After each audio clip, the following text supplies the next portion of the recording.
Dear people watching and listening, Assalamu alaikum. Kindly like and share this video and subscribe to my YouTube channel. Please support my channel by contributing to my Patreon account so that I can continue making the audiobook series. The part 2 of the book continues with the detailed narration of the Muslim conquest of North Africa, which is also known as the Muslim conquest of the Maghrib. The conquest was led initially by amrbinalaas and then continued on with uqbabinnafe. The conquest of North Africa lasted from 647 AD to 709 AD. Start of Part 2. The Conquest of North Africa. Start of Chapter 14.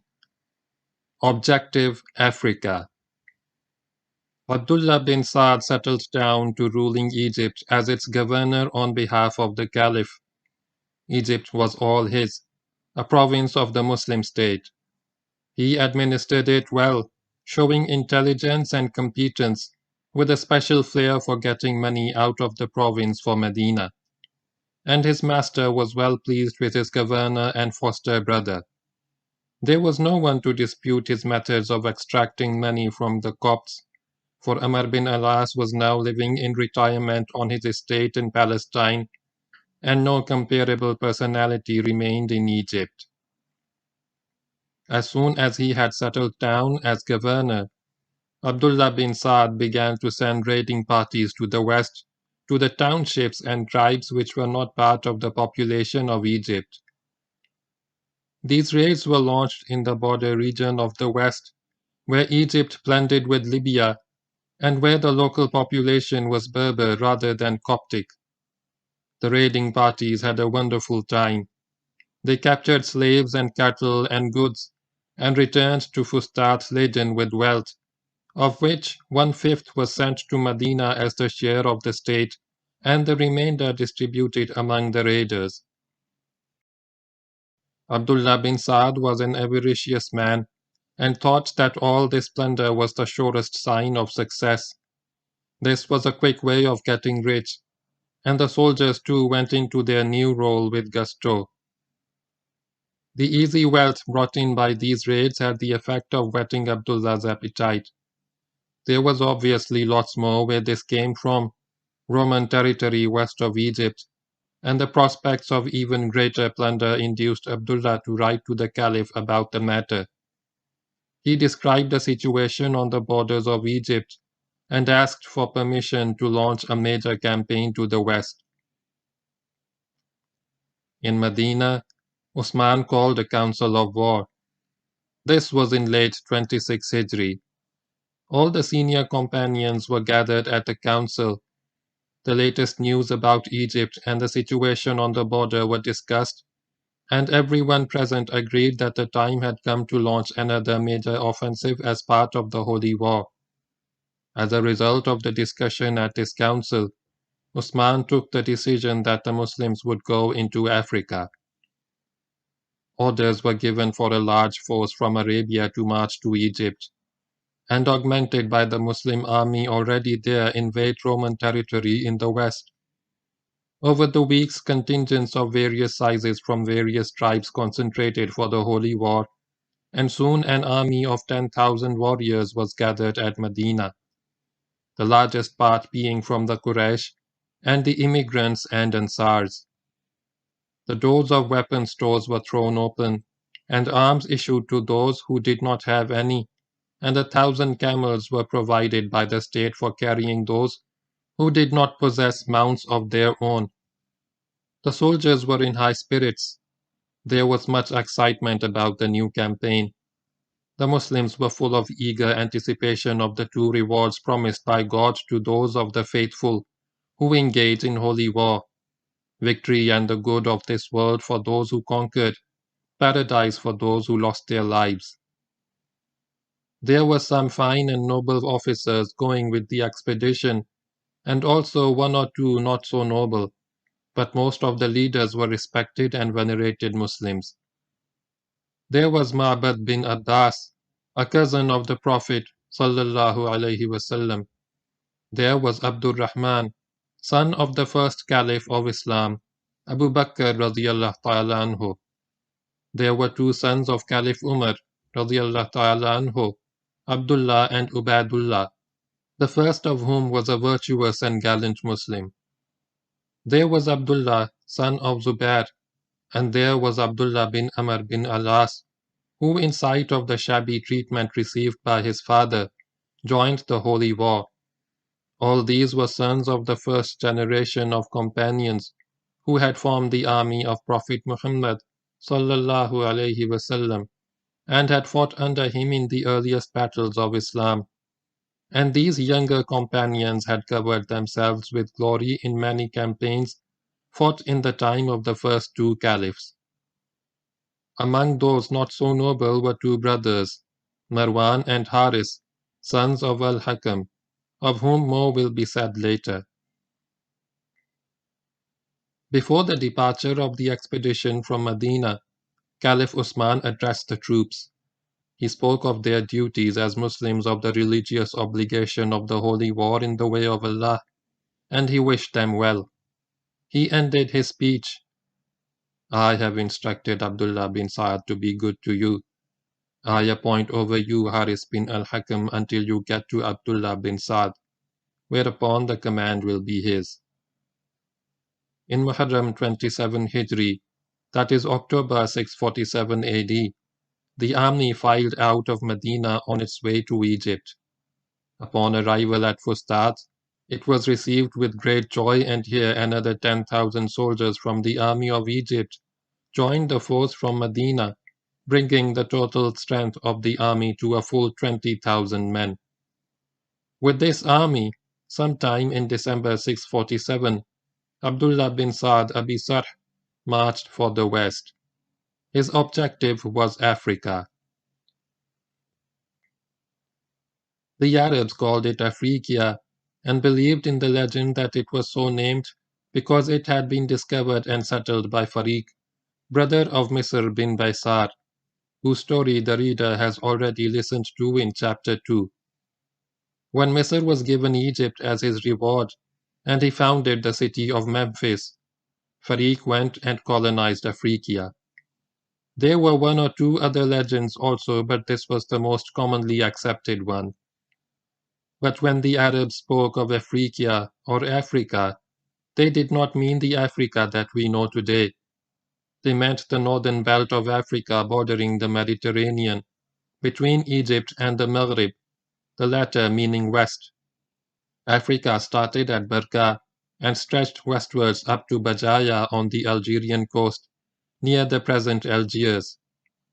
Some geographers placed its western boundary at Tangier, and its eastern between barqa and Alexandria, at a place called Uqba, thus making Africa even longer. But according to the general consensus, it comprised the northern zone of what is now Libya, Tunisia, and eastern Algeria. The Romans too regarded Africa as just this, though pushing it somewhat westerly, that is from Tripoli to Tangier, which last named was once called Mauritania. Beyond Africa lay the Maghrib, or West. Nowadays when we speak of the Maghrib, we speak of the region of Tunisia, Algeria, and Morocco, but at the time of which this history is about, the Maghrib was regarded as more westerly, that is western Algeria and Morocco. In the chapters that follow, all three terms are freely used. Africa, meaning the region between Barqa and Bajaya, the Maghrib, meaning the region between Bajaya and the Atlantic, and North Africa, used in the modern sense to include both regions. The northern part of Africa was not barren, as it is now. Today, this part of Africa consists mainly of the enormous expanse of the Sahara, more than 3 million square miles of it, with its northern borders formed by the Mediterranean lands and the Atlas Mountains, marking its northwestern edge in all three Maghrib countries. Africa, even the Sahara Desert, was once greener and more populous. It was grassland and forest land. It had once been cool and wet and until as late as 10,000 years ago, which was soon after the last glacial phase of the Pleistocene epoch, the Ice Ages, the land was covered with trees. For several millennia after, large parts of it had evergreen forests and Mediterranean-type scrub, while herds of elephants, zebra and ostrich walked across the green face of the land, and its flowing rivers teemed with fish. In the 6th millennium BC, early in the Neolithic period, there was abundant rainfall and good communications existed across the continent. But about 5,000 years ago, the good time ended and the land began to dry. What followed was a transition to aridity, the present aridity, and this transition was completed by 1000 BC. Since then, Africa has been as we see it now, with the Sahara as the greatest and most barren desert in the world. In terms of human life also, the Sahara used to be more active, and long before recorded history was widely occupied. Prehistoric rock paintings scattered throughout the region, particularly in the southern foothills of the Atlas Mountains, and the Hogger and Tibesti ranges reveal the presence of man living an organized life with buffalo, giraffe, and elephant abounding. 10,000 years ago, agriculture was firmly established and animals domesticated. In fact, because of the greenness of the region, the horse was in common use in Africa, especially before the present aridity set in, as is evident from the rock paintings. It was only during the last few centuries before the Christian era, after the aridity had fully set in, that the camel made its appearance in Africa. A brief summary of the historical development of North Africa, and it is simple enough, will enable the listener to better understand the cultural and political environment in which the Muslim invasion under Abdullah bin Saad took place. The first inhabitants, those who made the rock paintings and stone artifacts, were Negroes or partly Negroid, obviously from the south or Sudan. The Muslims used the word Sudan, land of blacks, for the whole desert and scrub belt which stretched along the south of North Africa, from the present Sudan, across Chad, Niger, and Mali, to Mauritania. That is the belt south of the present Arabic-speaking countries of Africa. But the Negroid people of the rock paintings were eventually overpowered and replaced by Eurasian migrants who were fully established in Africa by 1000 BC. These people became known earlier as the nation of Libyans, the first historical nation of North Africa. These Libyans were there when the Phoenicians landed in North Africa in the 8th century BC and built the city of Carthage, which they called Kart Hadasht, meaning new city, and a great trading and maritime empire was established by them. But after several centuries they came into conflict with Rome, and 3 long drawn-out wars, known as the Punic Wars, were fought between the Carthaginians and the Roman Empire. It was in the second of these years that the Romans landed in North Africa near Carthage in 204 BC in order to bring Hannibal to battle, and 2 years later they fought and defeated Hannibal at Zama. The Romans let go of North Africa again, and again Carthage rose against Rome in the Third Punic War. Again Carthage lost, this time to make sure that the Carthaginians never raised their heads again.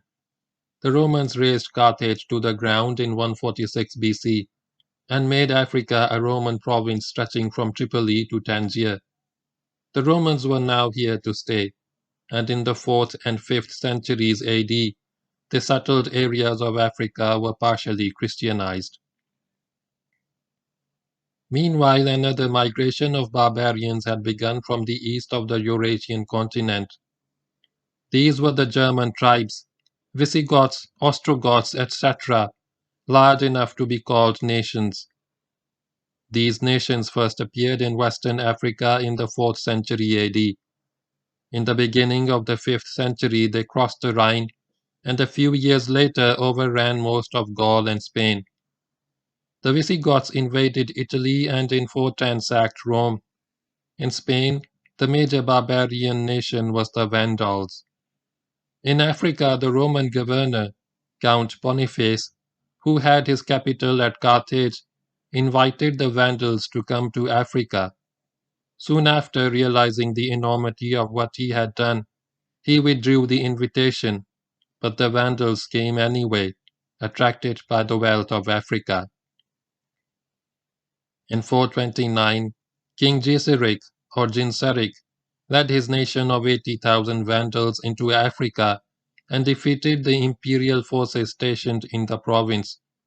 By 442, the Vandals had established themselves as rulers of North Africa and were recognized by Rome as a sovereign state.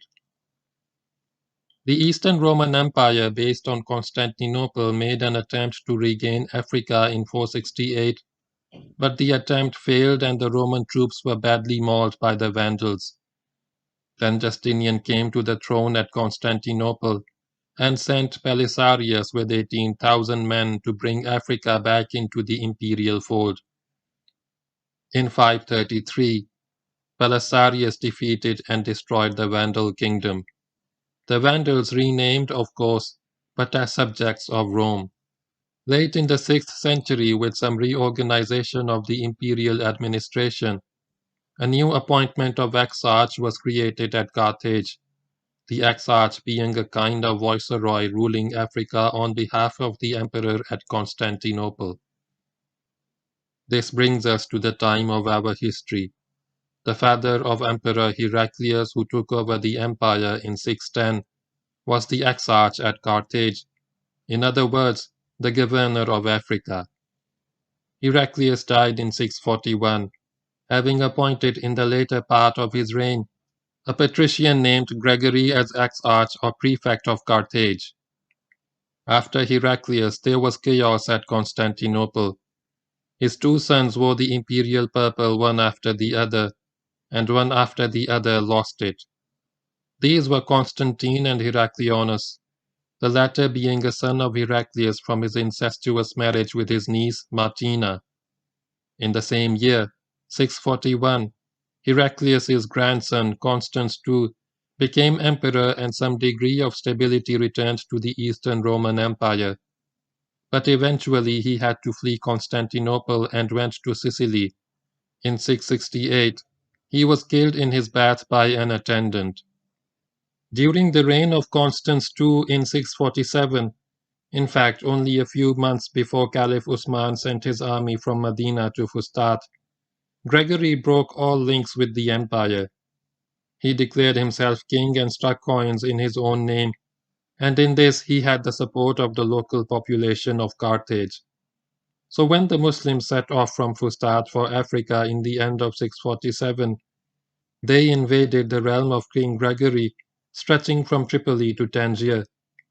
It was a powerful kingdom sprawling for 2,000 miles along the Mediterranean coast, a land full of wealth and full of soldiers. The sands of the desert held no terrors for the Muslims. They were warriors of the desert, born and bred in the desert and looked upon the desert as home. They could live, move, and fight in the desert better than anyone else, and this was a great advantage to them when fighting more sophisticated enemies than themselves. The faithful were again on the warpath, 20,000 warriors, and very large part of this army consisted of cavalry. Everyone was mounted on horse or camelback, and a large number of soldiers had horses. The soldiers were trained to fight on foot and on horseback. Whoever had a horse was a cavalryman as long as the horse was there, and he who had no horse was a foot soldier. The main body of the army was preceded by groups of light, fast-moving skirmishers, who rode well ahead of the army to make sure that the line of advance was clear. If any enemy were discovered in the territory, he would be disposed of by these skirmishers, who also gathered food and forage as they moved on. The advance of this army was like the move of an enormous caravan, with the loaded camels swaying and swinging gracefully in spite of their ugly shape and clumsy gait. It was a splendid sight. It was also a most unusual move because this powerful army had no line of communication over which supplies had to be moved to in war. It had no depots, no dumps, no arsenal. It did have a strategical base inasmuch as Egypt was the base from which the conquest of Africa was launched. But the army itself had no logistical base for operations. It did not need one. The administrative system of the Muslim army had advanced a bit since the simple beginnings of Muslim warfare at Medina, soon after the migration of Prophet Muhammad sallallahu alaihi wasallam. But it had remained an unsophisticated and unspoiled military force. The men had no uniform, wore whatever they liked and possessed, and could carry any kind of weapon and armor. There was no standard army issue, and most of the weapons and armor owned by the soldiers were either purchased or taken in battle. The food of this army marched along with it, herds of cattle and flocks of sheep. It was what nowadays the quartermasters would call meat on hoof. If the worst came to the worst, the men could live for weeks on a simple diet of dates and water, and they carried the dates as emergency rations. They did not care if their communications were severed, because there was no supply convoy to move up behind them, and if the column were threatened on the move, it could leave the route of advance and vanish in the desert in an hour or so, leaving no trace behind. The women and children of the army shared the hardships of the journey with their menfolk. The families almost always moved with the men. In the first place, campaigns were so long and so much time elapsed before men could return home that the soldiers preferred to have their women and children with them. In the second place, since Muslim armies were conquering armies and took over more countries as they marched on, the soldiers with their families often settled down in the conquered lands. Finally, the women and children carried out important administrative services. They helped in pitching and striking tents, in packing and loading the stores from the move, and in battle women performed the role of nurses, dressing wounds and caring for the wounded. When their men died, they buried them, and always they were ready to fight. The army crossed the Nile from Fustat to Giza across the Isle of Rhoda, and then took the road along the left bank of the Nile. Before reaching Alexandria, it left the main road and plunged into the desert. But after some days of marching, it hit the Mediterranean coast and then marched along the coastal road. The Muslims went past many places which then had no importance, but which would become famous 13 centuries later as a result of the desert campaigns of the Second World War. Al-Alamin, Mirsa Matruh, Sidi Barrani, Bardia, and Tobruk. After nearly 6 weeks on the move, the columns arrived at Barqa, the peaceful occupation of which by amrbinalaas has already been described in chapter 11. The city was known in Roman times as Pentapolis and was the capital of the province of Cyrenaica, but the Arabs named it Barqa. Apparently, they called any place Barqa if it was a region of bright stones of many colors, as this was. Before the Muslim invasion of Egypt, the Romans had as their empires the whole Mediterranean coast from the Red Sea to a little short of the Atlantic. There was Egypt in the east and Africa in the west, which for the Romans began at Tripoli, and in between was Cyrenaica, with its capital at Pentapolis. This was neither Egypt nor Africa, but a kind of no man's land province between the two. After the subjugation of this province by amrbinalaas, it was part of no empire or kingdom, but vaguely submitted to the Muslim power at Fustat. All was peaceful at Barqa. After a few days' rest and replenishment of supplies, the Muslims marched on. It was now February 648, Jamadiul Awwal 27 Hijri. They were headed for the real Africa. the Africa of the Romans ruled by King Gregory, which started at Tripoli 1,000 miles away. End of chapter 14.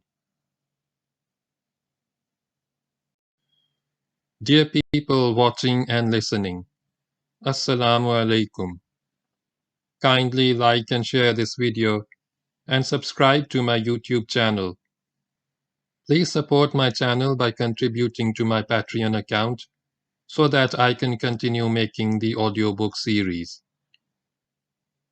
The part 2 of the book continues with the detailed narration of the Muslim conquest of North Africa, which is also known as the Muslim conquest of the Maghrib. The conquest was led initially by amrbinalaas and then continued on with uqbabinnafe. The conquest of North Africa lasted from 647 AD to 709 AD. Start of chapter 15. The Battle of Sabatullah. The Muslims set off in the direction of Africa. They passed by another famous landmark of the Second World War, Benghazi, and marched along the Mediterranean coast, and going round the Bay of Sirte, the column arrived at Tripoli. It was now about the middle of March, Jamadiul Akhir. Tripoli was very much part of the Roman kingdom of Gregory, and no doubt was left in the minds of the Muslims that if they wanted Tripoli they would have to fight for it. The Muslims wanted Tripoli and laid siege to it. This was a repetition of the operations of 22 Hijri, when amrbinalaas had come and invested the city. He had found no way in, and because the city could be supplied by sea, he had settled down in a long siege. It was only the chance discovery of neglect on the part of the defenders and an opening near the beach which led to a few bold Muslim warriors rushing into the city, which in turn led quickly to its fall. This time again the Muslims laid siege and settled down along the landward side of the fortified city. It appears that the Romans had not learned the right lesson from their experience of 5 years ago, because the opening to the beach from the side of the city was still there. Consequently, the Muslims positioned strike groups on either side of the city near the coast to watch for ships bringing supplies and reinforcements to the city. Somehow their dispositions made the harbor of Tripoli unusable, and fleets coming to the city were not able to use it. Movement of personnel and supplies to Tripoli from the sea had to be carried out across the beaches.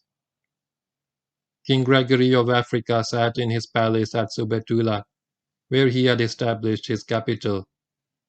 When exactly and why he moved to Subetullah is not known.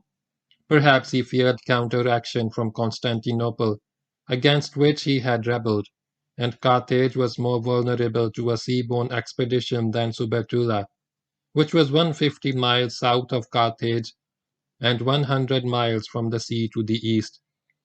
In this palace he received intelligence of the arrival of the Muslims at Tripoli and their laying siege to the city. He was taken aback by this unexpected news. His reaction was immediate. The kingdom was threatened, and he would have to act fast to defend it against this new danger from the desert. It would take time to get an army together for a major battle against an invading force of 20,000 men, and the Muslim advance had to be delayed until his preparations were complete. In order to keep the Muslims occupied in their siege and make sure that Tripoli did not fall, he sent a reinforcement group by sea to the beleaguered city. The ships arrived at Tripoli to find that they could not get into the harbor, at least not safely. They had to discharge troops in the water near the beach from where the Romans had to wade ashore with their weapons and equipment. The strength of this reinforcement is not known, but apparently it was manageable from the Muslim point of view. As they arrived on the beach, the Muslim strike force from both sides of the city charged into them. Caught in a vulnerable state, disorganized and tired, attacked from two sides by fresh troops, the Romans were cut to pieces on the beach. The siege went on. The Muslims had no siege equipment, catapults with which to pound the city or testudos under the protection of which to batter the gates of the fort. They remained vigilant and made sure that no reinforcements or supplies got to the city from the sea. Abdullah bin Saad also sent scouts in the direction of Subetullah to keep an eye on the movement of forces from the west. Knowing that the relief of Tripoli had failed, and that it could fail any day because of lack of supplies, Gregory hastened his military preparations. Soon his army was ready for battle.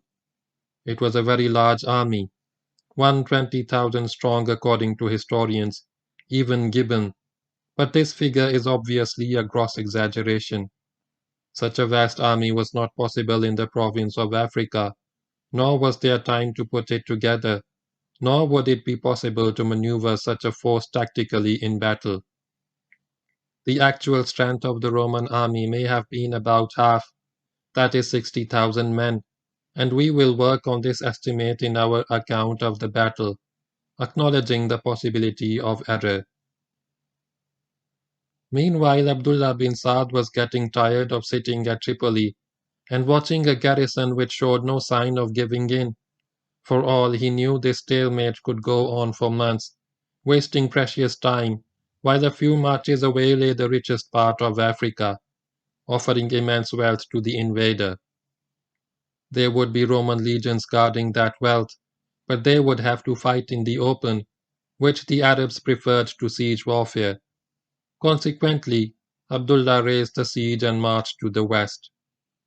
The garrison and the inhabitants of Tripoli were relieved to see the last of the desert warriors. They were, however, in no position to cause any kind of nuisance to the Muslim army by their position in the rear of the Muslims and on the Muslim line of communication. In the first place, they lacked the strength and the will to engage two Muslims. In the second place, as explained in the preceding chapter, the Muslims did not depend on supply lines and had no line of supply with which anyone could interfere. So the Muslims marched on, without any fear for their rear. After a journey of several days, the army passed through Gabes and made for Subatullah. It was about now that King Gregory came to know about the advance of the Muslims. Putting all his forces together, he marched from Subatullah with the intention of opposing the Muslim advance well forward of his capital. His move was inevitably slow, because such a large and heavily equipped army, with only one road for movement, could not move very fast. The Romans arrived at Faz, 30 miles from Subatullah, and went into camp. Gregory also placed a part of his army forward as a protective force to cover his preparations for the main battle, which he intended to fight here.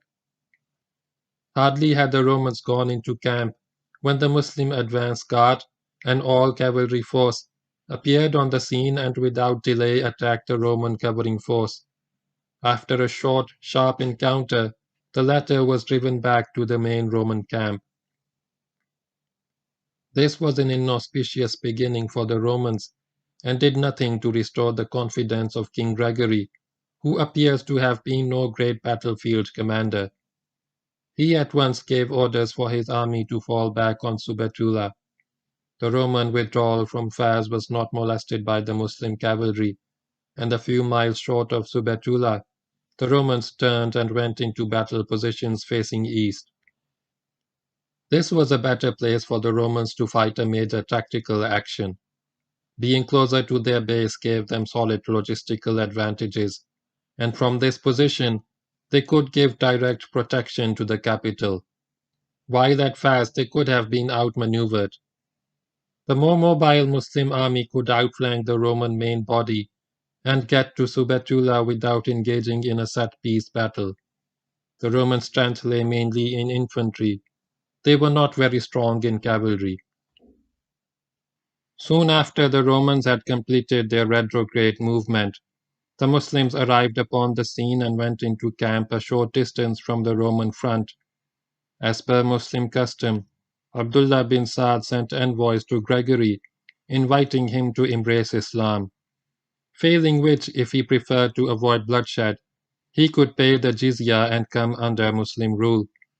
The invitation and the alternative were rejected with indignation by the king, and the Muslim envoys returned to inform their commander and their comrades of the Roman answer to their offer. The issue would have to be decided on the field of battle. The space between the two camps, which was to become the battlefield, was about 4 miles from Subetula. The ground had a slight eastward slope, but it was so gradual as to be hardly perceptible, and was certainly of no tactical importance. The battlefield was, for all purposes, level, though bordered on its northern side by a low ridge, about 100 feet in height. This ridge ran east-west, 3 miles north of the main road, comprising at places a single long feature, at others a broken line of separate small bits of high ground. At its western end, it curved into and entered the walled area of Subetula, giving the town's northern edge an elevated position.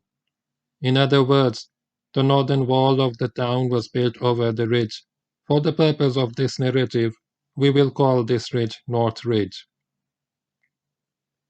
Between North Ridge and the road was a small round hillock, 50 feet high, a little less than a mile from the road, which we will call Olive Hill, because there is a prominent olive tree growing right on top of it. And on the other side of the road there was another ridge, South Ridge, 50 to 100 feet in height, but mainly in the Muslim area. Olive Hill gave excellent observation of the battlefield, as did the western end of South Ridge, and it was a stroke of luck for the Muslims to be in possession of these features. The two armies formed up for battle, the Romans to the west, the Muslims to the east.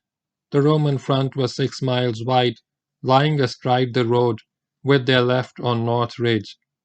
It was just over 3 miles forward of Subetula. The Romans adopted a sound disposition which enabled them to effectively cover their city. They made the mistake of not including Olive Hill in their position, but perhaps they were reluctant to let the ground draw them away from Subetula. Facing them, the Muslims also deployed on a 6-mile front with their right on North Ridge, and their front a bit ahead of Olive Hill and South Ridge. They had possession of these two hill features, but otherwise the merits of ground were equal for the two armies, and the flat, level plain was suitable for the action of infantry and cavalry. We do not know accurately the proportion of cavalry to infantry in the Muslim army, or how the cavalry was disposed, but they appear to have been strong in cavalry, and their light, fast-moving horse regiments gave them greater mobility and flexibility.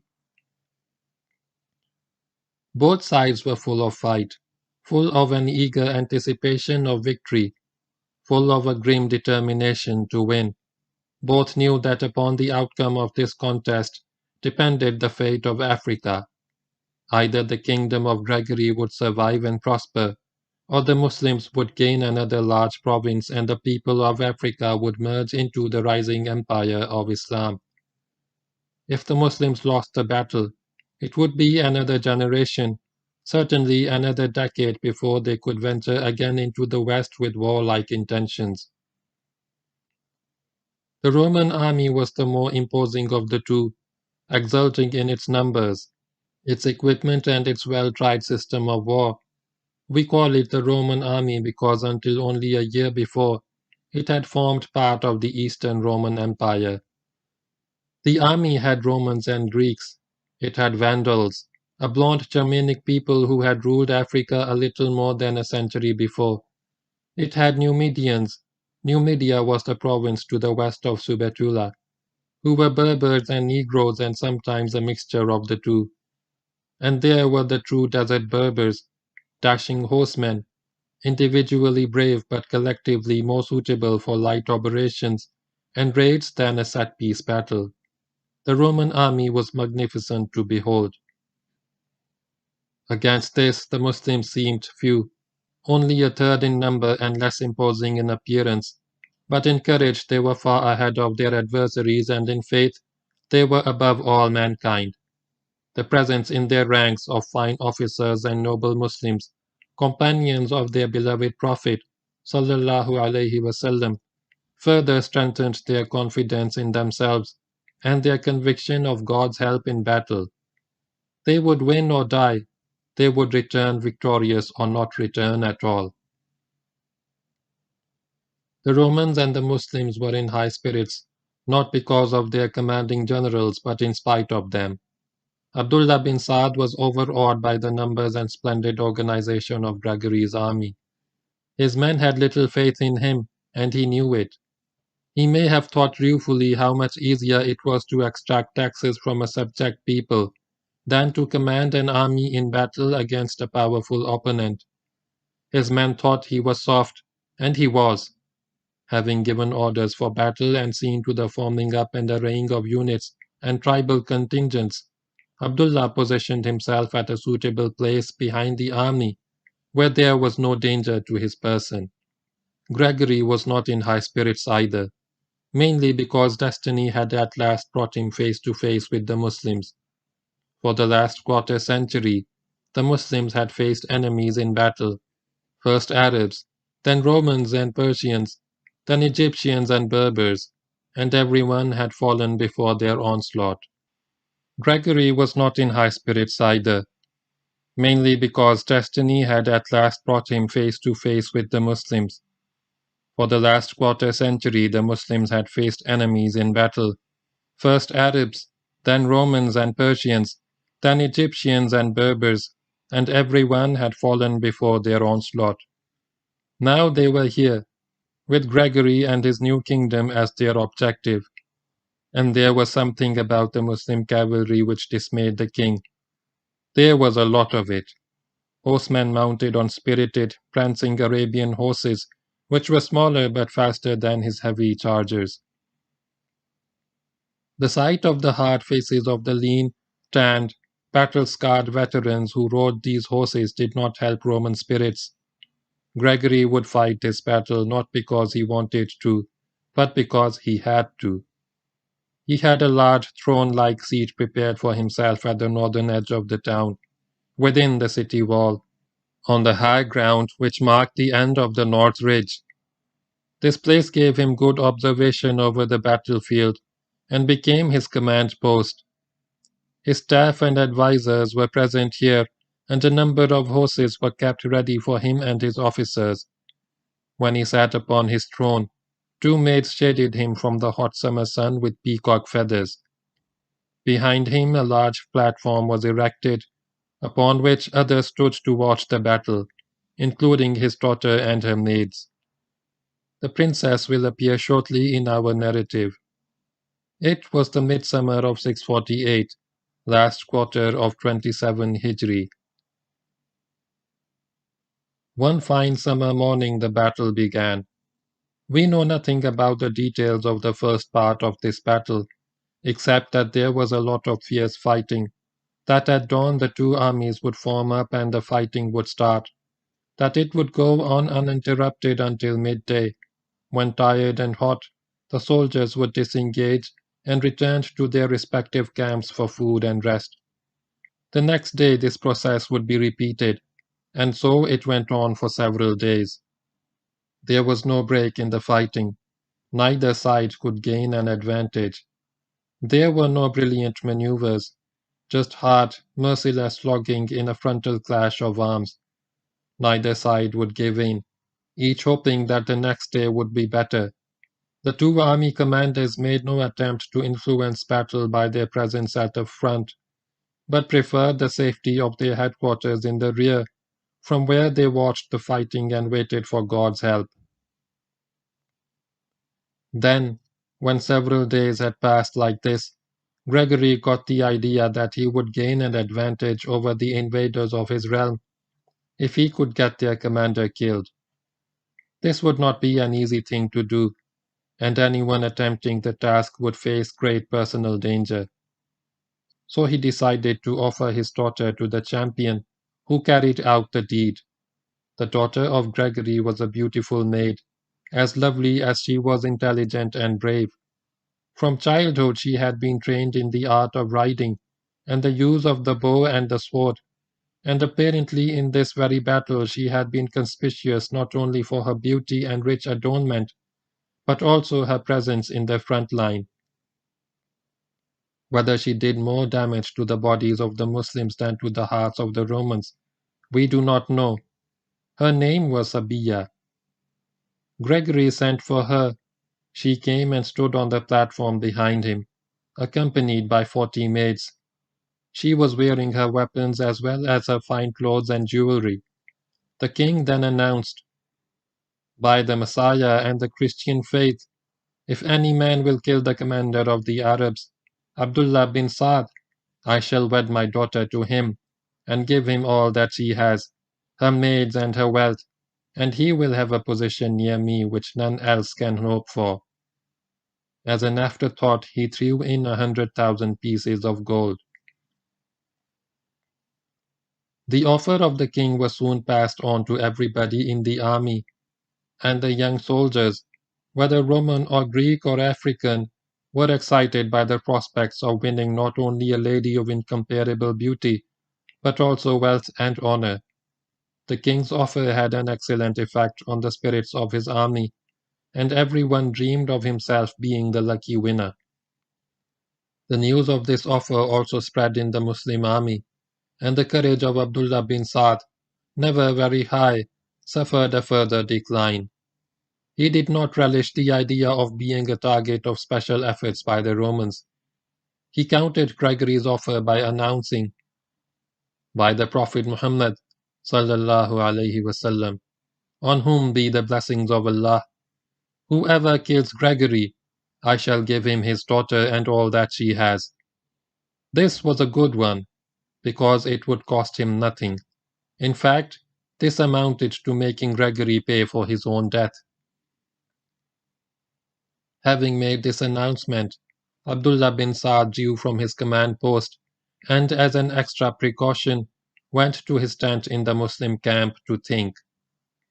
This did not have a good effect on the Muslim soldiers, who were accustomed to seeing their generals with them in the front rank, and looked with contempt upon one who put his own safety above the well-being of his soldiers. But their courage remained high in spite of the absence of their commander. The two announcements led to harder fighting for the next few days, but the pattern remained the same. At dawn, the armies would form up and go for each other's throats. There would be a healthy give and take.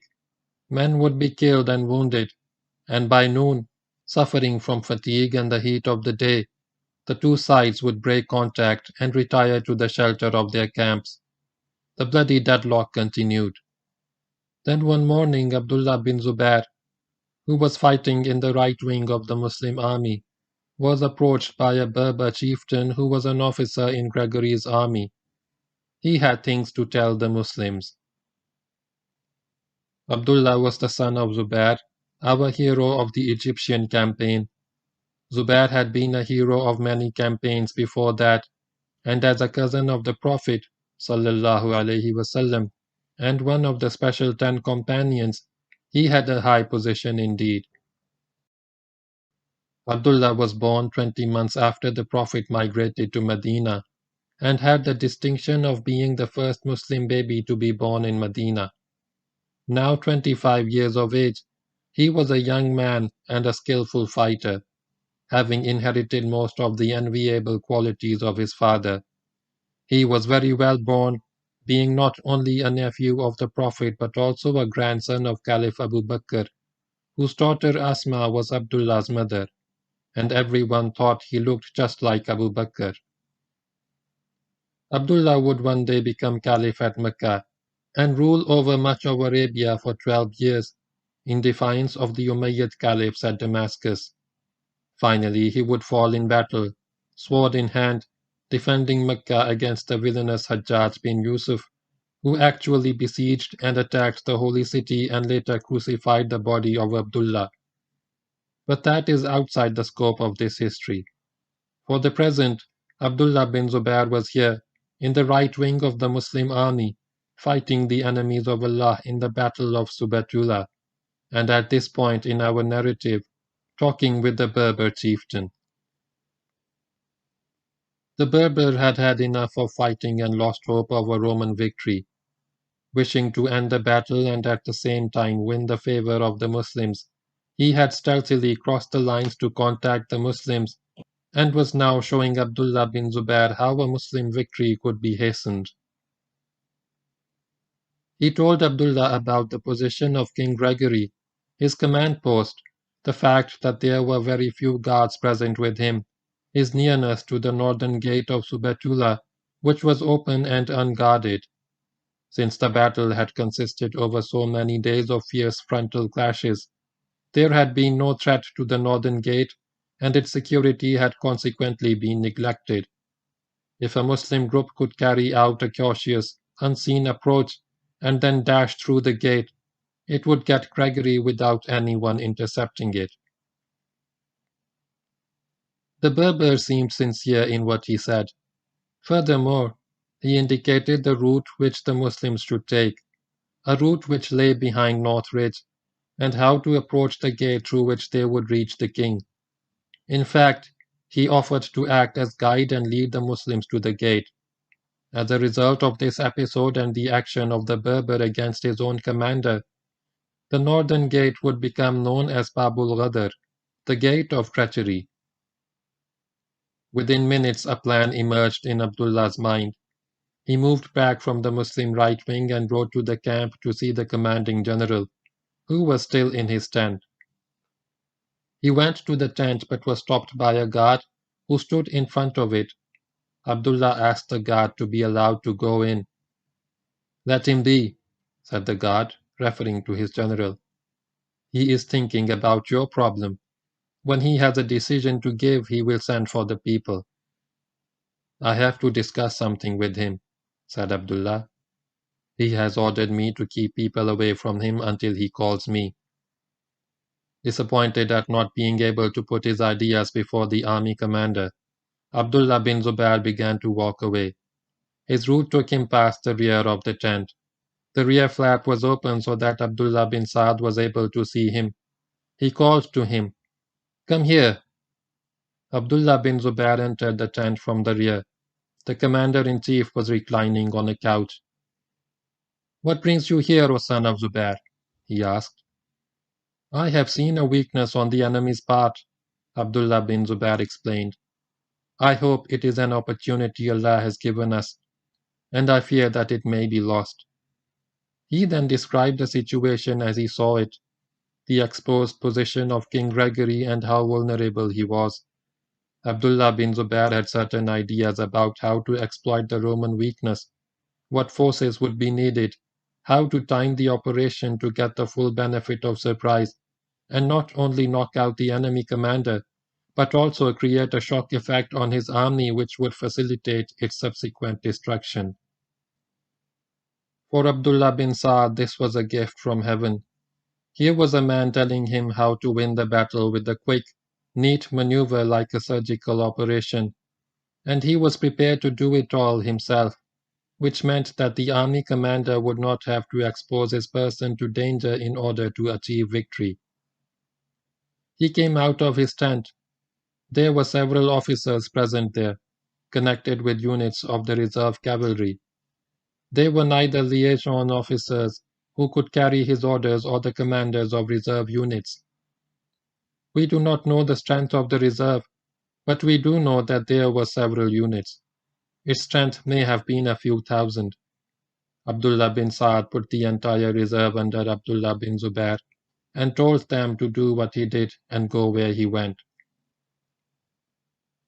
For the rest of the day, Abdullah bin Zubair gave his plans and orders, and the orders were passed on to all concerned. Preparations were made for the next day's crucial action. There was an explosion of enthusiasm, especially among the cavalrymen selected for the special stroke to be launched by Abdullah bin Zubair. Dismayed and disheartened over the past many days by the inaction and lack of spirit of Abdullah bin Saad, who was their commander only because he was the Caliph's foster brother, the men thought that they had at last found a new leader, a hero who would break the impasse and lead them to victory. What is more, he was a nephew of the Prophet sallallahu alaihi wasallam and a grandson of Abu Bakr radiallahu ta'ala anhu. Abdullah bin Zubair was mobbed by soldiers. They knew that he was going to do something very gallant and very risky, and they wanted to share with him the honor and the thrill, so they crowded around him. Abdullah picked 30 men from the large number of volunteers. These stalwarts would go in with him. He told them what he was going to do and what their job would be. "I am attacking," said Abdullah bin Zubair.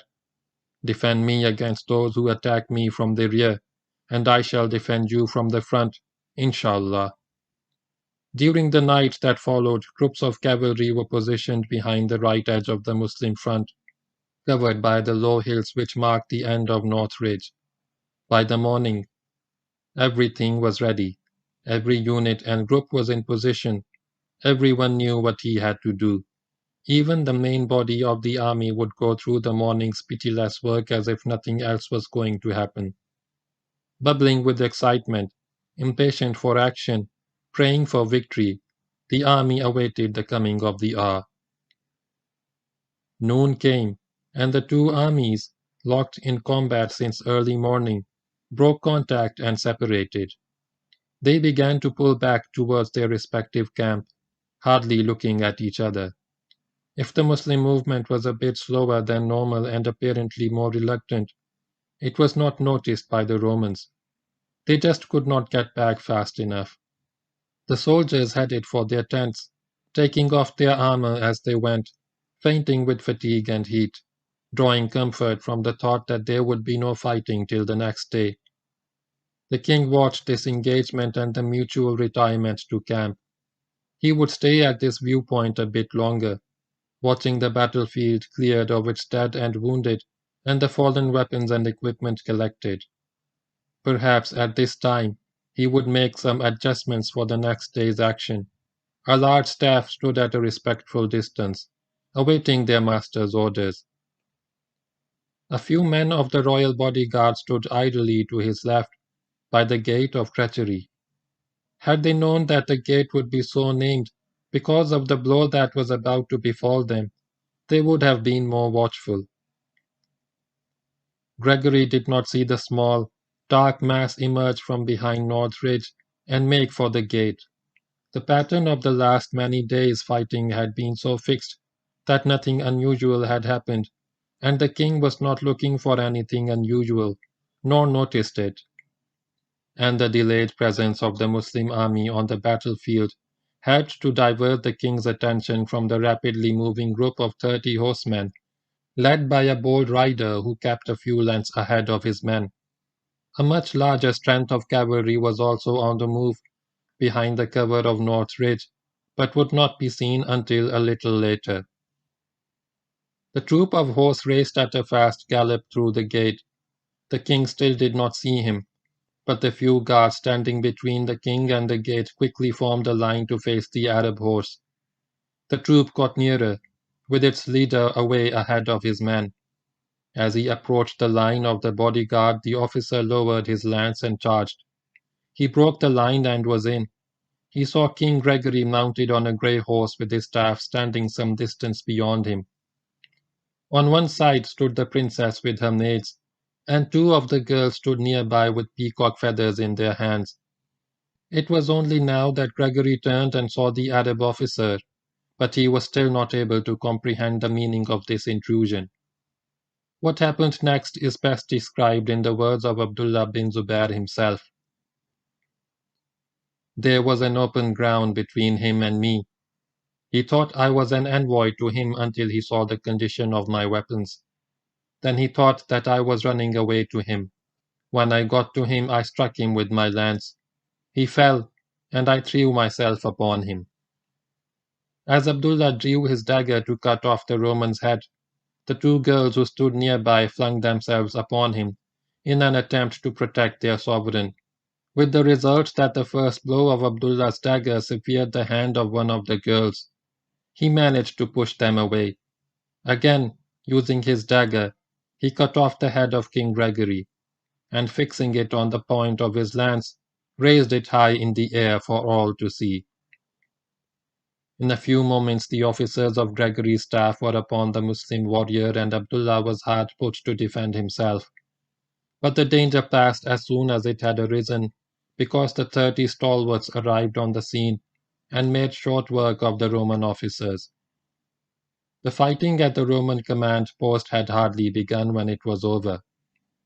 Soon the alarm was raised in the Roman army. Some knew what had happened, others knew that something terrible must have happened. And since this happened while the Romans were warily making for their tents with their horse unbridled and their armor doffed, the result caused much confusion. And as if Allah Himself had chosen the perfect moment, the Muslim reserve cavalry, organized as a single striking force, broke cover from the north, from behind North Ridge where it had lain in wait. Formed in extended assault order, it plunged into the flank of the Roman army. The striking force swept across the battlefield, playing havoc with lance and saber. At the same time, the main body of the Muslim army turned about and rushed back frontally into the battlefield. The Romans never regained their balance. The cavalry slew large numbers of helpless Roman soldiers who, without order and without organization, turned into a rabble.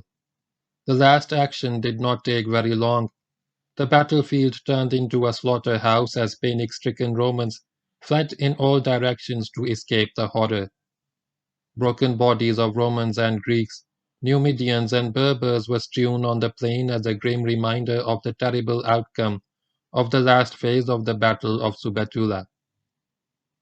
A large number of imperial soldiers, several thousand in strength, survived the converging Muslim attack and made for the city of Subetula, a little to the rear, but they never got into the city. Their flight had not ended when a large part of the striking force, having done a fine job on the battlefield, traveled at a fast pace around the flank of the retreating Romans and joined Abdullah bin Zubair at the northeastern edge of the town. Abdullah sent off the squadrons without delay to take up actions covering the gates of Subetula and prevent entry and exit. Thus, as the fugitives arrived at the gates of Subetula, in the hope of finding refuge within its walls from their pursuers, they were charged in front by the Muslim cavalry.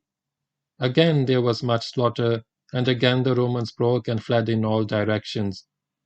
By the time darkness fell, the battlefield and the city of Subetula were in Muslim hands. The Roman army of King Gregory had been cut to pieces. The city of Subetula was taken as a prize of war and pillaged by the conquerors. On the following day mounted groups were set in pursuit of Roman survivors of the battle. These fugitives were pursued in all directions over plains and hills, and while some were killed, a large number were captured and brought in. Many Roman officers fought to the last, preferring death to dishonor, but most of the fugitives surrendered without resistance. Abdullah bin Zubair recalled seeing, just in one spot, more than 1,000 prisoners. One column went to Gafse, a town 50 miles to the south, and sacked it, collecting a great number of slaves and a great amount of wealth. Those of the Romans who survived the battle and the pursuit took refuge in forts well away from Subetula. Abdullah bin Saad wasted no time in taking charge of affairs. He established his headquarters at a place where the city of Caravan would later be built, and organized the raiding and collection of plunder. The Muslims were astonished at the vast amount of wealth which came in as booty, mainly gold and silver, but they also accumulated large herds of cattle and flocks of sheep, which would feed the army for several months. As soon as this phase was over, Abdullah bin Saad marched the Muslim army to Carthage and laid siege to the ancient city. After what had happened to the army of King Gregory, the inhabitants of the city were in no mood for battle or even the rigors of a siege, and not many days had passed before they asked for terms. Talks were held. The local leaders offered to pay the Muslim state 300 kantara of gold annually as jizya if the Muslims would go away and not come back again. To this, unbelievably, Abdullah bin Saad agreed. The terms of the treaty were drawn up accordingly and signed. The Muslims would keep whatever they had acquired in the campaign so far, that is, the plunder and the slaves, and would receive every year 300 kantara of gold, in return for which they would go away from Africa. 300 kantara came to 2,520,000 gold dinars.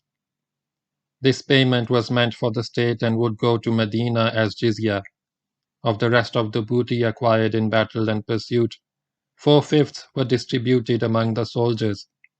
The horseman got 3,000 dinars and the foot soldier 1,000, one of the highest payments ever made in the short history of Islam to victorious soldiers. Then there was the girl, a beautiful princess offered by both sides to whoever would kill the opposing commander-in-chief. Gregory had been killed by Abdullah bin Zubair, and the poor thing had seen the bloody act. But Abdullah had said nothing about it, and made no claim for his fair price. He was a very modest man, not the kind of person who thrust himself forward except in battle. So the people began to wonder who had actually killed Gregory, and would receive the prize of beauty. The princess was brought before Abdullah bin Saad, and here she witnessed an argument going on among the warriors present. "What are they arguing about?" she asked an attendant. "About the killing of your father," he replied. "I saw the man who got to my father and killed him," said the girl. This was conveyed to Abdullah bin Saad, who questioned the girl. "Can you identify him?" "If I see him, I will know him," the princess answered. After this, many young warriors were paraded in front of the princess. When Abdullah bin Zubair passed by her, keeping his gaze averted, she said, "This is the one, by the Messiah. He killed my father." Abdullah bin Saad turned to Abdullah bin Zubair and asked why he had concealed the fact of his killing the Roman king. Abdullah bin Zubair simply said, "He for whose sake I killed him would make it known." Abdullah bin Zubair got the girl. He did not marry her, just kept her as a slave, and in due course she became the mother of his children. Whether she was still with him when he declared himself caliph at Mecca in 61 Hijri, 681 AD, is not known. Someone had to go to Medina to deliver the news of the Muslim victory and describe the spoils taken in the campaign. Abdullah bin Saad made a sound choice of messenger, Abdullah bin Zubair. There was no one better qualified to give the faithful an account of how the campaign had been fought, and Abdullah bin Zubair promptly set off on his journey. He traveled very fast, completing in 20 days a journey over which a caravan would normally labor for 3 months. Upon arrival at Medina, he went to the house of Caliph Usman and told him briefly how things had gone. Usman asked him to give a full account of the campaign to all the Muslims in the capital, and ordered an immediate congregation in the mosque. When the Muslims had gathered, Abdullah bin Zubair, with his father present as a member of the audience, narrated the entire story of the campaign from A to Z, including the details of the last glorious day of battle. He spoke with great eloquence and neglected nothing except the part that he himself had played in gaining victory for Islam. As a result of his modesty and reticence to blow his own trumpet, an impression was created in Medina that the chief architect of victory was the commander-in-chief, Abdullah bin Saad. This impression was exploited by the Umayyads, of whom Abdullah bin Saad was one, and they spread the word that their man was a great hero and deserved to be saluted as the conqueror of Africa. While Abdullah bin Zubair was thrilling his audience in Medina with the narrative of the Battle of Subatula, the Muslim army was on its way back from Africa. After a journey of nearly 3 months, the army arrived at Fustat, either in the closing weeks of 27 or the early weeks of 28 Hijri, which began on 25th September 648. Africa had been won by Muslim arms and then abandoned. A great campaign had been fought by the Muslims and the best of North Africa conquered. After a long and arduous march, they had taken on the major power in Africa and roundly defeated it. It was a great feat of Muslim arms, a splendid jewel in the crown of the faithful. We have no knowledge of the casualties suffered in the campaign, especially in the bloody battle of Subetula, but it is obvious that a great deal of blood was shed, mainly Roman and African blood. Ma'bad bin Abbas, cousin of the Prophet ﷺ, fell in battle.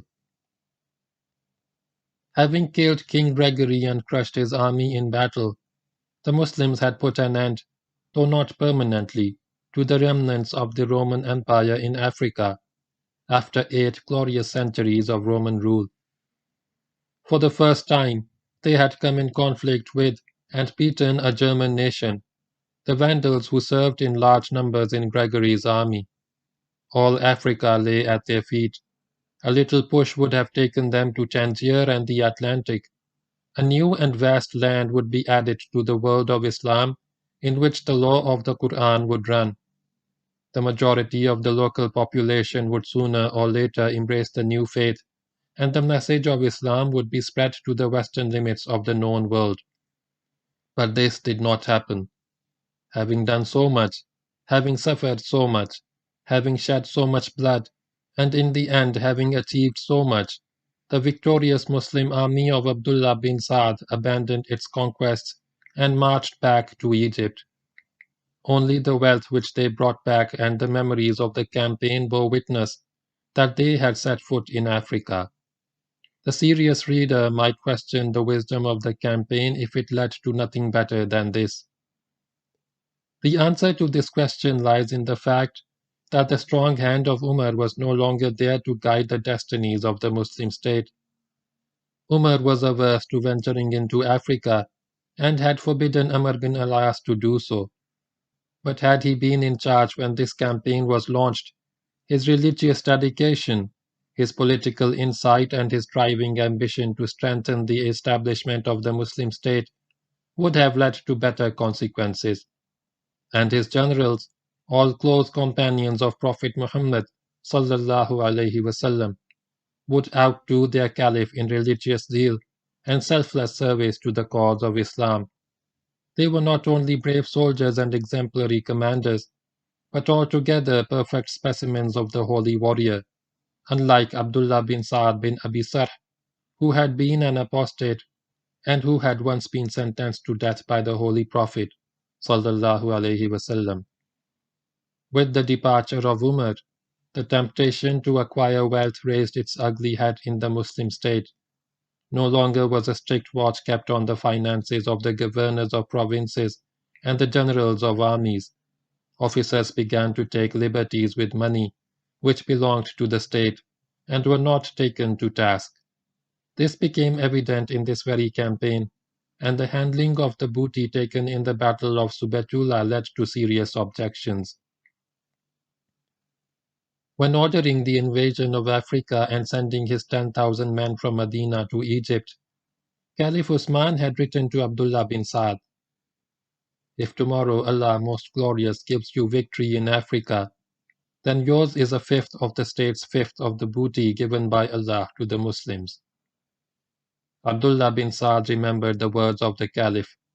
When all the spoils of war were in, he distributed 4/5 among the soldier, as per Quranic law, and of the remaining 1/5, which was the share of the state, he kept 1/5 for himself and sent the balance to Medina. And the person he put in charge of the share of the state was Marwan bin al-Hakam, which was tantamount to asking a thief to look after your cash. His soldiers came to know about this, and shortly after, a delegation from Abdullah bin Sa'd's army traveled to Medina and saw the Caliph. They complained against what he had done, taking 1/5 of the fifth. Usman said, "I have given it to him, but I leave it to you. If you agree, he shall keep it. If you are angry about it, it shall be taken away." "We are angry," said the delegates. Usman assured them that the money would be recovered from Abdullah. Then they asked the Caliph to dismiss him from the post because they did not want him as their commander after what had happened. To this Usman would not agree. However, he wrote to Abdullah bin Saad, told him how people felt about the matter of the 5th of the 5th, urged him to pay more attention to the goodwill of his fellows, and instructed him to give that 5th away in charity. Then there was the episode of Marwan bin al-Hakam. He too was an evil man and had been forbidden by the Prophet to enter Medina. Caliphs Abu Bakr and Umar had upheld the Prophet's ban against him, but now he was in again, and he had been put in charge of the state's 5th. He promptly took 50,000 dinars from the 5th for himself, and he was allowed to get away with it. In later years he was publicly accused of the embezzlement by Abdullah bin Zubair, but he still got away with it. People began to get rich, and as the years rolled by, they got richer and richer. Even some of the high-ranking companions amassed large fortunes. When Caliph Usman died, he left behind 150,000 gold dinars, 2 million silver dirhams, and landed property worth 100,000 dinars. This was all perfectly legal, of course, because Islam allowed the lawful acquisition of wealth, and there was no upper limit fixed for it. Although the Prophet ﷺ had set an example of frugality and austerity, and the first two caliphs had followed that example, as Ali was later to display it to perfection. The wealth of the senior companions, including Usman's, was lawfully and honestly acquired. They had not sinned or broken the law. But people did remember that shortly before his death by assassination, when Caliph Umar had performed the annual pilgrimage along with his son Abdullah, the two of them had spent 16 dinars on their journey to and from Mecca. Upon their return to Medina, when Umar checked the account, he remarked to his son, "We have been extravagant on our journey." End of chapter 15.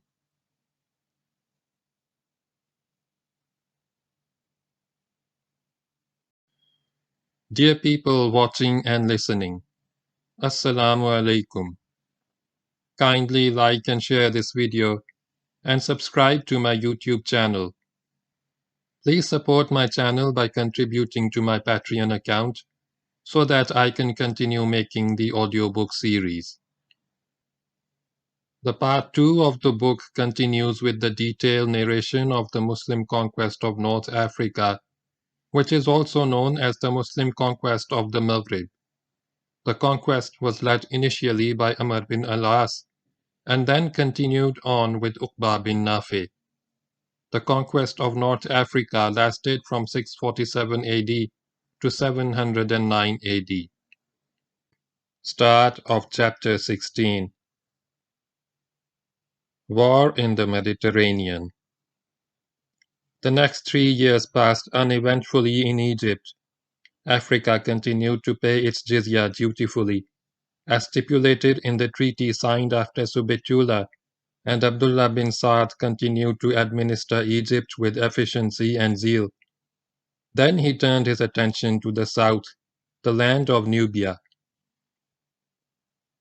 The attempt of amrbinalaas to subjugate Nubia in 21 Hijri, after his first conquest of Alexandria, had proved abortive, and his expedition had returned to Egypt with nothing to show for its troubles but a lot of one-eyed men. What little we know of that expedition has been described in chapter 11. Now, 10 years later, in 31 Hijri, 651 or 652 AD, Abdullah bin Saad made the second Muslim attempt to bring Nubia under military control. He led an expedition south to Damkula, on the bank of the Nile, but could not conquer the Nubian capital, nor win a military victory. He too found a large number of one-eyed warriors on his hands, as a result of the superb archery of the Nubians, whom the Muslims grudgingly called the archers of the eye, because they always aimed at the eye and seldom missed their mark. One of those who stopped a Nubian arrow with his eye was Muawiyah bin Hudayj, who would later become governor of Egypt and lead several expeditions into Africa. Since no decision could be achieved, in spite of all the unpleasant fighting, Abdullah bin Saad entered into an agreement with the Nubians to cease operations. It was not a permanent peace treaty, just a pact according to which A. Neither side would commit aggression against the other. B. Nubians could pass through Egypt and Muslims could pass through Nubia, but neither would stay in the other's land. C. The Nubians would provide the Muslims with 360 slaves every year. D. The Muslims would supply the Nubians every year with a given quantity of grain. The pact was signed at Tumkula, and the Muslims returned to Egypt. The Nubians remained as before, a simple and backward, but a proud and unconquered people. While as an administrator, Abdullah bin Saad had proved very effective and appears to have been especially gifted in financial matters. As a general, he had not shone too brightly. The Muslim campaign in Africa had ended in success, not because of him but in spite of him, and in Nubia the military dividend of his operations had been nil. But strange to tell, at sea he was an altogether different man, vigorous, driving, bold. In all fairness to him, it must be said that while on land he was a lamb, and sometimes a fox, at sea he was a tiger. He was to become the first noted admiral of Islam and the first to win a major naval victory. But for Muslim operations at sea, we must go back a few years to the time of Caliph Umar. In the last few years of his caliphate, Syria had consisted of three administrative parts: Emesa and Canasarin in the north, Palestine in the south, and Jordan and Damascus in the middle. The governor of the middle part of Syria was Muawiyah bin Abi Sufyan, an able and ambitious man who was keen to try his hand at naval operations. He wanted to take Cyprus. He wrote to Umar about the project and sought his permission to lead an expedition to Cyprus. Umar's aversion to seeing his armies crossing water obstacles has already been mentioned in chapter 9. Moreover, the Muslims had heretofore been land warriors with no experience of naval operations. Umar had no intention of acceding to Muawiyah's request, but desirable to get a second opinion, that of amrbinalaas. Amr did nothing to reassure the Caliph. In fact, he painted a terrible picture of the sea. O Commander of the Faithful, he wrote, I have seen a numerous people going upon it overpowered by a few. When it is calm, it tends the heart, and when it is in motion, it twists the brain. It weakens confidence and strengthens doubt. There is nothing there but sky and water. People at sea are like a worm in a log of wood. If their boat inclines, they sink, and if they survive, they are dazed. Upon receiving this letter, Umar wrote to Muawiyah, We have heard that the Syrian sea rises higher than the highest thing on the earth, and that it seeks Allah's permission day and night to spread over the earth and drown it. So how can I send forces over this terrible kafir? By him who sent Muhammad sallallahu alayhi wasallam with the truth, I shall never send any Muslim upon it. The Muslim is dearer to me than the Roman whale. Beware of asking me again. Muawiyah bided his time. Upon the death of Umar, Usman became caliph. He was a kinsman of Muawiyah. Usman extended Muawiyah's authority by making him governor of all Syria, with the result that Muawiyah became the ruler of the entire western part of the Muslim world, north of Egypt. And Muawiyah kept pestering Usman for permission to take Cyprus. At last Usman agreed, provided that Muawiyah took his wife with him and used only volunteers for the expedition. Muawiyah first took measures to make his desert soldiers sea-minded. He appointed a man named Abdullah bin Qais as his admiral and launched several small expeditions at sea. We do not know what mission Abdullah was given, but he led 50 expeditions, probably to raid the coast of Asia Minor and attack Roman craft, and he lost not a single man or vessel. On the last of these expeditions, however, a raid against a Roman port, Abdullah bin Qais was killed. The expedition to Cyprus was launched in 28 Hijri, which began on September 25, 648, and was commanded by Muawiyah in person. Though we have no knowledge of the number of ships or men involved, Cyprus was seized without opposition.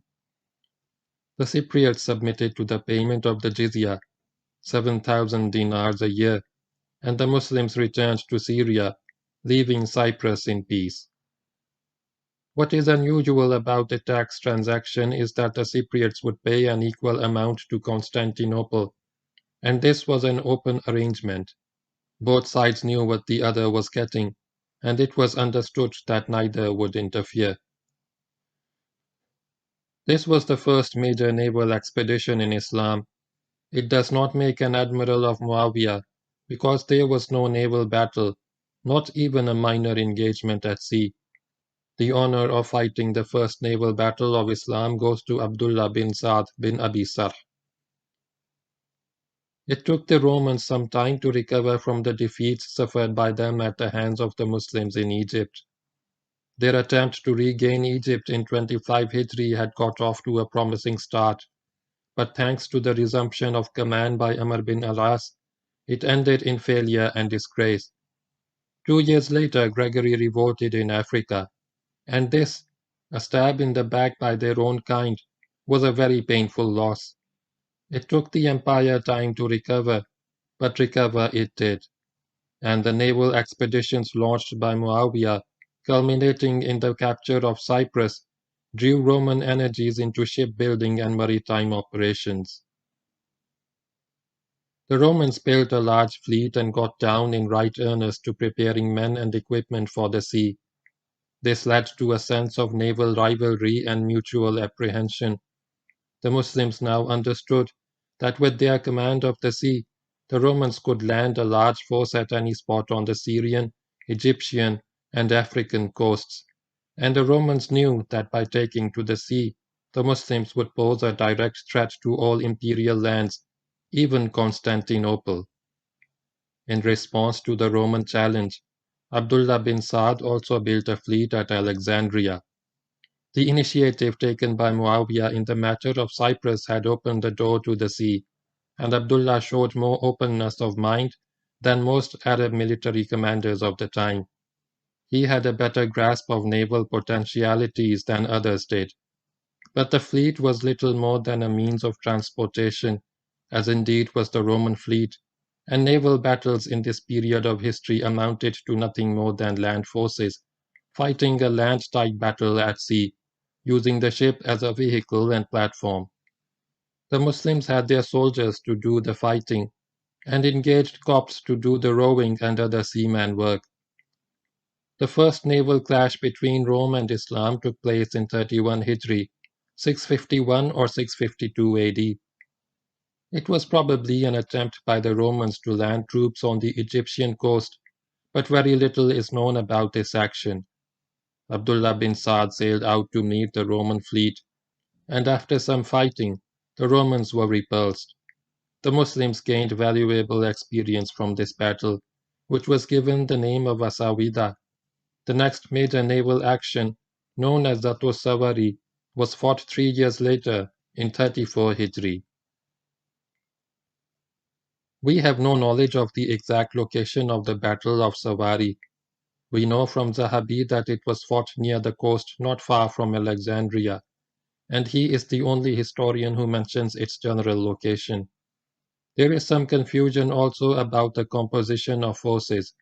According to Tabari, Muawiyah himself accompanied the fleet with his army of Syria, marching by land, but other historians have said nothing about the participation of Muawiyah in this battle. It seems unlikely too, because such coordination between military forces of two large provinces of the Muslim state without a central command would be extremely difficult, if not impossible. Other versions excluding Muawiyah from this operation are more likely to be correct. The Roman fleet consisted of over 500 vessels, filled with sailors and fighting troops and commanded by Emperor Constans in person. It was the largest fleet that had ever put to sea since the advent of Islam. The Romans sailed across the Mediterranean to make another attempt at Alexandria, with the ultimate aim of recovering their Egyptian empire. But Abdullah bin Saad came to know that the Romans were up to and was ready for action when they came. The Muslim fleet consisted of just over 200 vessels. We do not know the strength of the force embarked on these vessels, but half the force available was placed in the ships, and half moved as a land force along the coast, under the command of Busr bin Abi Artah, who was later to become quite a famous sailor. Abdullah bin Saad had disembarked his naval half from the ships, and they were encamped on the coast, with the other half some distance away, when warning was received of the approach of the Roman fleet. He got his men embarked quickly, but there was only half strength, because Busr bin Abi Artah was elsewhere. However, Abdullah with his force was ready to receive the Roman fleet, and if necessary would follow his enemy wherever the enemy went, and force an engagement upon him. As the Roman fleet appeared over the horizon, the Muslims were impressed by its size and order, but remained eager for battle. The two fleets came closer, then a strong wind arose and it blew against the Muslims. Because of the wind, the Muslims dropped anchor, and the Romans followed suit. The wind stood all night. In the morning the wind dropped, and the two fleets raised anchor. As was the custom of chivalry practiced on land, the Muslims offered to fight the Romans on land or at sea, as they wished. The Romans disdained fighting on land and chose the sea, and the battle began. Once the Roman fleet was within bow range, the Muslims opened up and maintained a steady barrage of arrows. It had little effect on the Roman ships, which drew closer. Then the arrows were used up, and Muslims began to hurl large stones at their adversaries, but this too had no visible effect. Then the Roman fleet came right up into physical contact, and the warriors went for each other with sword and dagger. One source describes succinctly how the Roman emperor saw the battle.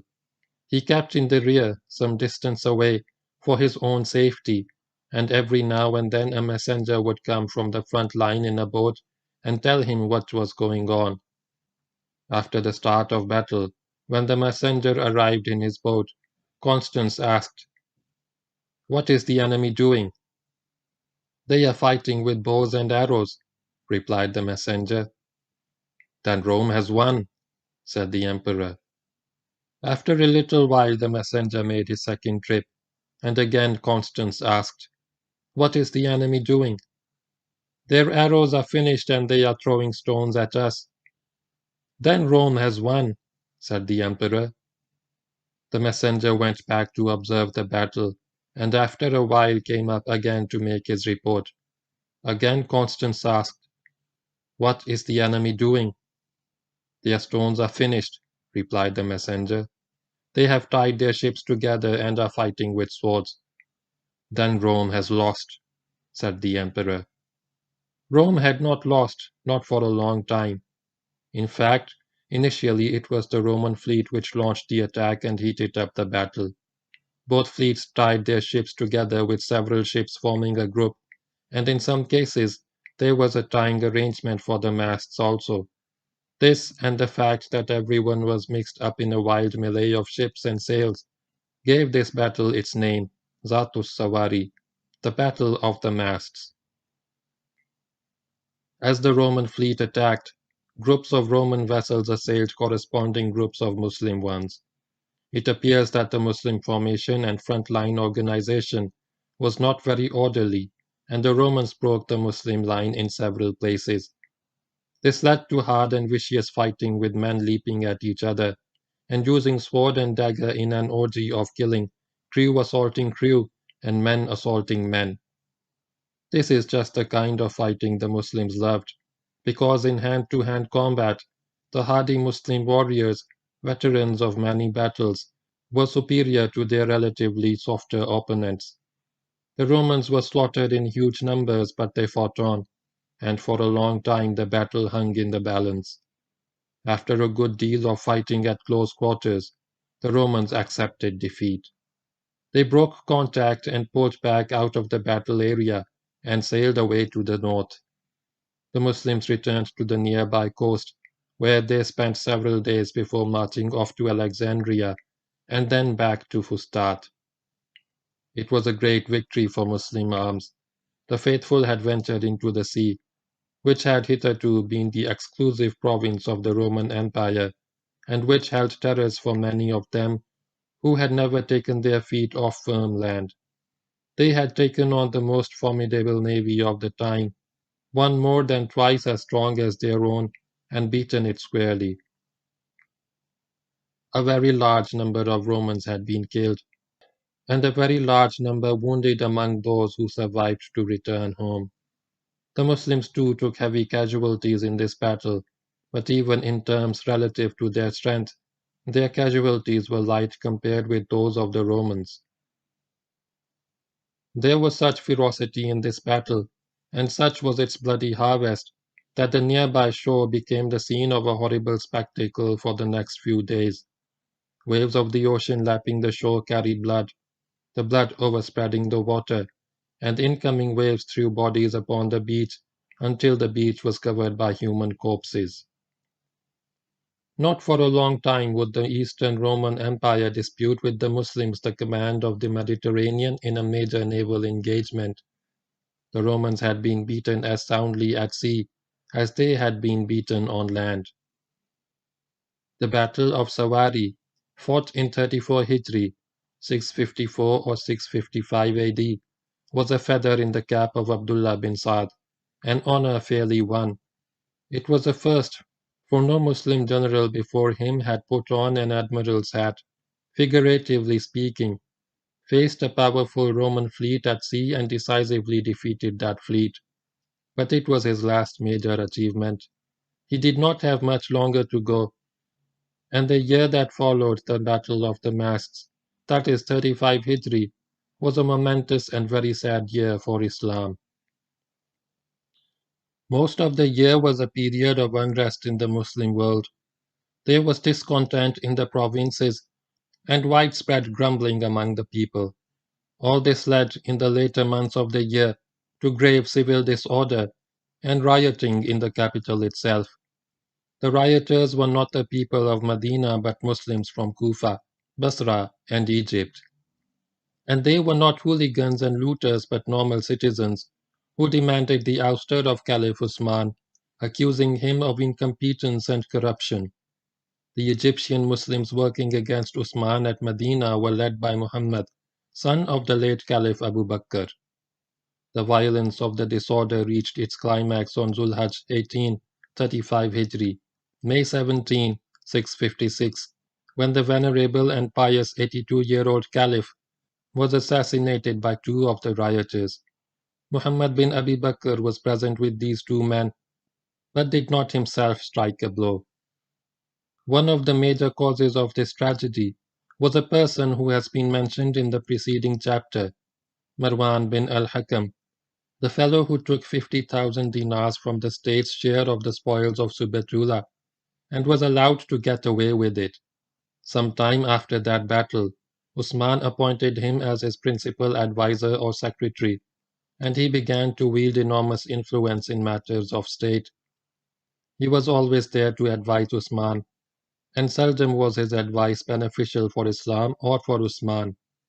He was a thoroughly treacherous and evil person with a malevolent, Rasputin-like influence over the Caliph, but for whom Usman's rule would not have ended in such internal chaos and his own violent death.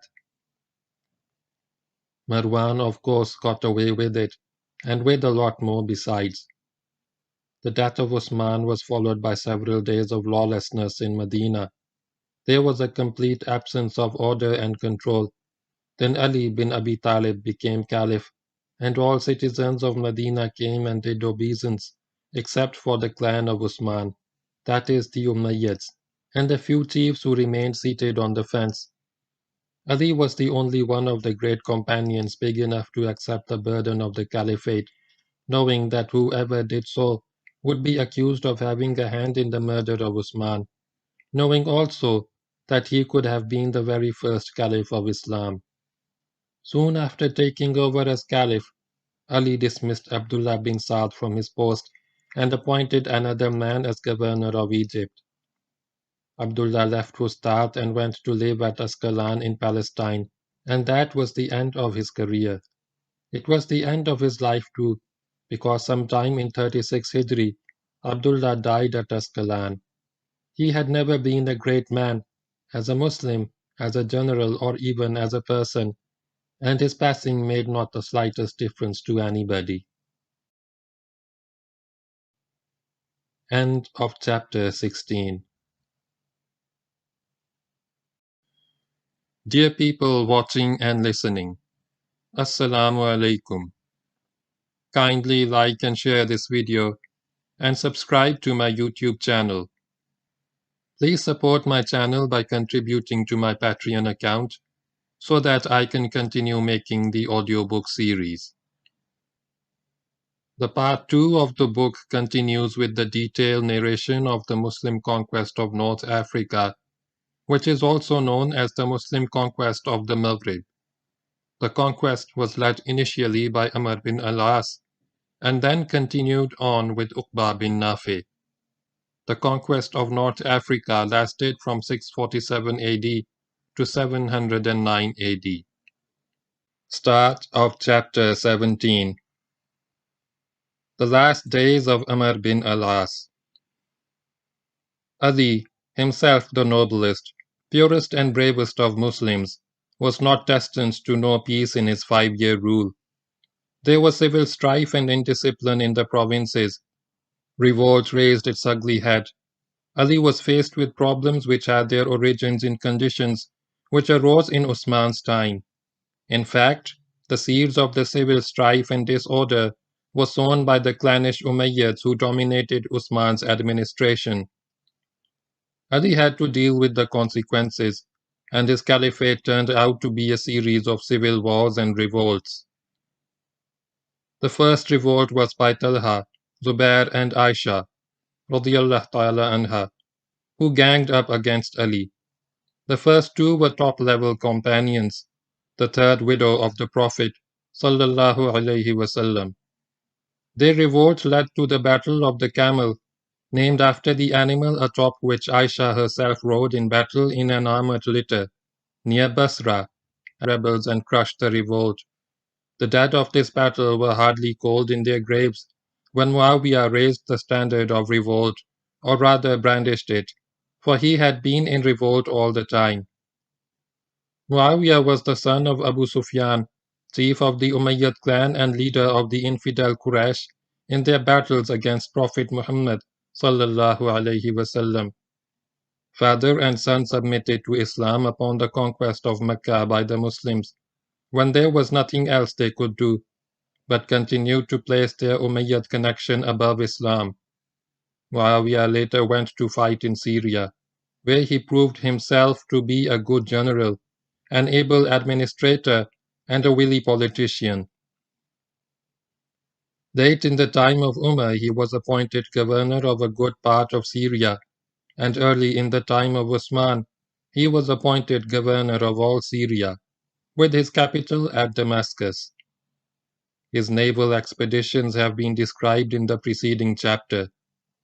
Of the chiefs who rose in revolt against Ali, Muawiyah was the most cunning and most slippery, though in the matter of these virtues, even he acknowledged the superiority of amrbinalaas.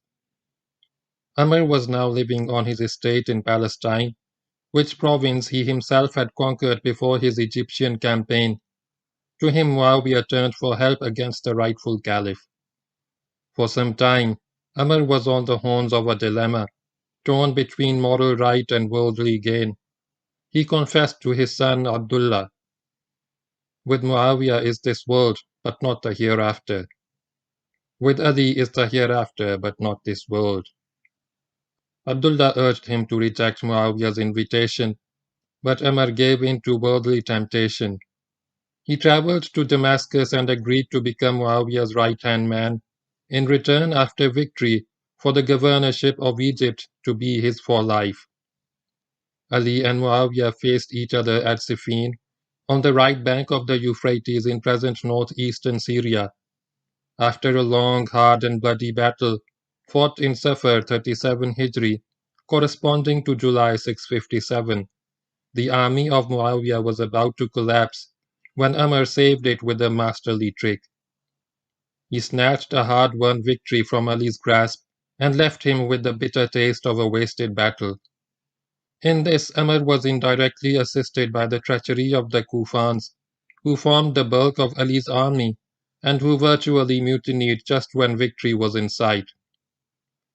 The brilliant, if highly unethical part played by Umar in support of Muawiyah, both in battle and in the political activity which followed, would take a book to describe, and commentaries on these actions would fill several volumes. This has earned him the opprobrium of a large part of the Muslim world, which regards him as an archdevil, but for whom there may have been no schism in the world of Islam. But this book is a work of military history. It deals with amrbinalaas as a soldier, and is not concerned with questions of political and religious ethics. We leave Umar to the judgment of Allah, who is the best of judges. The star of Muawiyah continued to rise and he established himself as a stable and independent ruler. Eventually, partly by guile, partly by assassination, partly by military action, he was able to wrest Egypt and the Hijaz from Ali, while the latter was beset by revolt, disorder, and civil strife within the rest of his domain. Thus the world of Islam was split in two. The rightful Caliph Ali ruled over the eastern half consisting of Iraq, Persia, and the area to the north and east, with his capital at Kufa. The western part comprising Syria, the Hijaz, Egypt, and the west was ruled from Damascus by Muawiyah, who would later be acknowledged as the first Umayyad Caliph. But Egypt had not yet become part of Muawiyah's domain when Umar came forward and claimed his pound of flesh. And he got it, except that he himself would have to take physical possession of the land because it was still in the occupation of Ali's forces. Fighting and winning battles was child's play to Umar, so he marched with an army of 6,000 men to Egypt, where he came face to face with Muhammad, son of Abu Bakr, who was Ali's governor in Egypt.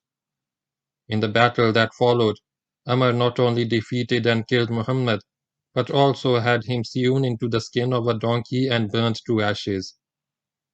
This happened at Qom Sharik, where Umar's advanced guard had fought an action against the Romans in Umar's first advance to Alexandria. And it happened in late 38 Hijri, second quarter of 659 AD. With the successful conclusion of this action, Amrbinalaas became once again governor of all Egypt. Umar was back in his beloved land, from which he had been parted for 13 years. He was 68 years of age, but still fit and active. He looked upon Egypt as his own child and felt protective towards it. It was his greatest conquest, the finest jewel which he had acquired in a long and glorious military career. He now ruled the land with efficiency and affection, seeing to the well-being of its people more than any governor had done before him.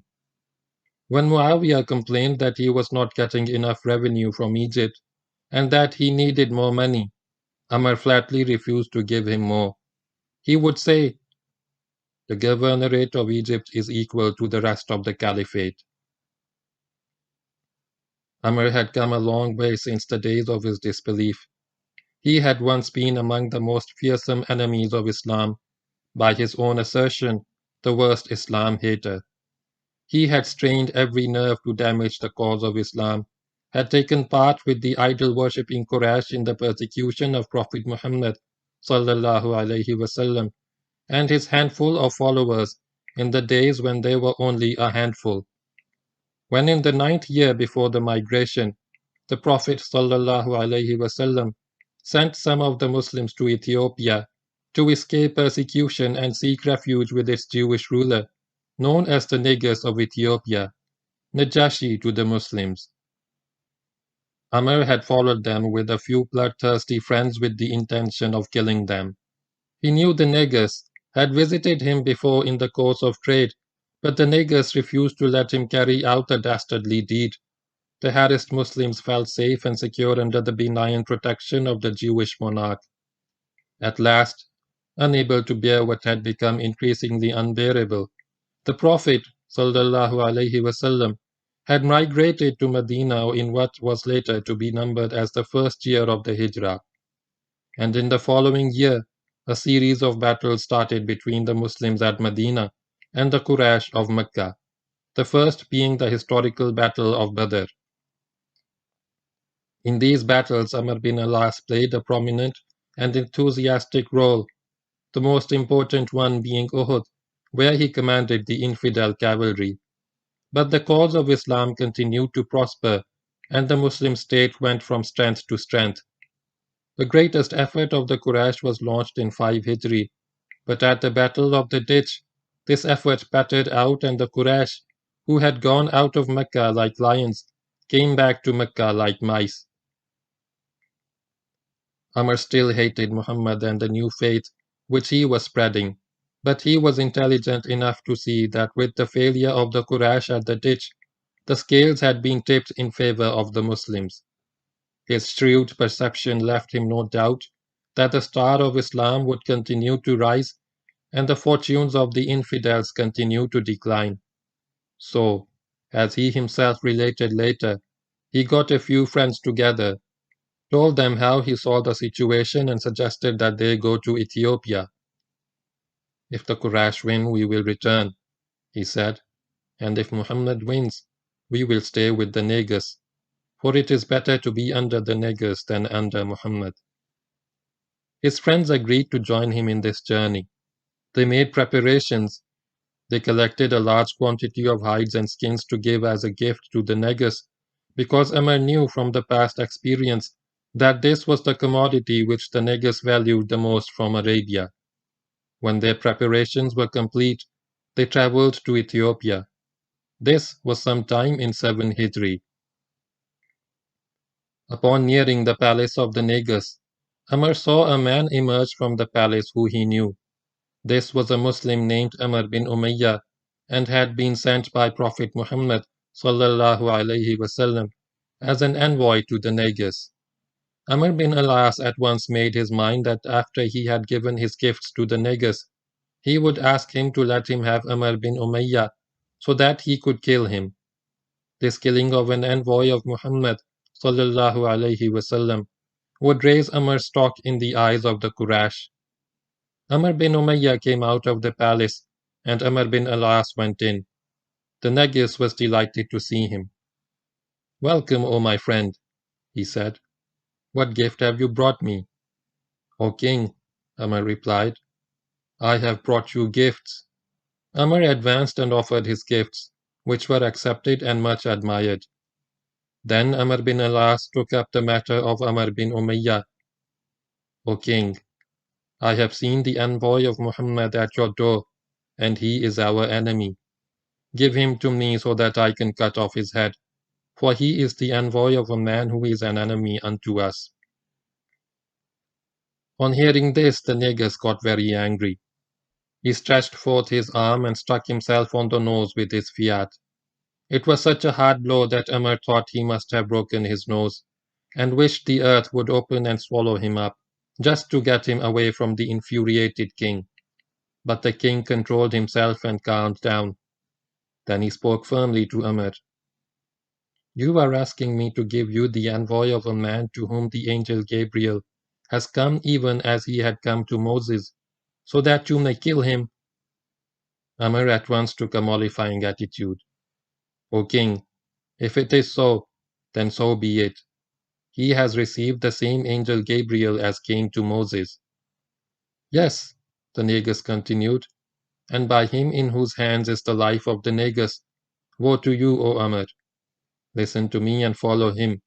By him in whose hands is my life. He will prevail, he and those who follow him against all others, against those who oppose him, even as Moses prevailed against Pharaoh and his armies. This espousal of the cause of Muhammad sallallahu by a Jewish king who had never even met him had a profound effect upon amrbinalaas. He came out of the palace of the Negus a changed man. He was sure now that Muhammad ﷺ was a true apostle of God, and that to accept Islam was the right thing to do.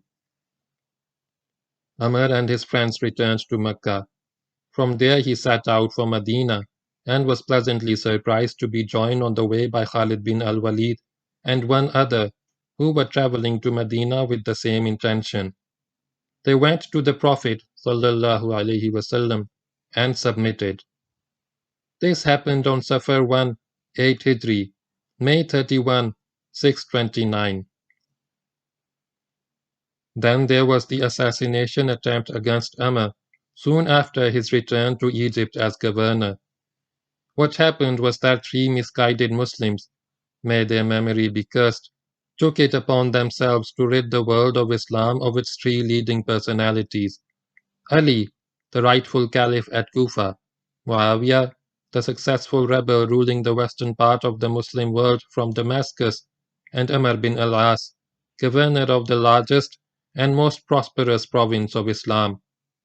The three would-be assassins thought that the removal of these three leaders from the stage would lead to the emergence of a new leadership which might be better. It was a neat, cold-blooded, well-calculated, diabolical plan, one which offered every prospect of success. The plotters fixed a day, a Friday in the month of Ramadan, for the elimination of all three leaders. These leaders would no doubt come to the mosque to lead the congregational prayer, and by such act they would be known. As each of the leaders stood before the congregation, one of the assassins would assault him and kill him. It was as simple as that. The tasks were divided by the three among themselves, and the date of the crime having been fixed, they left Mecca for their respective destinations. Abdurrahman bin Muljam went to Kufa, Hajjaj bin Abdullah went to Damascus, and Amr bin Bakr came to Fustat. Only the noblest of the Muslims was actually killed.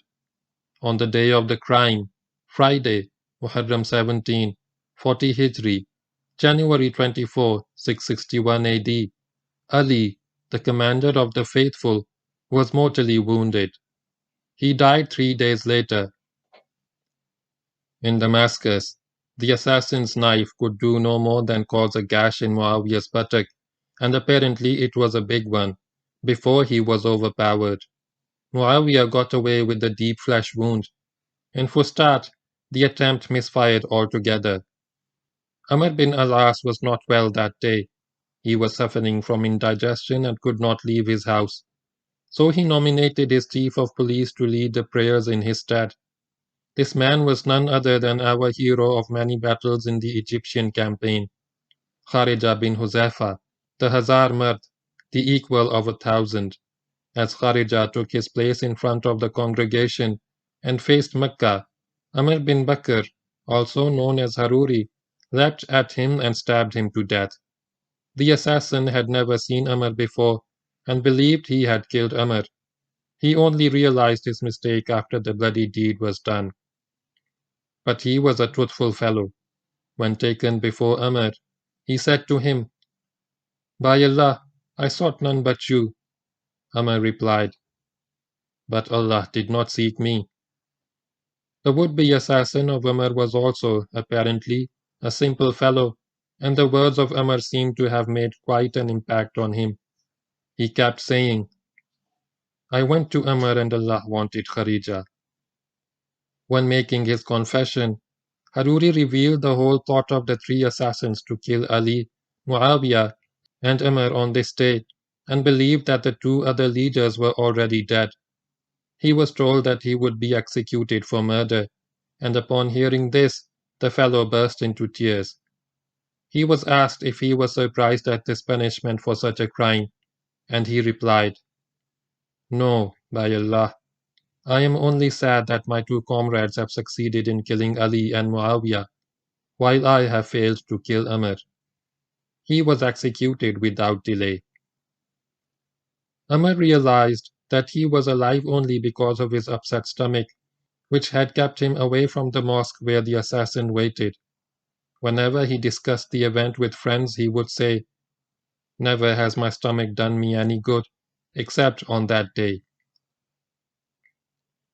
After Ali, his eldest son Hassan became caliph in the eastern part of the Muslim world, and everyone swore allegiance to him. But the people of Kufa proved treacherous to him, as they had been to his father, and when Muawiyah took the offensive against him, they turned upon him as enemies. He was actually attacked and wounded by them. Hassan decided that he had had enough. The Holy Prophet ﷺ had said that after him the true caliphate would last 30 years. In Rabiul Awwal, 41 Hijri, 30 years to the month after Prophet Muhammad's death, Hassan abdicated in favor of Muawiyah, who now became ruler of the entire Muslim state. But the true caliphate was over.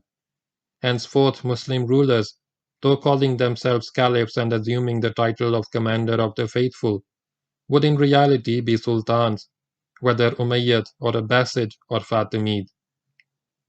All was going well in Egypt. Amr bin al-As had ruled the province for more than 4 years.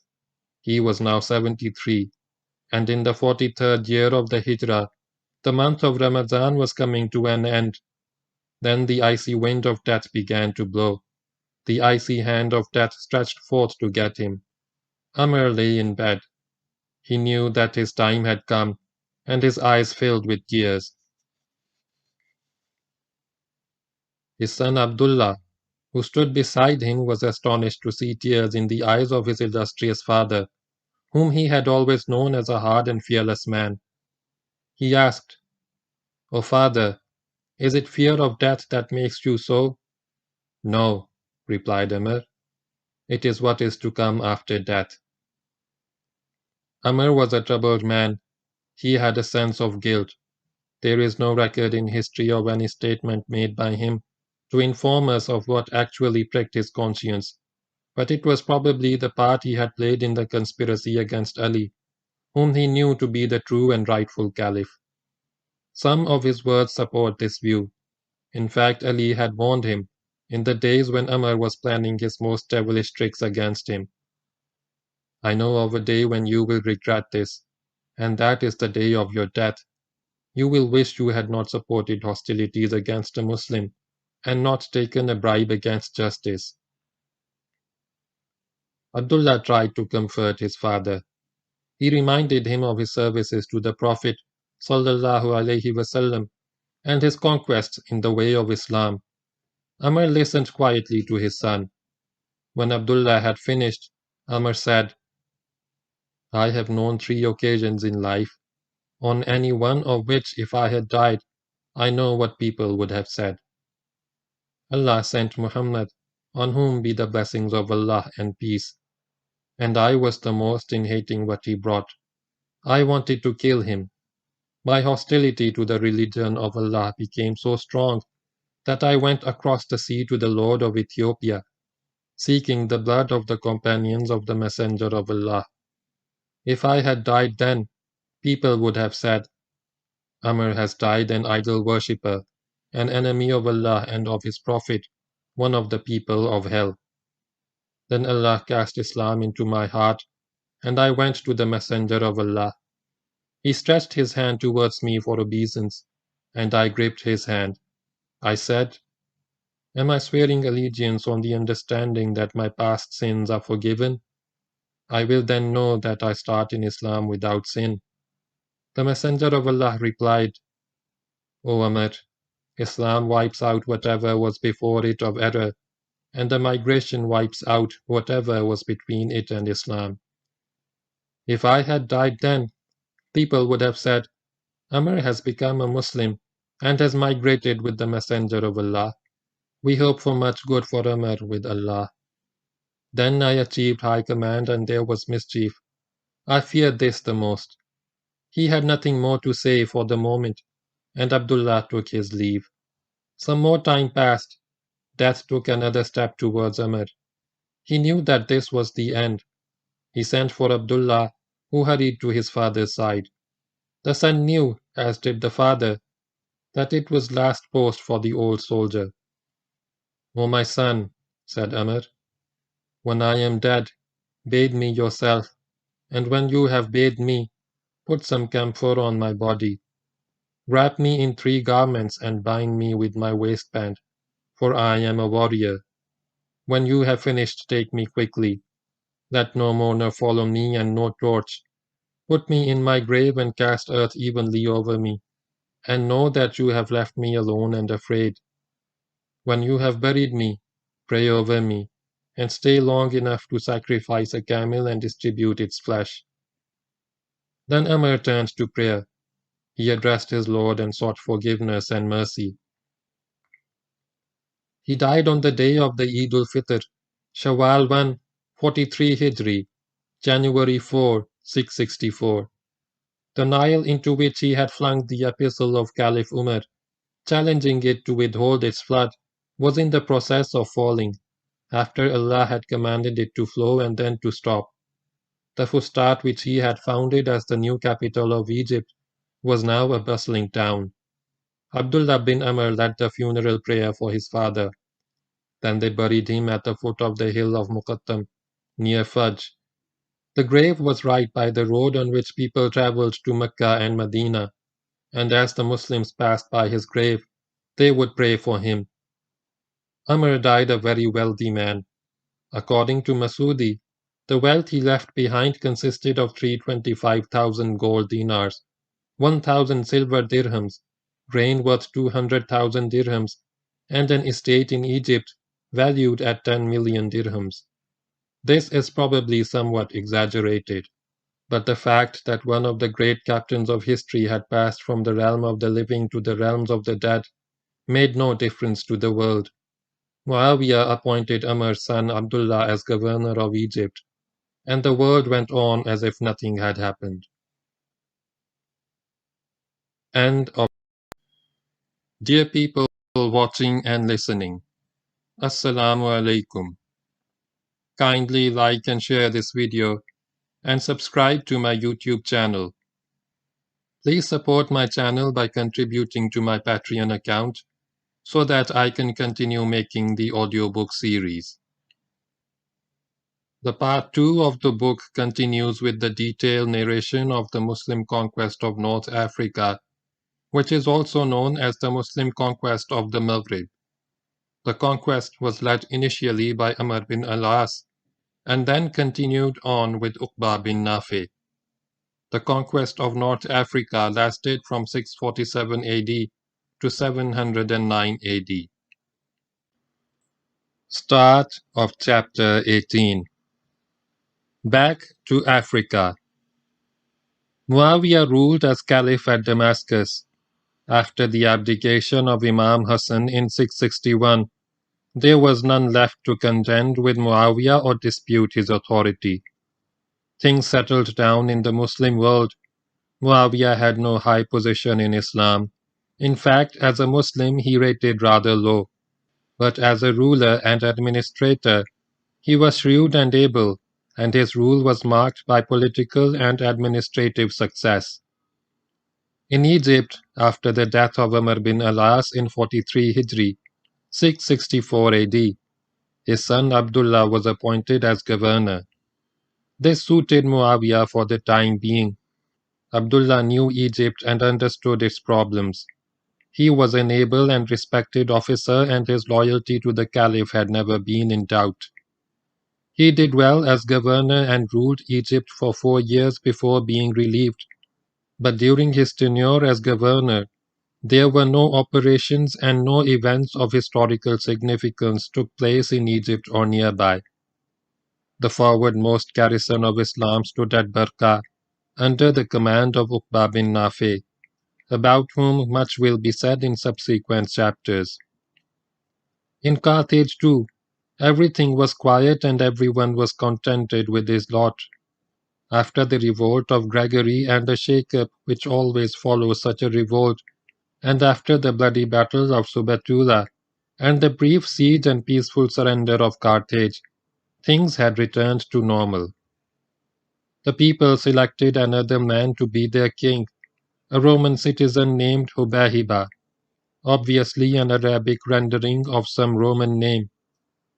Nothing much is known about this man, but he proved a good ruler and administrator for the entire domain of Africa, consisting of the provinces of Mauritania, Numidia, Carthage, and Tripolitania. On the whole, the people of Africa were happy with the new situation and recovering rapidly from the wounds of war. They lived virtually as an independent people. They even organized a new military force for defense, and ironically, the enemy they had to defend themselves against was their own ex-empire. Constans, too, grandson of Heraclius, had lain low for a long time, licking his wounds after the naval battle of Savari and getting over the shock of his defeat. The Roman navy had been driven out of the eastern Mediterranean, but slowly and steadily the empire recovered its balance and re-established its naval and military strength, though not to the same degree as before. They were reluctant to fight the Muslims by land or sea, but they were quite prepared to take on their enemies, especially their own rebellious subjects. The loss of Africa was a wound which had not yet healed. The disloyalty of Gregory, who broke away from the empire and declared himself an independent king. The bloody defeat inflicted by the Muslims upon the Roman army at Subetula.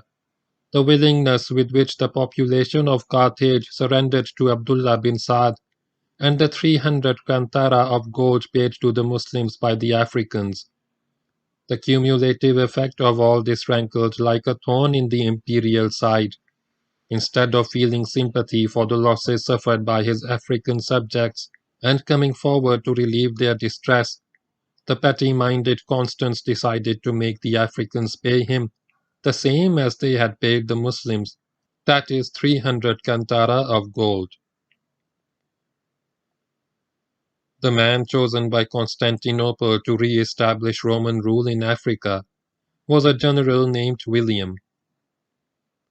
He sailed with a fleet of vessels carrying 30,000 troops. In due course, the Romans landed at Carthage, where they disembarked their army and demanded from the Africans, in the name of the emperor, 300 kantara of gold, the same as had been paid to the Arabs. The Africans refused to pay. They said that they had spent all that they had to save themselves from the Arabs, and now just did not have any more. They left no doubt in the mind of the general about what they thought of the emperor. In view of what has happened to us, they said, it would be more appropriate if he would do something to help us. The general insisted on payment. The Carthaginians persisted in their refusal to pay. If the general wanted that gold, he would have to fight for it. And fight he did. A sort of battle took place between his forces and the army of King Hubahiba, in which the more sophisticated army of Rome scored a victory, after which William occupied the area of Carthage and brought the province of Africa once again into the Eastern Roman Empire. The date of this event is not known, but judging by what followed, it probably took place in 43 Hijri, 663 AD. Hubahiba thought of the former independent life led by his subjects as being much better than what they now suffered under Roman generals and administrative officers. They had been much happier even under the Muslims, when the latter ruled over their territory for a short period. Unable to bear the change and unwilling to accept the change as permanent, Hubahiba left Carthage and travelled to Damascus to see Caliph Muawiyah. There he pleaded for help, and asked that an army be sent to drive the Romans out of Africa. The Caliph decided to do just that.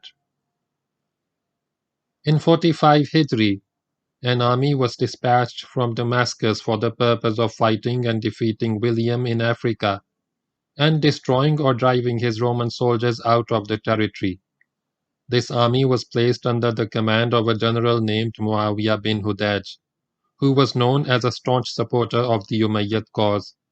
After amrbinalaas had defeated Muhammad bin Abi Bakr, Caliph Ali's governor of Egypt, prior to resuming the governorship of the province, according to some accounts it was this Muawiyah bin Hudaj, and not amrbinalaas, who had had Muhammad's body sewn into the skin of a donkey and burnt to ashes. Many years later, when the army of Abdullah bin Saad had returned from Subatullah, and he led an expedition into Nubia to subdue the Nubians, Muawiyah took part in that expedition and lost an eye to the superb marksmanship of the Nubian horse archers. Now Muawiyah bin Hudaj moved from Damascus to try conclusions with the Roman William.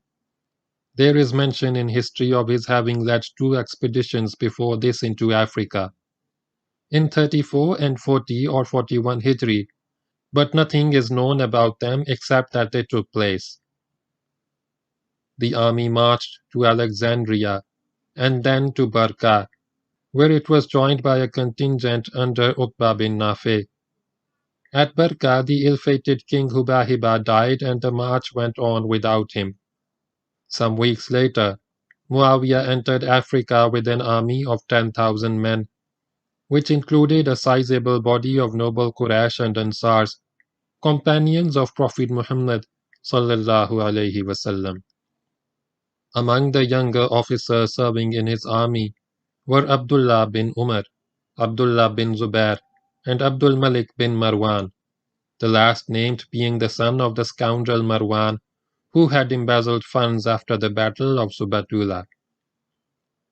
Going through the province of Tripolitania, some opposition was met from Roman detachments and small forts, but it was overcome without much trouble, and the army arrived at Kunya, which was the name of the area where the city Caravan was later built. Here they stopped, because they discovered the presence in the vicinity of a large army. The governor of Africa prepared for battle.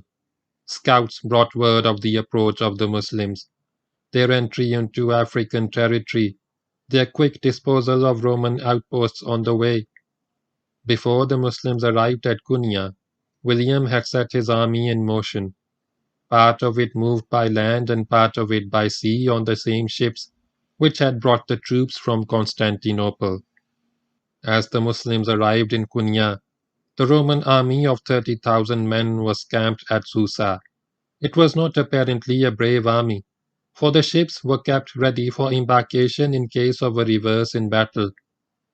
Its commanding general at Susa was a Greek named Nicephorus, Najfur to the Arabs.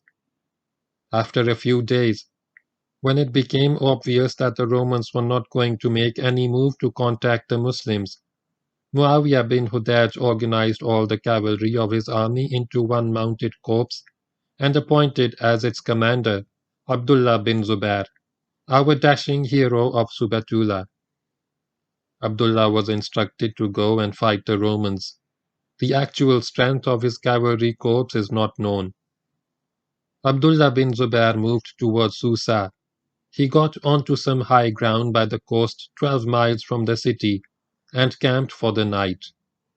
This high ground, near the present village of Akuda, gave excellent observation of the coastline to north and to south, and Abdullah could see the Roman fleet at anchor and the Roman camp just north of Susa, not far from the beach. The arrival of the Muslims near Susa did nothing to restore the confidence of Nicephorus, and he got part of his army embarked on the ships for a quick getaway. The following day, Abdullah bin Zubair moved forward, and bypassing the Roman camp from the right, got to the southwest edge of Susa. Here he went into camp, at a place which was under observation by the Romans. The space between the two camps was roughly where the modern part of Susa, full of tourist hotels, stands today. It was flat, open country. Soon after the arrival, it was time for the late afternoon prayer, and the entire Muslim force fell into neat lines for the congregational prayer, led by the commander, in full view of the Romans.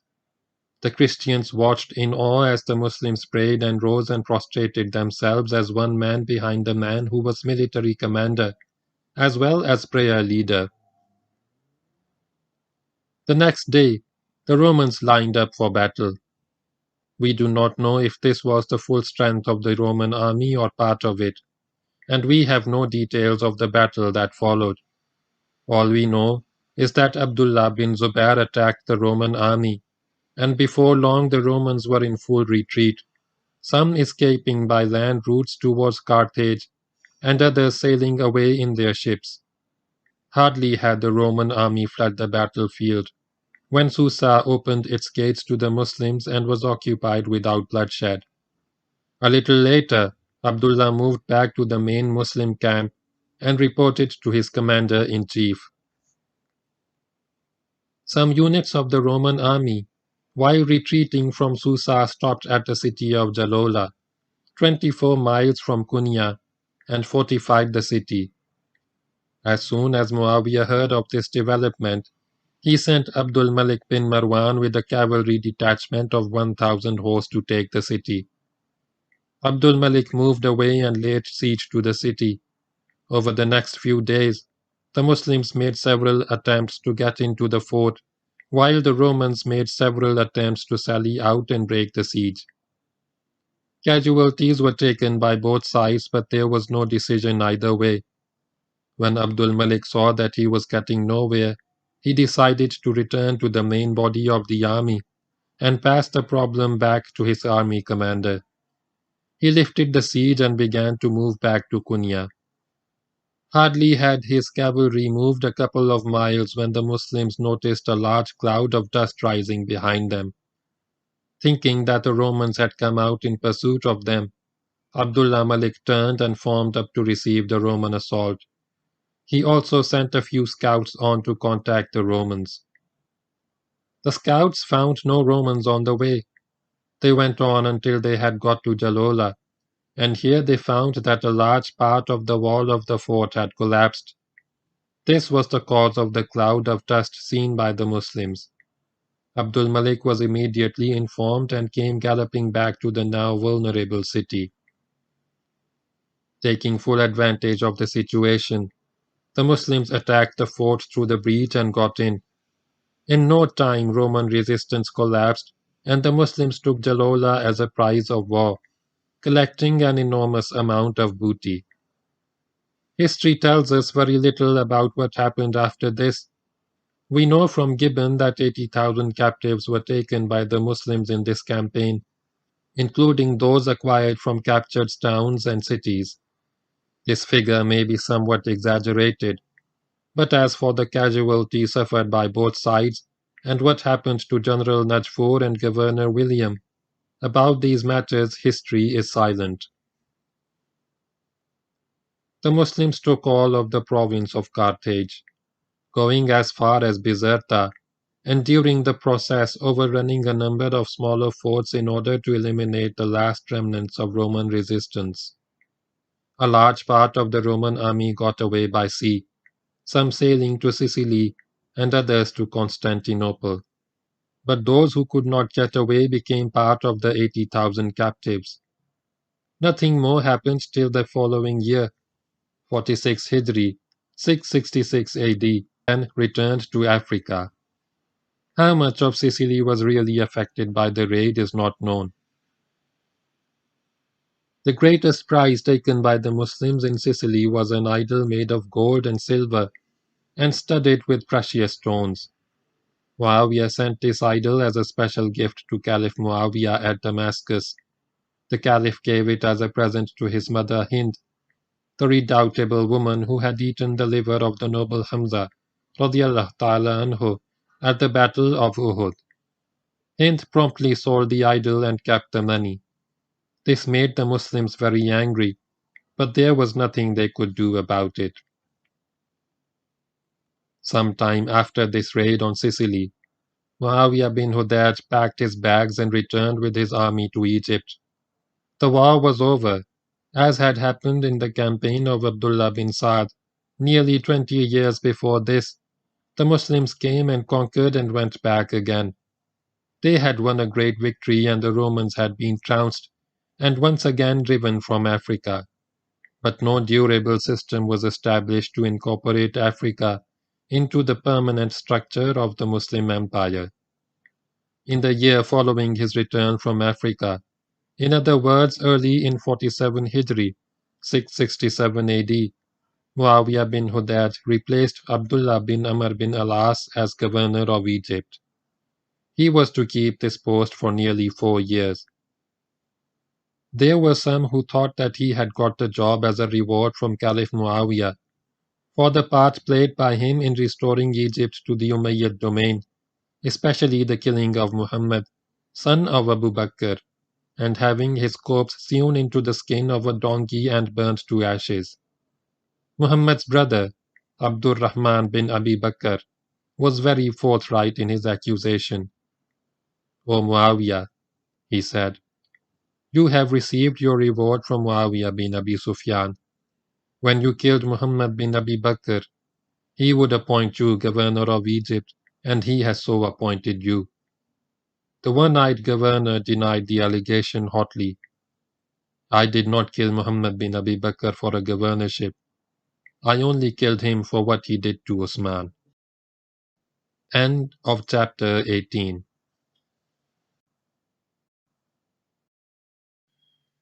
Dear people watching and listening, Assalamu alaikum. Kindly like and share this video and subscribe to my YouTube channel. Please support my channel by contributing to my Patreon account so that I can continue making the audiobook series. The part 2 of the book continues with the detailed narration of the Muslim conquest of North Africa, which is also known as the Muslim conquest of the Maghrib. The conquest was led initially by amrbinalaas and then continued on with uqbabinnafe. The conquest of North Africa lasted from 647 AD to 709 AD. Start of chapter 19. Uqbabinnafe. The Muslims had twice gone into Africa and conquered the eastern half of it, first under Abdullah bin Sa'd and the second time under Muawiyah bin Hudayj. Both expeditions had been a complete success.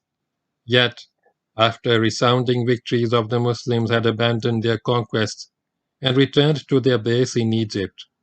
They came back covered with glory and laden with spoils, but nevertheless one could ask whether it was worth taking all that trouble and risk for the sake of booty and the thrill of thrashing an old enemy again. There were reasons for this.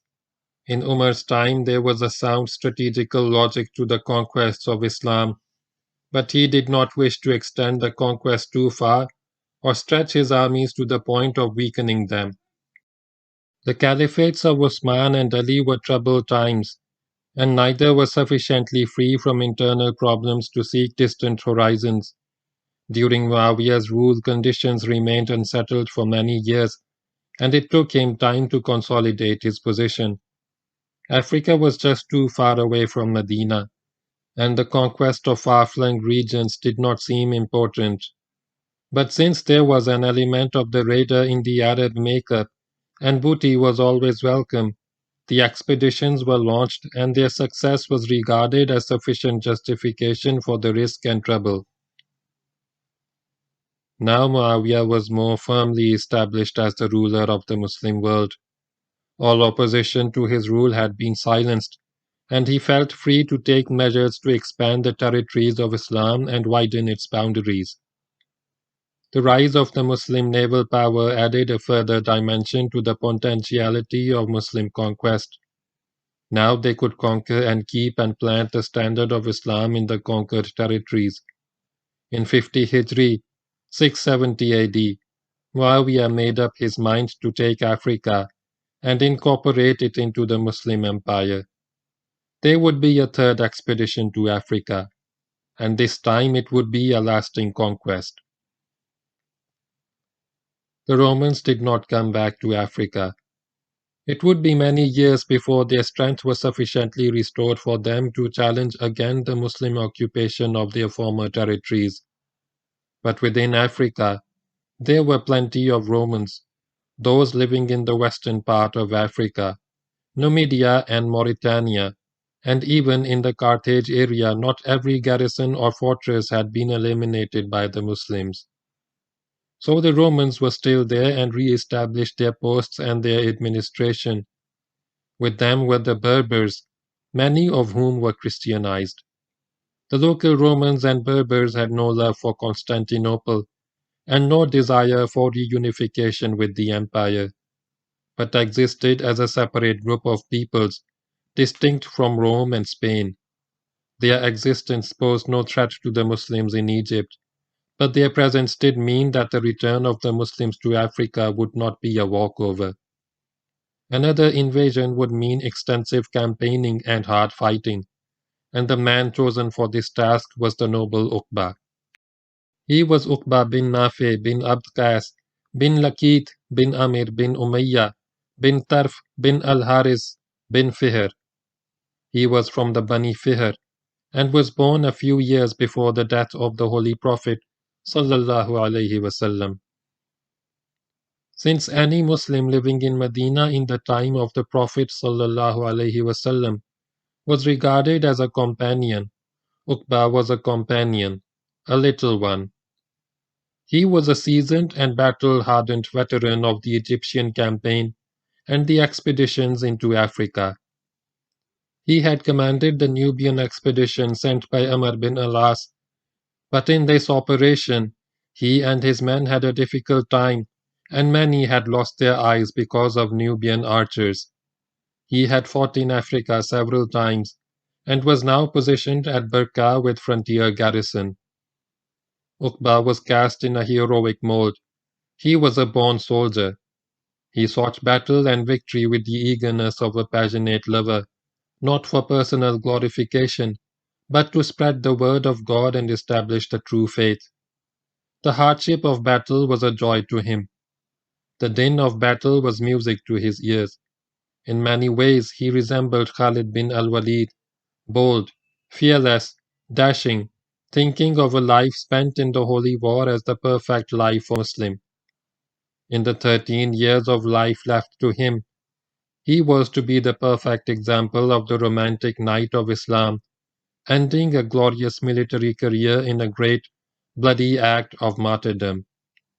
The Holy Prophet sallallahu alaihi wasallam had said, "From Africa will rise on the day of judgment 70,000 martyrs, their faces bright as the full moon."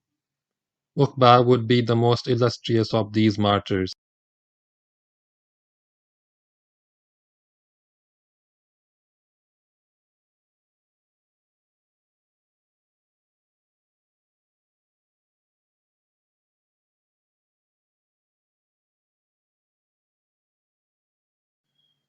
Dear people watching and listening, Assalamu alaikum. Kindly like and share this video and subscribe to my YouTube channel. Please support my channel by contributing to my Patreon account so that I can continue making the audiobook series. Uqba marched from Barqa with intent to conquer Africa and all beyond. In fact, so far as he was concerned, it was his intention to conquer the whole world, and if he failed to do so, it was not for lack of will on his part, but because the land finished and he could not go any further. But more of that later. He marched with an army of 10,000 men. There were some contingents from Syria and Egypt, sent by order of the Caliph to give him the required strength. But many regiments had been his for a long time, had campaigned with him in Africa, and were stationed as part of his garrison at Barqa. These contingents included quite a few Berbers who had been converted by him to Islam. The march from Barqa took place sometime in 50 Hijri, 670 AD. After 2 weeks' march, the army arrived at Sirte, and went into campaign. Here Uqba decided to delay the advance into the heart of Africa until the Libyans had been properly brought into line, and this was necessary because many of the Berber tribes in the region, which had pledged loyalty and tribute to the Muslims in the first conquest of Libya by amrbinalaas in 23 Hijri, had broken their pledge and refused to honor their agreement. So Uqba left the bulk of his army in camp at Surt and rode off with 800 mounted men, 400 horse and 400 camel, all equipped and prepared for long, waterless journeys. As his first objective, he chose Wadan. Upon arrival at Wadan, he attacked the place, and soon after the resistance of the inhabitants collapsed and the place was won. The king of Wadan, probably more of a big chief than king, renewed the pact made by amrbinalaas and agreed to abide by its terms. When this had been done, Uqba cut off the lobe of his ear. The king protested vehemently. "Why did you do this to me? You just made a pact with me." Uqba looked at him intently for a while. "I did that to teach you a lesson," he replied calmly. "Whenever you touch your ear, it will remind you not to fight the Arabs." Uqba collected 360 slaves, which was the number due from the people of Wadan under the old pact, and prepared to march on. He asked the people what lay beyond them. They spoke of Jarma, a city of Fezzan at a distance of 8 days' march. Uqba marched from Jarma. Upon completion of the journey, when he was 6 miles from the town, he stopped and went into camp. From here he sent messengers to the town demanding its surrender, and his demand was accepted by the people. No blood was shed. Jarma too had a king according to historians, but he too was probably nothing more than a big chief. However, he came out of the city with the intention of visiting the Muslim general and paying his respects. Once outside, he waited for his entourage, which was slow to get ready. Before it could join him, a Muslim cavalry squadron arrived on the spot and took up positions between the big chief and his city, and refused to let the others out. Even the big chief's horse was not allowed outside the town. They forced him to walk on his flat feet all the way to Uqba's headquarters. 6 miles is nothing as a walking distance, but this chief was a soft chief, a corpulent fellow apparently unused to exercise of any kind. When he arrived outside Uqba's tent, he was in an exhausted state. He even started to spit blood. It was certainly a very unimposing chief who stood panting and puffing before uqbabinnafe. "Why did you do this to me?" he asked piteously, "when I was coming to you willingly?" Uqba looked intently at the miserable fellow for a while, wondering what part of this king to remove. He decided that perhaps enough had been done to him for memory not to fail. He said, "As a lesson to you, whenever you remember this, you will not fight the Arabs." At Jarma, a new pact was prepared, because there was none from before this time, and its terms included a contribution of 360 slaves. The king was left alone and intact, compared with his predecessor and his successor. For some weeks, Uqba moved around the region of Fezzan, discovering and subduing new forts, preaching Islam to their inhabitants, many of whom accepted the new faith. Then he turned his steps towards a place called Khawar, also called Jawan, which was big enough to be well known in the province. It took him 15 days to get there, and he arrived to find that it was a large fortified town. The Muslims laid siege and settled down to force the inhabitants into submission. But when a whole month had passed, and the defenders showed no sign of submitting, nor even apparently of suffering any hardship, Uqba decided that siege warfare was not really the right kind of fighting for the chivalrous Arab. He lifted the siege and went away from Khawar, this time going towards the border with the Sudan, to some place not known or even mentioned in the early histories. Here he found a town and captured it. Here also there was a chief who submitted and accepted the terms laid down by the victor. Uqba cut off his little finger. "Why did you do this to me?" the chief protested. "As a lesson to you," replied Uqba. "Whenever you look at your little finger, you will refrain from fighting the Arabs." The reader might imagine that Uqba had a rather impish sense of humor, but this is unlikely. His entire makeup was so serious, he was so obsessed with the ambition of fighting battles in the Holy War and spreading the word of God, that it would be unthinkable for him to do these things as a mischievous prank. He really meant to make sure that these tribes would remain faithful to Islam and not revolt against the Muslim power. And in this, he was entirely successful because the Berber tribes of Libya, with minor exceptions, never turned against Islam, and thus Uqba's unusual way of driving his point home was to their advantage. By discouraging revolt, it saved them from suffering the horrors of war, which included more painful losses than earlobes and little fingers. This last mentioned chief was the last man to lose a part of himself to Uqba's unusual methods. Uqba collected 360 slaves and returned to Khawar, which he had tried unsuccessfully to conquer in a recent siege. This time he passed by Khawar, making sure that he was seen by the inhabitants of the city and making no attempt to fight them. He traveled a distance of 3 days' march from it, then doubled back on his tracks and got to Khawar to find the inhabitants utterly unprepared for battle. Having taken them by surprise, he stormed the city and captured it at once. Many of the warriors defending the town were killed, and the town itself was taken by the Muslims as a prize of war. After this, he began his journey back to Surt. He went by Zawila, the capital of Fezzan, but there was no battle here because the people of Zawila had remained loyal to their pledge, and Uqba had been visiting the place in past years.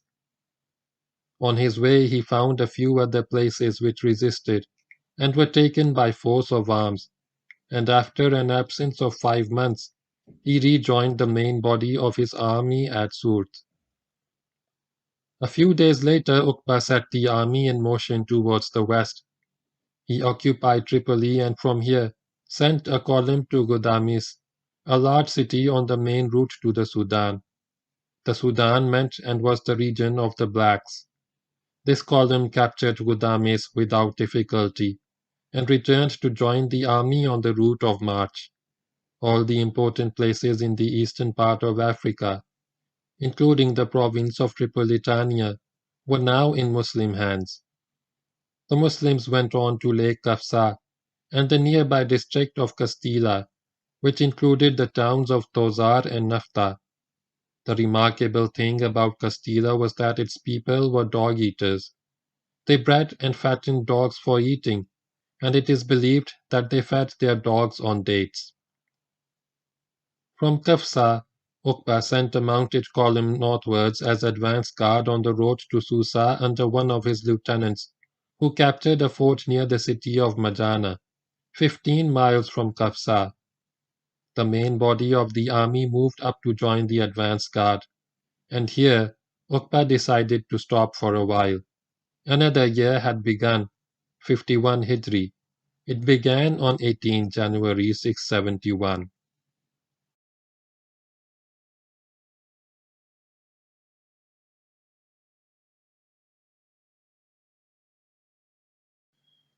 Dear people watching and listening, Assalamu alaikum. Kindly like and share this video and subscribe to my YouTube channel. Please support my channel by contributing to my Patreon account so that I can continue making the audiobook series. Uqba had taken about as much of Africa as had been taken before by Abdullah bin Saad and Muawiyah bin Hudad, but he had come to stay. He understood very well that his army was like an island of Islam in a sea of Berbers and Romans. He had already converted a large number of Berbers, but if the Muslims went back again, his efforts would be wasted, and there would be little encouragement for future conversion. Moreover, ahead of him lay the rest of the continent, the Maghrib, for which a major expedition would have to be mounted some day. All this needed a base, something permanent which would act as a center of Islam in Africa. A cantonment of sorts already existed in the region west of Susa, built by Muawiyah bin Hudad, and the Muslims had already moved from Kafsa to this area. But this was not quite what they wanted. There would have to be a better place. Uqba wanted a city, but not this one. He assembled his troops. Lo, he addressed them, the people of this land have no character. When the sword is laid upon them, they submit. When the Muslims go away, they return to their own ways and their own religion. When a Muslim leader enters Africa, they accept his call to Islam. But when he returns, those who had accepted the religion of Allah revert to disbelief. I see it as your task, O Muslims, to build a city in Africa which will give power to Islam till the end of time. All agreed to the proposal. They were all keen that a city should be built, and that they should garrison it as defenders of the frontier. Latesconia, its vulnerability to the Roman fleet, which was still a powerful force in the Mediterranean. He explained this to his men. I fear that the Lord of Constantinople might attack it by surprise and capture it. Let us leave between the city and the sea more space than a naval commander can cover without his movement being known. And if there is so much space between it and the sea that prayers do not have to be shortened, then we remain defenders of the frontier. Again the men agreed. Since no one liked the place which Muawiyah had chosen as a settlement, Uqba led his men out and brought them to a place full of vegetation and trees and undergrowth. The area was apparently covered with jungle or marsh. It promised to be full of unpleasant creatures that run and crawl, and the Muslims had been long enough in this area to know of the presence in the jungle of lions also. The men were less than thrilled with the idea of going into the forbidding jungle. Lo, they said to their commander, you have ordered us to build in an area of swamp and dense vegetation, which will not get any better. We fear the wild beasts and the snakes and other denizens. Then we have the charming story of how Uqba cleared the jungle of its unwanted occupants. In his army, he had 18 companions of the Holy Prophet, sallallahu alaihi wasallam, and many sons of companions. He led them to the edge of the swamp and called in a loud voice, O serpents and wild beasts, O inhabitants of the valley, we are companions of the Apostle of Allah. Go away from us. May Allah have mercy upon you, for we are coming in. Anyone we find after this we will kill. He made the call 3 times. Then for 3 days, from sunrise till noon, Uqba and his soldiers would stand and watch in amazement the sight of the denizens of the jungle evacuating their jungle. Lions and wolves carrying their young, snakes and scorpions carrying their young. They were allowed to go unmolested, by order of Uqba. Just the sight of these exodus as a result of Uqba's call had a tremendous impact on the local population, and large numbers of Berbers embraced Islam. As soon as the movement of the animals was over, and it took 3 days to complete, the Muslims moved in. Uqba planted his lance in the ground and said, This is your caravan. The trees were cut, the land was cleared of unwanted growth, and the city of Caravan was built. Its construction began in 51 Hijri and went on for 4 years and before the city was complete. It was 36 miles from Susa, and for 40 years after the Muslims moved in to clear the jungle, no one ever saw a snake or a scorpion or a wild beast in Caravan. It was even said that you could not get one for 1,000 dinars. The city was to rise in glory as the Muslim capital of Africa and a center of learning, and would remain the foremost city of Islam in North Africa for 400 years.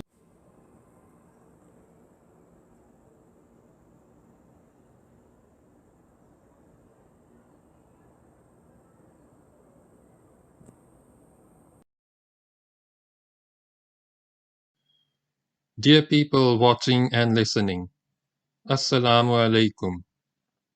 Kindly like and share this video and subscribe to my YouTube channel. Please support my channel by contributing to my Patreon account so that I can continue making the audiobook series. Uqba ruled Africa as governor with his headquarters at Caravan. This was not only the political capital of the Muslim state, but also, strangely enough, a frontier post, for the Muslims did not really advance much farther than this. They did not take Carthage and Tunis, not this time, but they felt safe without extending their borders beyond Caravan, because there was no organized opposition in Africa or the Maghrib.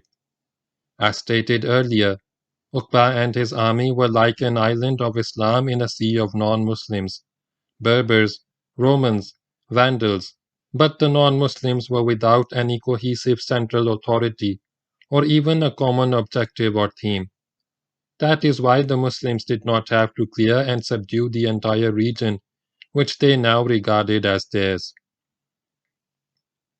Uqba ruled wisely and well, proving himself as good a governor as he was a general.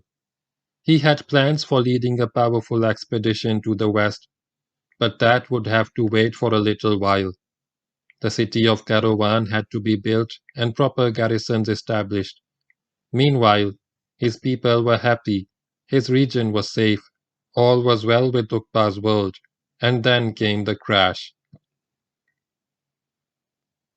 In the end of 50 Hijri, the Caliph had replaced Muawiyah bin Hudayj as governor of Egypt by Maslama bin Mukhallid.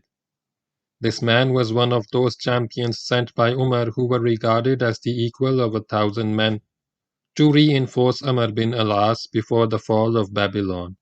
He was the hero who had duelled with the Roman champions in Alexandria when amrbinalaas and he and 2 others had been trapped in a tower. His appointment was quite fair, probably well deserved, but what started the trouble was that the Caliph made him governor of both Egypt and Africa, the first time the 2 regions were combined under one man, and some time late in Hajir had served as a subordinate, and which deserved a reward. However, Maslama went so far as to instruct Abu Muhajir to treat Uqba kindly. This ex-slave did not do. He was extremely harsh with Uqba, even placed him in fetters, and according to one report which deserves to be discounted, threw him in a dungeon. It speaks volumes for the discipline and dedication of men like Uqba, who could have revolted against the governor of Egypt and would have been followed by the bulk of the army, that he chose not to question the authority of a governor appointed by the Caliph and submitted without a murmur to his fetters. It is a different matter that the Arab, like the camel, never forgets. How long Uqba remained a prisoner of Dinar we do not know. According to one report, it was not until the Caliph heard about his ill treatment and ordered his release that the fetters were removed and he was freed of all restrictions. He left town with the intention of proceeding to Damascus. Meanwhile, out of petty jealousy, Dinar took it into his head not to live in a city built by Uqba. He would build one of his own, one by which he would be remembered. So he chose a site 2 miles north of Caravan, and there he ordered the building of a new town. When built, everybody in Caravan would move to the town of Abu Muhajir Dinar. It was shortly after he left Caravan that Uqba was informed of the order of Dinar to move from Caravan to the new town. This was the limit, thought Uqba. This was adding insult to injury. Uqba prayed against Dinar. O Lord, he said, raising his hands in supplication, do not let me die until you have given me power over Dinar, son of the mother of Dinar. This was a polite Arabic way of expressing doubt about the identity of the fellow's father. That is, that one was sure about his mother, and that was all. Dinar heard about this prayer. But what worried him was not the insult, but the fact that Uqba was known as a man whose prayers were always answered by God. Thereafter, the wretched man went in fear of what Uqba would do to him when he did get power over him. Uqba travelled all the way to Damascus, a sad general very unjustly treated. A man so noble and so dedicated to the cause of Islam, a man so brave and loyal who had rendered services as he had done, deserved the greatest reward that a government could offer, in the form of honor and recognition. But here was uqbabinnafe, dismissed without reason by an ungrateful government, and placed in fetters by an ex-slave. This was often the fate of Muslim generals in the time of the Umayyads, and later also in the Abbasid period. One day you were a great military commander, the next day a humble or disgraced nobody. Uqba had an interview with Muawiyah and was bitter in his complaint. I have conquered lands, which submitted to me.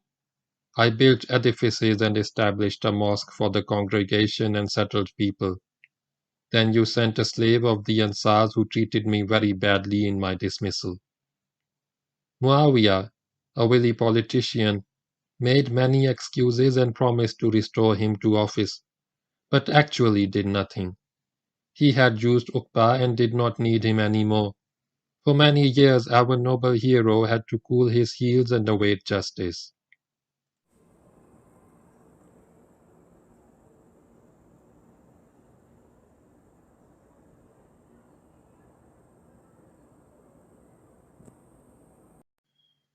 Dear people watching and listening, Assalamu alaikum. Kindly like and share this video and subscribe to my YouTube channel. Please support my channel by contributing to my Patreon account so that I can continue making the audiobook series. Strangely enough, justice was done to Uqba by the man least qualified to do so, a man cursed by much of the Muslim world as the embodiment of evil. This was Yazid, son of Muawiyah, known as the villain of Karbala. In 60 Hijri, 680 AD, Muawiyah died, full of years if not of honor, having forced everyone before his death to swear allegiance to his son Yazid, who was known as a drunk and a pervert and a thoroughly evil man. In 61 Hijri took place the tragedy of Karbala, where the Prophet's noble grandson Hussein and his companions were martyred. In the same year, Yazid reappointed Uqba as governor of Africa and separated this province from Egypt. During the years that Uqba spent patiently at Damascus, Abu Muhajir Dinar did not sit idly in his new town. He led an expedition to the Maghrib and at Tilimsan, a little south of Oran, fought and defeated a Berber force under a famous chieftain named Qusayla. Dinar offered Qusayla Islam, and the Berber accepted the new faith along with many of his followers. Qusayla was not, however, serious about Islam and was to have an interesting career in relation to Islam, as future chapters will unfold. Dinar returned to his new town and ruled Africa in peace until his turn came to taste the same medicine which he had given to Uqba. He heard of Uqba's reappointment in 61 Hijri. Uqba set off from Damascus. With him travelled 25 companions of the Prophet. On his way to Africa he passed Fustat and met Maslama bin Mukhallid, who had been responsible for his dismissal and who would now be his fellow governor in the continent. Maslama tried his best to make amends, assured Uqba that he never agreed with the behavior of Dinar vis-a-vis Uqba, and had in fact directed Dinar to be kind to Uqba. Uqba accepted Maslama's regrets. He also met Abdullah bin amrbinalaas, who had settled down in Fustat. Abdullah made a prediction which gladdened the heart of Uqba. "O Uqba," he said, "perhaps you belong to the army of soldiers who will enter paradise in their riding clothes." This had reference to a prophecy made by Prophet Muhammad sallallahu alaihi wasallam regarding some of his followers who would die in battle and go to paradise in the clothes in which they traveled, fought, and died. The vengeance of the Arab is terrible. Uqba got to Caravan. The first thing he did was to put fetters on Abu Muhajir Dinar. The second was to order the destruction of the town built by Dinar. The third was to get the people back into Caravan and get the city going again. Then he went round the city, along with the companions and sons of companions, and prayed for his city. O Lord, fill it with knowledge, fill it with those who obey you, make it a source of strength to your religion, and a source of disgrace to those who deny you. Uqbabinnafe was a man whose prayer was always accepted by God. Uqba was about to lead a great expedition to the west, about to plunge into the heart of the Maghrib.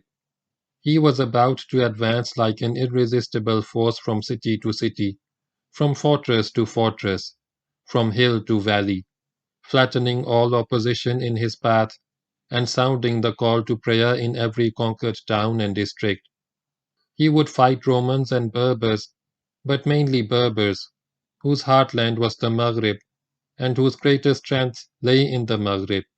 Since the Berbers now enter our history in force, it is just as well for the reader to know something about them.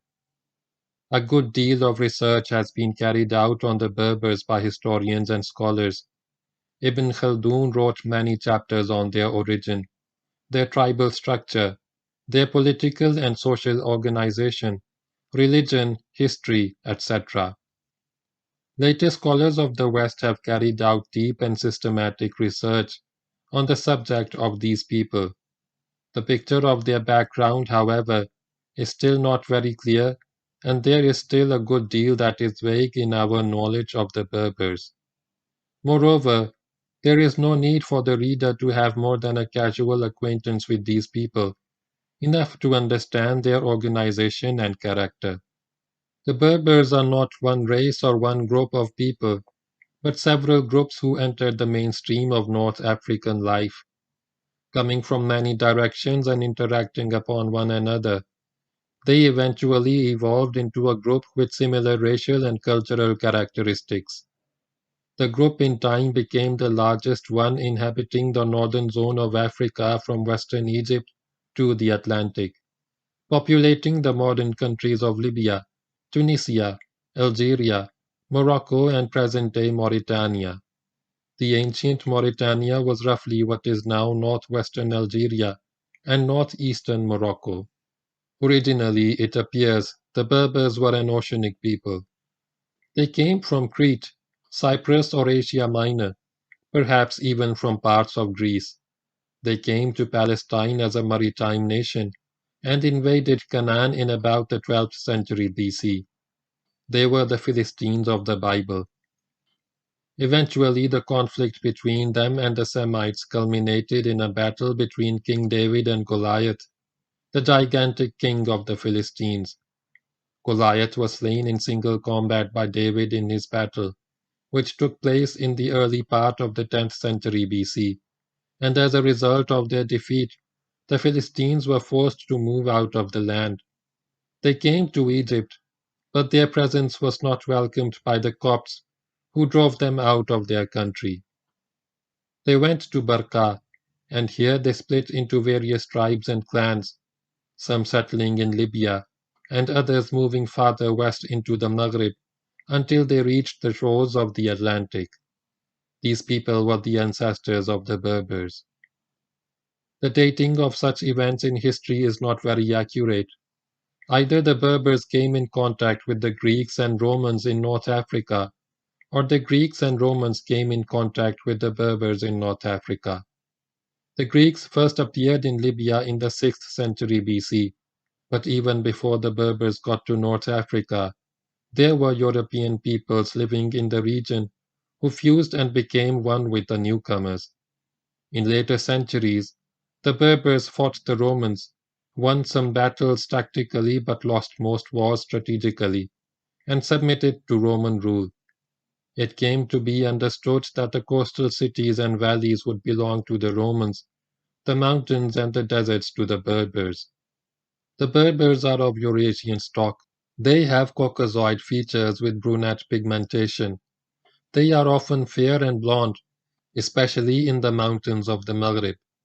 At one time, they spoke a Hamitic language, which has come down to the present-day Berber language spoken in its various dialects from the Siwa oasis in western Egypt to the Atlantic Ocean and from the river Niger to the Mediterranean Sea. Their cultural and linguistic bonds have held them together, though some Berber tribes are perhaps not Berber at all. Example, the Kutama, the Sinhaja. They followed whoever came in strength and conquered the land. They joined the conquerors in plundering others. In time, they even plundered their earlier masters by joining a new conqueror when he came in sufficient power to take over the land. Their fortunes shifted with the shift of fortune of the conquerors and the foreign rulers of North Africa. In religion, they varied. Many tribes remained Jewish as a result of influences coming down from the days of Goliath. Many tribes adopted Christianity because of their contact with the Romans who took to the faith of Jesus in the early 4th century. Many were sun worshippers. Many worshipped idols while some were pagans. They were inconsistent and wore their religion lightly, like clothes to be discarded when no longer needed. With the coming of Islam, they would accept the new faith also, then revert to whatever they followed before. They would again become Muslims and again apostatize. They apostated 12 times in the early Islamic period, and it was not till the time of Musa bin Nusayr, who appears a few chapters hence, that Islam gained a permanent hold on the Berbers' heart. Then they became great holy warriors. Their name came from their contact with the Arabs. In Arabic, the word Berber means to mutter, to make a noise which no one understands. There were many dialects in their language, and they kept talking and disputing with each other. The Arab thought that no one did as much Berber as these people. The name stuck, Berber, or as now spelt in English, Berber. They were a brave people, warlike and chivalrous, with intense tribal loyalties. They were a beautiful people, fine handsome men and fine lovely women, although submitting to foreign invaders whom they did not have the power to resist. They accepted no central authority, and more than was necessary. They stuck to their tribal and clan organization and ethics. They followed blindly their tribal chiefs, who were kings and generals, ruling them in peace and leading them in war. This, then, was the nation of Berbers against whom uqbabinnafe made war as he launched his invasion of the Maghreb. End of chapter.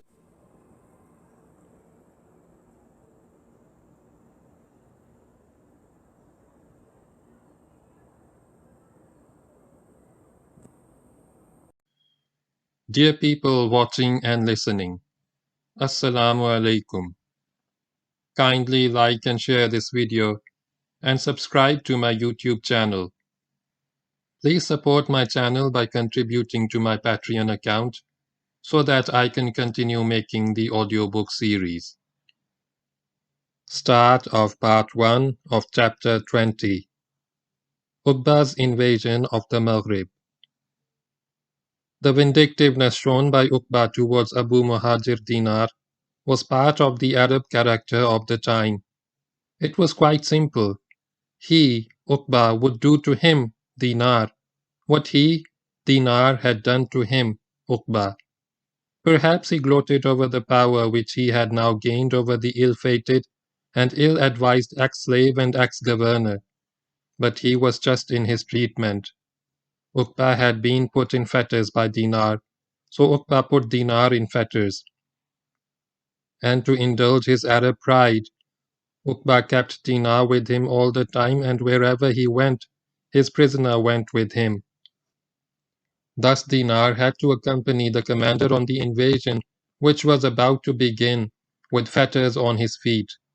The poor fellow would not live to see himself a free man.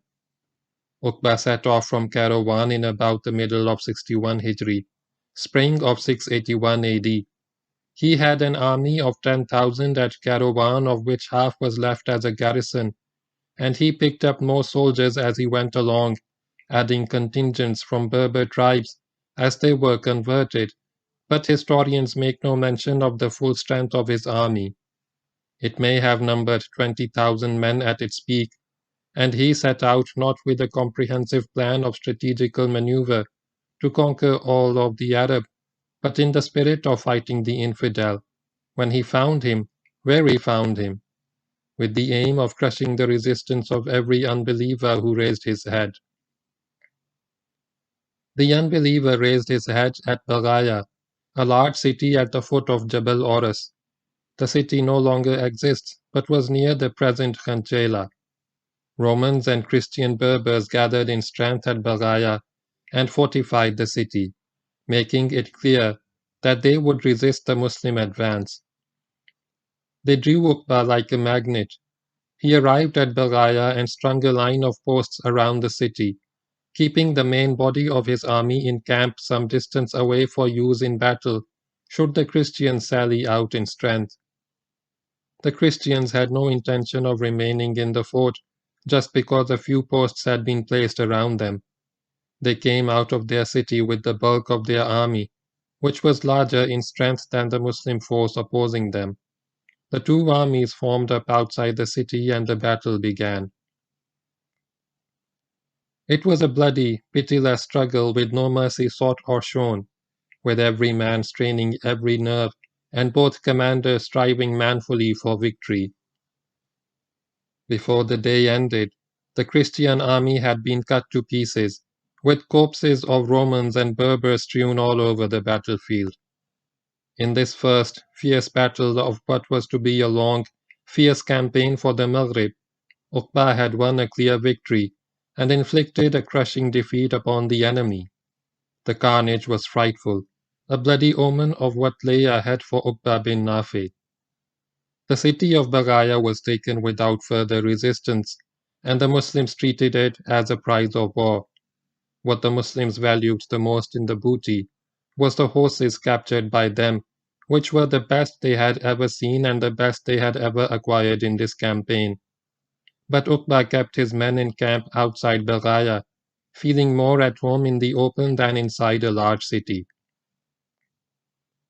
A few weeks after this battle, when the spoils had been divided and arrangements made for the treatment of the wounded, Uqba marched to Carthage. Here too the Romans and Berbers came out to fight, and here too they suffered a terrible defeat which almost wiped out their army. Those who survived became captives, and another fine lot of horses fell into Muslim hands for use in the campaign that was to follow. Not many days had passed when Uqba received reports of a concentration of Christians at Monastir. This was quite close to Kairouan but had been ignored by the Muslims, because it was just a port city and posed no threat of any kind. But after Bagaya and Carthage, those of the Christians who escaped the slaughter, and many others who sympathized with their cause, took refuge in Monastir. It is also likely that the Roman Empire had sent reinforcements by sea to Monastir in order to strengthen resistance to the Muslims, in the hope of regaining lost territories when better opportunities arose. However, soon Monastir was bristling with swords and spears wielded by a defiant garrison and a defiant citizenry who let it be known that the war was still on. They suited Uqba perfectly. He marched down from Carthage to deal with this big thorn in the Muslim side. The Romans apparently were very sure of themselves, because instead of remaining in their fort, which could be supplied by sea, and which would have given them an excellent chance of prolonging the conflict indefinitely, they came out to fight. They prepared for battle on the plain west of the city. There is an open space, a flat plain extending for 2 to 3 miles, west of the old part of Monastir, ending at a salt marsh which runs for many miles further westwards. The marsh is separated from the sea to its north by a narrow strip of land, along which runs the main approach from Susa.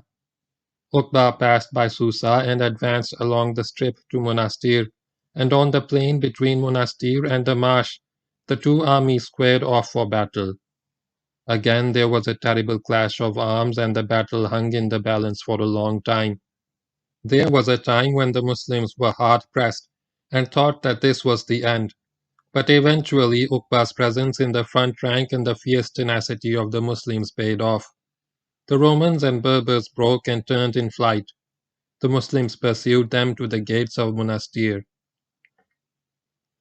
By the time they got there, those of the Christians who had chosen to resist lay dead on the battlefield, and only those survived who offered themselves in surrender as captives. Monastir was taken as a prize of war. The third and most hard-fought battle in Uqba's campaign was over. He had met 3 armies in the field, each stronger than his own, and decisively defeated each of them, taking a vast amount of booty as his reward for each victory. But he was back where he had started, that is Kairouan. He had done a full circle, first going west, then northeast, then south, and ending at home. He was still in Africa, and the Maghreb was a long way away. To the military student, this campaign might not make sense. Perhaps Uqba himself would make no claim to strategical wisdom. He was not working on a strategical plan, advancing from base to base, clearing and establishing lines of communication, weakening his enemy before fighting him, choosing his own ground for every battle. Luckily for him, the generals opposing him were not displaying much military wisdom either. Instead of remaining within their fortified cities to be supplied by sea and thus resist indefinitely, they kept coming out to fight in the open and in a kind of battle which was just what the Muslims wanted. Tactically, Uqba had handled his regiments very well, leading them from victory to victory, but he was not concerned with strategical principles. It is worth understanding that he was out to fight the infidel, and wherever the infidel offered battle, Uqba fought him. It was as if an enemy would appear in front of him, waving a red flag as a challenge, and Uqba would go rushing at him like a knight in shining armor. The province of Carthage was now fully subdued, and no threat remained to Kairouan. Some months had passed in these operations, which brings us to the autumn of 681, end of 61, beginning of 62 Hijri. The lateness of the season and the cold of the Maghreb winter precluded further operations. The Muslims settled down for the winter at Kairouan to await the coming of better weather. The winter ended, and it was again time for Uqba to go. He organized a garrison to look after Kairouan and placed in command as his deputy 2 good men, Zuhair bin Qais al-Balawi and Umar bin Ali. He then sent for his children and said, "I have purchased my life from Allah and dedicated it to the holy war against those who disbelieve in Him, until I die in the holy war and rejoin Him. I know not if you will see me again after this day, for I seek death in the way of Allah." He was right. They would not see him again. Early in 682, about mid-62 Hijri, he set off once again to conquer the Maghreb. This time he really would go to Maghreb, which began where Africa ended. Beyond the province of Carthage lay the province of Numidia. and marching through Numidia, Uqba faced several armies of Berbers reinforced by Romans. Time after time, the princes of the Berbers came up against him, fighting singly and collectively, and horde after horde stood in the path of his progress through their land. Time after time, Uqba fought and defeated the Berbers. Time after time, the horde recoiled and fled. He captured forts as he went along, driving his enemy in front of him. He rode through the valley of Masila, a region known to the Arabs as the Zab, leaving behind him a trail of broken Berber armies. It was in the area of this valley that Africa changed into the Maghreb. He went on until he arrived at the Heart, also called the Heart by early geographers. With every Berber force that he shattered, he converted large numbers of them and added many able-bodied men to his army, making up to strength the ranks depleted in war. The Heart was known as a very cold place. It was at the foot of the hill of Jazul by the river Mina. It was cold and wet and afflicted by heavy rainfall and covered by a snow in the winter. An Arab who had visited the place and was later traveling in Arabia in the heat of a midsummer's day looked up at the sun and said, "You can burn me as much as you like, but by Allah, you are miserable in Tihart." And it is said that a visitor to Tihart once asked a native how long the winter lasted in this place. The native replied, 13 months. Tihart was a powerful fort. The Romans and Berbers living in its vicinity, their strength augmented by those who had fled before the oncoming Muslims, had concentrated in the fort to continue resistance. And Uqba came on to do these opponents what he had done to others before them. Again the Christians came out to fight in the open. Perhaps as at Bagaya, Carthage and Monastir, there had not been sufficient supplies to withstand a siege. Perhaps the Berbers, like the Arabs, did not like being cooped up in a fort. Perhaps it was just a matter of poor generalship.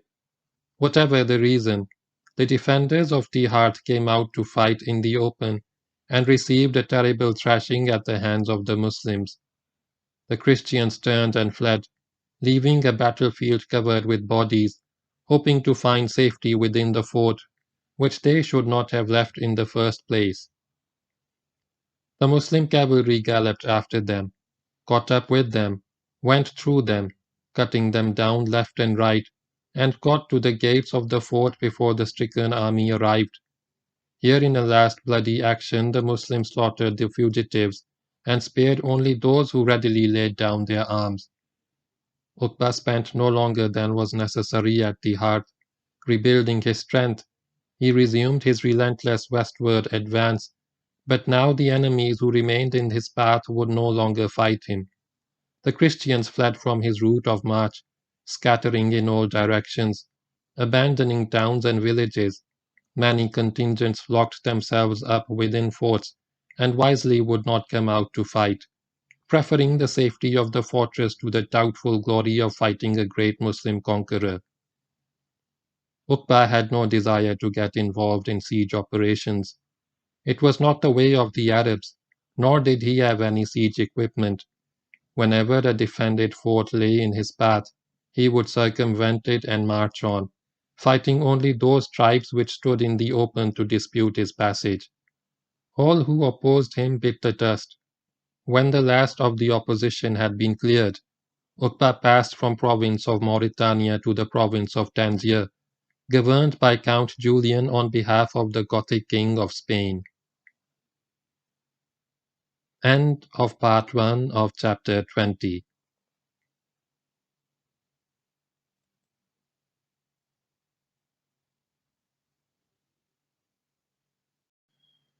Dear people watching and listening, Assalamu alaikum. Kindly like and share this video and subscribe to my YouTube channel. Please support my channel by contributing to my Patreon account so that I can continue making the audiobook series. Start of part 2 of chapter 20. Uqba's invasion of the Maghreb. Uqba had fought his way through the provinces of Africa, Numidia and Mauritania, which were part of the Roman Empire ruled from Constantinople. His enemies had been the Romans and the Berbers. Now he was in Tangier, which was part of Gothic Spain. This was a different imperial world, and this was the first time that the Muslims were coming in contact with this world. The early Muslim geographers noted that the people of Tangier were known for their lack of intelligence, but there was nothing stupid about Count Julian, the governor of the province. According to Marrakushi and most modern historians, this man was a Gothic noble acting as governor of the province of Tangier at Sabta on behalf of the King of Spain. Ibn Khaldun, however, says that his name was Yalian, could be Arabicized from Julian, or Balian or Balban, that he was a Berber king of the tribe of Ghamara, living in the Ghamara mountains in this region, that he inclined towards and had sworn allegiance to the king of Spain, and that he ruled the province as a vassal of the Goth. General J.F.C. Fuller, the famous British military historian of our time, gives his name as Julian or Olban and considers that he was probably a Christian Berber. Whoever and whatever he was, Julian alias Yalian, alias Balian, alias Balban, alias Olban, was one of the most cunning of men.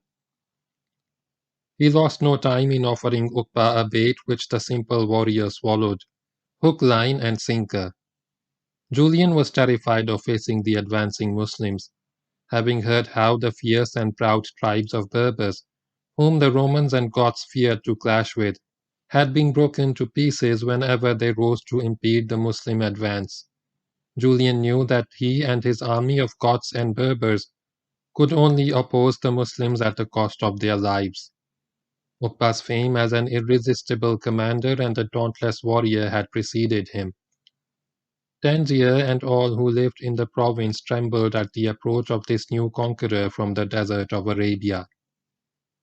Julian at once switched to diplomacy. He sent an embassy with gifts to Uqba before the latter got to Tangier. The ambassador asked for peace and offered submission. Julian and all those who lived in Tangier would come under Muslim rule and accept whatever terms were laid down by the commander. All they wanted was peace and friendship. Uqba accepted the offer and marched to the city of Tangier, approaching it as a city inhabited by a friendly people and loyal subjects. It was all very nice and peaceful. Julian received the Muslim commander and made much of him. Since he had submitted, there was no question of Uqba fighting him. He had got the city without bloodshed, having marched 1,000 miles from Caravan to get it. Uqba asked Julian about Andalusia.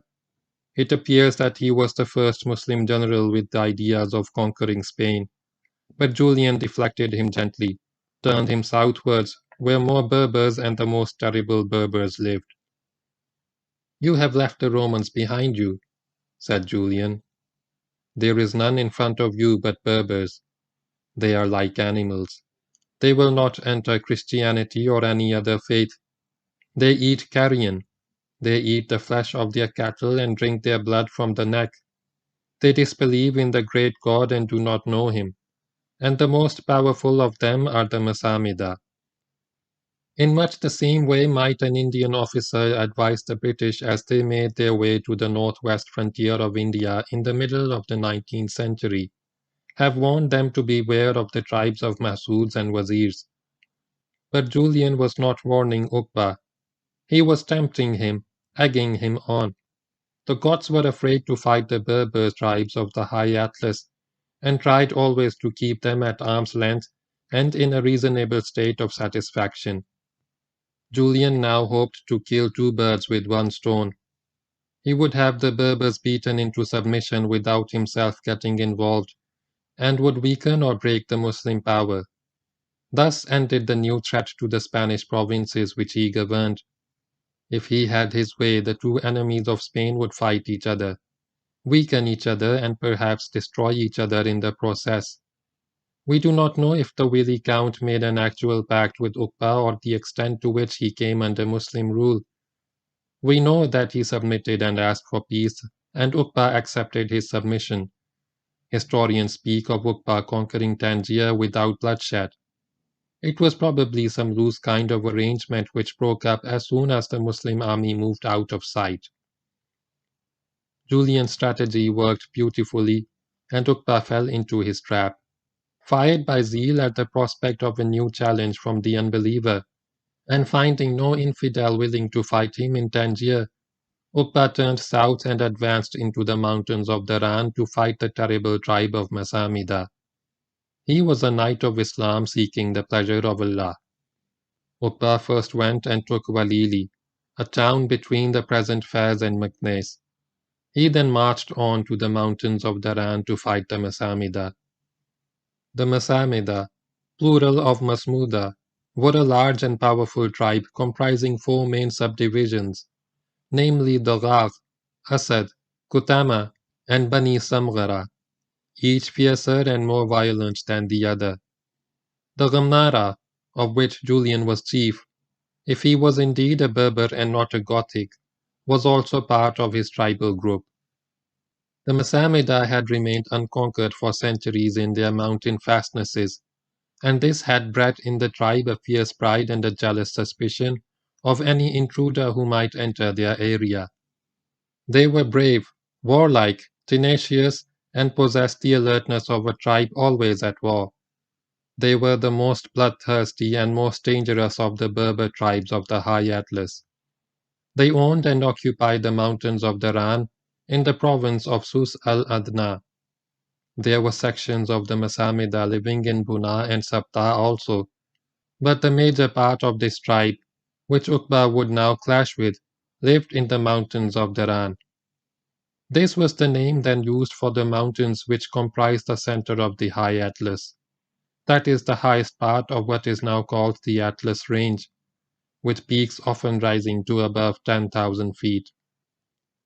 The name Atlas appears to have come into use later, as no early Muslim historian or geographer has used it. West of these mountains, the coastal plain gently came down to the sea, on a broad front from Tangier in the north to the desert in the south, and this was the best and richest part of what is now Morocco. There were two provinces of Sus in the western part of the Maghrib, comprising the Atlantic seaboard, Sus al-Adna, the nearer Sus, and Sus al-Aqsa, the farther Sus. The northern one was the Sus al-Adna, and included Tangier within its boundaries.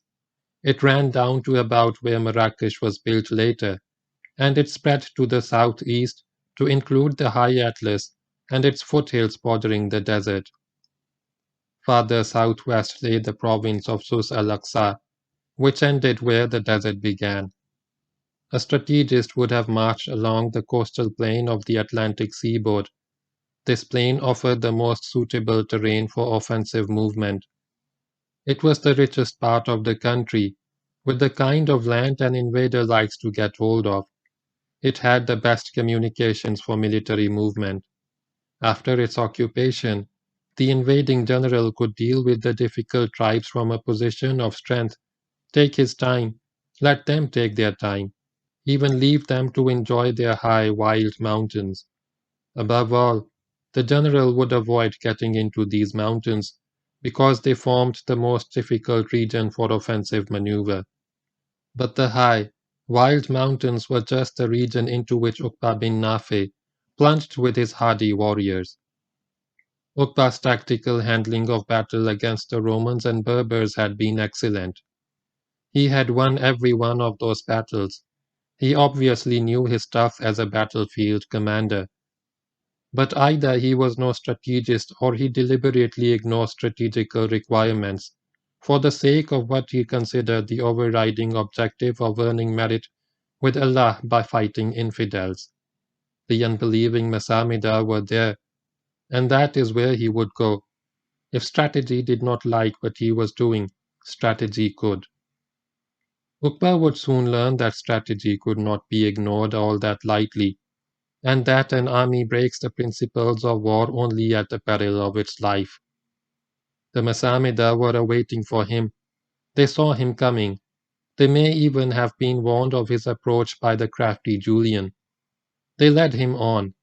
They met him as he entered their tribal area, offering a little opposition in order not to arouse his suspicions, falling back into their high mountains, never too fast, drawing him on deeper and deeper into the mountains, farther and farther from the plains. And the Muslim warriors, most of whom were from the hot, dry desert, went blithely up the cold, wet mountains without pausing to reflect. Once they were up at the highest levels of the hills of Daran, the Berbers stopped their retrograde movement. They had got the Muslims where they wanted them. Fast-moving bodies of Berbers closed in on the Muslim flanks, while others cut in behind them to sever their line of withdrawal. The Muslims found themselves in occupation of a high part of the mountainous area, with the Berbers all around them, holding the passes and the routes through which human movement could take place. The tribesmen took up a string of positions, their very selection of ground making it difficult for anyone to attack and dislodge them. The Muslims were now besieged. Luckily for the Muslims, it was summer time, about midsummer of 682. It was still pleasant for desert dwellers to be in the cold mountains, but it would have been much worse if the whole action had been delayed and taken place in the autumn. As they were now placed, the autumn might come upon them if they were lucky enough to survive till then. The Muslims did not have much in the way of supplies. The mountainous region in which they were confined offered very little in the way of food and fodder, and foraging parties could not go far because of the Berber blockade. A decisive result would have to be gained one way or the other before many weeks had passed.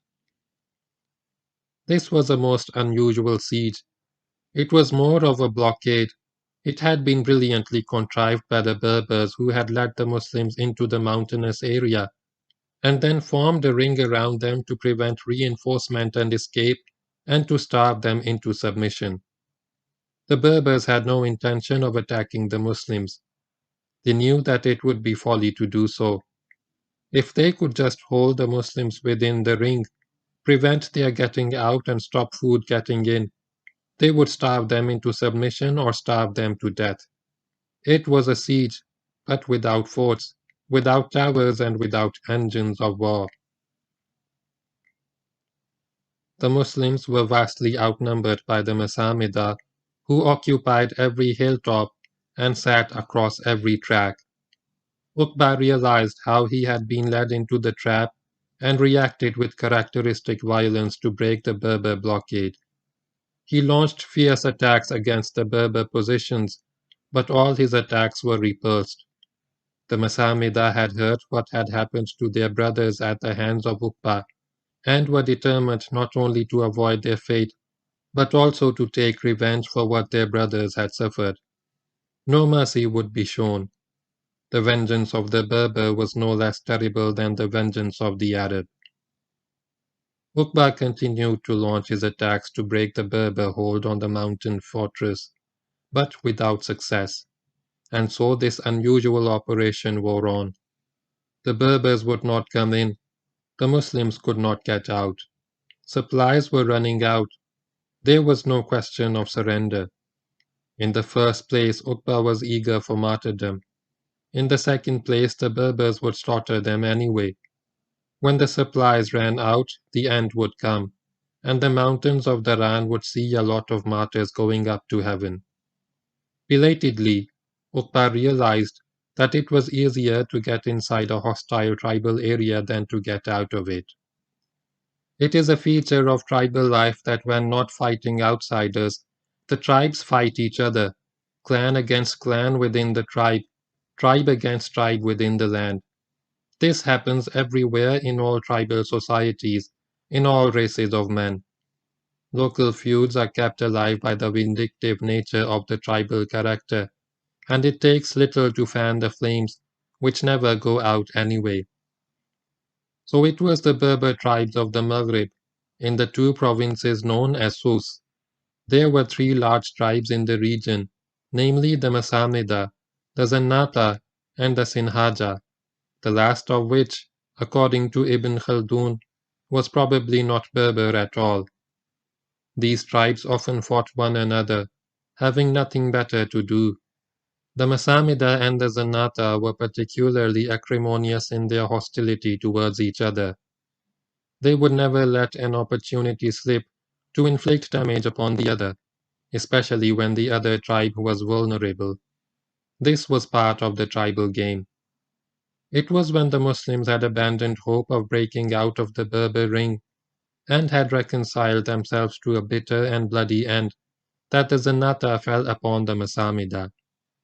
They struck at their traditional enemies in a beautifully chosen moment of vulnerability, and the Masamida, who had been exulting till the day before at the plight of the Muslims and the prospects of winning heroic victory against a powerful army, plus vast plunder, now found themselves shattered by attacks launched by their tribal enemies from behind, while frontally they were struggling to repulse Muslim attempts at breaking out. The shock effect on the Masamida mind of the surprise attack of the Zannata was total. Hardly had the attack begun when the Masamida broke and fled in panic, melting like butter under a hot knife. For the Muslims, this was an 11th hour rescue. Uqba was a superb combat leader. His tactical skill combined with his unflagging spirit and his considerable personal courage and prowess made him the ideal commander on the battlefield. Now again he rose to great heights. While the day before he had little hope of survival, let alone victory, now suddenly he turned fiercely against his enemies. Without a moment's delay he threw his regiments at the fleeing Masamida. The Muslim horse and foot went with gusto into their new role, pursuing and hunting down Berbers in all directions, slaughtering all but those who clearly ravaging the countryside and taking what they wished as booty. In this pursuit, the Zannat and the Muslims worked together as allies against the Masamida. For some weeks the clearing operation continued, until all had been subdued and all the Masamida had submitted to Muslim rule. Large numbers accepted Islam at the hands of Uqba, as the Zannata had done in even larger numbers. But while the latter remained true to their new faith, with the Masamida, this conversion was more of a matter of political convenience. The Muslims gathered a great deal of booty. When the troops had sufficiently rested and sufficiently fed, after the privations of their mountainous siege, Uqba decided that it was time to get on with the job of fighting infidels. He marched in a southwesterly direction. He passed peacefully through the land of the Zannata, many of whom joined his army as warriors, and got to the west end of the high Atlas range. About here was the tribal boundary of the Sinhaja. The Sinhaja were an even larger and even more powerful tribe than the Masamida, and were believed to comprise almost a third of the entire Berber nation, though only a part of the tribe lived in the western part of the Maghrib. They were Zoroastrians and were known as people of the veil, because they covered their faces with scarves, with just the eyes showing. They were an extremely good-looking people, in spite of their wild and barbaric nature. The Sinhaja rose to defend their land. They came in countless numbers and fell like flies in their clashes with the Muslims. If fighting in the mountains of the Ran had been fierce, this was even worse. This was the most bloody fighting scene in the Maghrib. Suffering defeat after defeat, the Sinhaja fell back deeper into their area as the relentless Muslim advance continued. The Berbers were badly beaten in every engagement and lost heavily, and this went on through the valley of the Sus River until Uqba got to the capital of the province of Sus al-Aqsa, a town named Tarudant. The city fell, and the Sinhaja resistance broke. Tarudant lay 40 miles from the sea, and became the forward base for Muslim operations. Here Islam was offered and accepted by thousands of Berbers. Preparations were made for future operations and spoils were gathered. Among the spoils were large numbers of Berber women from the Sinhada tribe, and their beauty left the Arabs spellbound. The likes of such women had not been seen in the world before. It is reported that girls from the Sinhaja sold in slave markets in the east fetched 1,000 gold pieces, and they were much sought after. No opposition remained for the moment in the Maghrib. Uqba had conquered all, unless some to trouble came up between Tarudant and the Atlantic. Uqba would go to the sea, accompanied by a cavalry detachment. He rode to the Atlantic, 40 miles away, to make his historic rendezvous with the Ocean of Darkness, as the Muslims called the Atlantic. The year 62 Hijri was coming to an end. This would be about late summer in 682. The waves of the Atlantic gently lapped the sandy beach, which stretched inland for a considerable distance. A soft breeze blew from the ocean. The place was not far from the present Agadir, perhaps a few miles south. Suddenly, a group of horsemen rode onto the beach from the east. They stopped on the beach. For a few minutes, their leader looked distantly at the ocean, as if hoping to find some land to break the monotony of the watery horizon. He hesitated for a little while. Then he drove his horse forward. The horse plunged into the sea at a gallop, splashing his way into the blue water. His pace slowed as he went deeper, but the rider forced him on. The rest of the horsemen standing on the beach looked curiously at this strange spectacle, saw the horse's legs disappear in the water. The horse went on till the water had come up to his chest and flowed over the rider's knees. The rider pulled up his horse. He dropped the reins and raised his hands as he looked up at heaven. "O Lord," said uqbabinnafe, "bear witness that there is no passage. If the sea had not come in my way, I would have gone on in the footsteps of Zulkarnain, defending thy religion, fighting those who disbelieve in thee." This action of Uqba's has inspired Muslims for 13 centuries. It led Iqbal, the poet of the East, to write in his famous poem, The Complaint, "We galloped our horses into the ocean of darkness." This was the farthest that Uqba was to go in his invasion of the Maghrib. He had linked the Indian Ocean with the Atlantic as borders of the Muslim world. He could go no further. This was the farthest that Uqba could go in his military conquest. It was also the farthest, almost, that he would go in life. His end was near, because of the treachery of Kusaila the Berber. End of part 2 of chapter 20.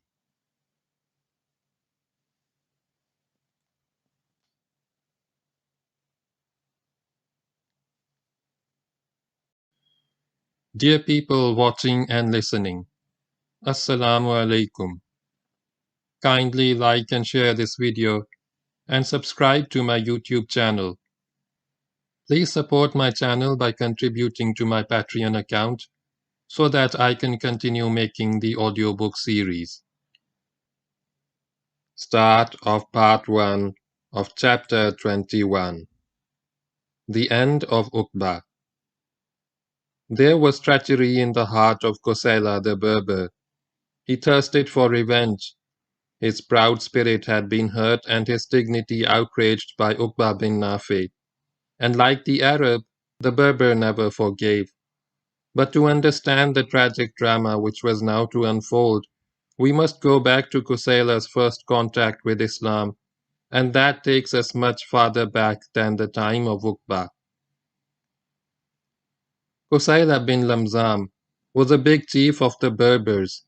He was head of the Buranis, which was like a large tribal confederation, descended from a common ancestor, Bernus, and which included the tribe of Orba, to which Kosaila himself belonged.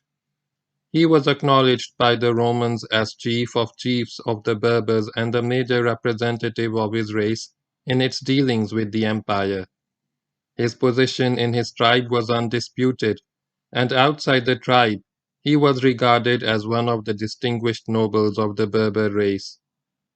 Before the coming of the Muslims, Kosala was a Christian, as was the rest of his tribe.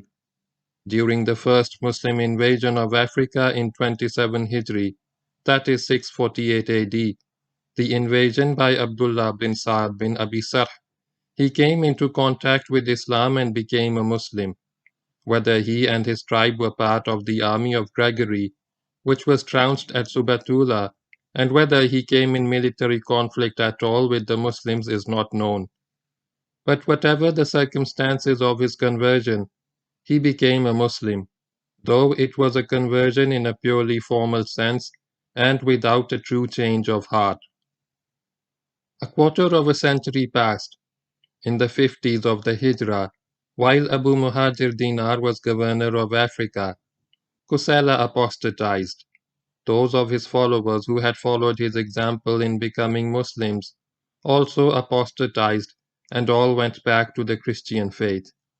Expecting trouble with the Muslim government of Africa, Kusala got his tribe of Buranis together and concentrated them near Tilimsan.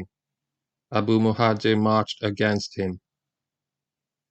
The two forces met near Tilimsan, and in the battle that followed, the Berbers were defeated and Kusala taken prisoner. He became a Muslim again, and for this reason Abu Muhajir spared his life and was good to him. This was the beginning of the second Muslim period of Kusala's life. There was still doubt in his heart, and his conversion also, like his first one, was more a matter of convenience than of religious faith. His tribe again followed him into the new faith, though their religious fervor was no warmer than their chiefs. Then came the time of uqbabinnafe, who put Abu Muhajir in his place, and put everybody else in his place too. Abu Muhajir told him all about Kusala bin Lamzam, and emphasized that although Islam was not firm in his heart, he was a prince of the Berber nation, and wielded considerable influence and authority in the region. But Uqba, instead of devoting special attention to Kusala to win him over, pointedly ignored him. In Uqba's simple egalitarian mind, all men were equal and the chief was chief only because he carried extra responsibilities and not because he enjoyed extra privileges. If Kusala was not even a true Muslim, he deserved even less consideration. Uqba revealed himself in a most tactless manner the day someone presented a sheep to him, and he ordered that it be slaughtered for his men. He asked Kusala to help the cooks in roasting the meat. The Berber prince was aghast. He said, "May Allah be good to the commander. These servants and slaves of mine will do it for me." "No," Uqba insisted. Kusala stood up. He was furious. He did as he was told, but the humiliation of this act left a permanent imprint upon his mind, and his indignation was shared by his fellow Berbers. It was less than wise on the part of Uqba to treat a high Berber chief with such scant respect, and insult him in the presence of his followers. Kusala was like a king and was given by his tribe the reverence due to a king. Uqba had shown extreme tactlessness and a lack of understanding of human relations, but he saw Kusala as an ex-apostate, and even now lukewarm in his faith. He saw no reasoning for humoring such a man or making allowances because of his high position in the tribe. Abu Muhajir told Uqba off for this. "It is a very bad thing that you have done," he said bluntly. "The Messenger of Allah, on whom be peace, treated with affection the powerful ones of the Arabs. You find here a powerful one among his people, in a place where he wields authority, and you insult him." Abu Muhajir was proving wiser and showing a more mature understanding of human nature than Uqba. He also obviously had courage inasmuch as he expressed his opinions freely and bluntly to his master. But it had no effect upon Uqba. He paid no attention to what Abu Muhajir said and gave no consideration to Qusayla. Qusayla's temper worsened as the days went by because of the light-hearted manner in which the Arabs treated him. He took to brooding, keeping to himself, his mind filled with dark thoughts. Whenever he was in such a mood, he would pluck at his beard. Arabs passing by would ask him jokingly, "O Berber, what are you plotting?" And they would laugh. He would try to conceal his thoughts and make a show of joining them in their joke. "This is very good for the hair," he would say. An old Arab, older and wiser, passing by understood the situation better than the younger ones. He said to them, "The Berber is warning you." But the warning fell on deaf ears. Uqba saw everything in terms of black and white. He could not see any shades of grey in between. A man or an action was either good for Islam or bad for it, and that was that. He was a simple, beautiful concept of life, and if it was not very close to reality, it did not worry him. None of the Arabs, least of all Uqba, realized how strong ran the feeling in Qusayla's heart, how painful had been the insult, how unforgiving was the mood of the Berber chieftain, and how deep the hostility of the Berbers towards Uqba and the Arabs. When Uqba marched for the Maghrib, Qusayla and his Berbers marched with him. They formed part of the Muslim army. Qusayla was afraid of Uqba and was not prepared to come out in the open and let everyone know what he felt. But he nursed his grievance. For all purposes, outwardly at least, he remained loyal to his commander, and in the battles which formed part of Uqba's campaign of the Maghrib, he fought bravely and proved himself a good officer. Qusayla bided his time. His intentions were guessed only by Abu Muhajir Dinar, to whom Uqba would not listen anyway. Uqba rode his tripping horse out of the sea, and rejoined his soldiers on the sandy beach. What he had done was an act of homage, a gesture of love and worship, a tribute of holy passion. Having rendered worship unto God, he turned his attention to the consolidation of the gains of Islam in the Maghrib. He would ensure that no resistance remained, that all the tribes were subdued, that the call for prayer went forth in every habitation and the word of God conveyed to every listening ear.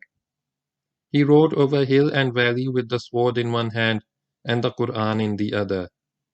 First he marched to the eastern part of the valley of the Raya, having left a party of his army to hold Tarudant. The Raya is a river which flows from the high Atlas range to the Atlantic, and Uqba went to the high part of the river valley. This was part of the land of the Sinhaja, but the tribe now offered no opposition. For some weeks he operated in this mountainous region, on the eastern slopes of the high Atlas.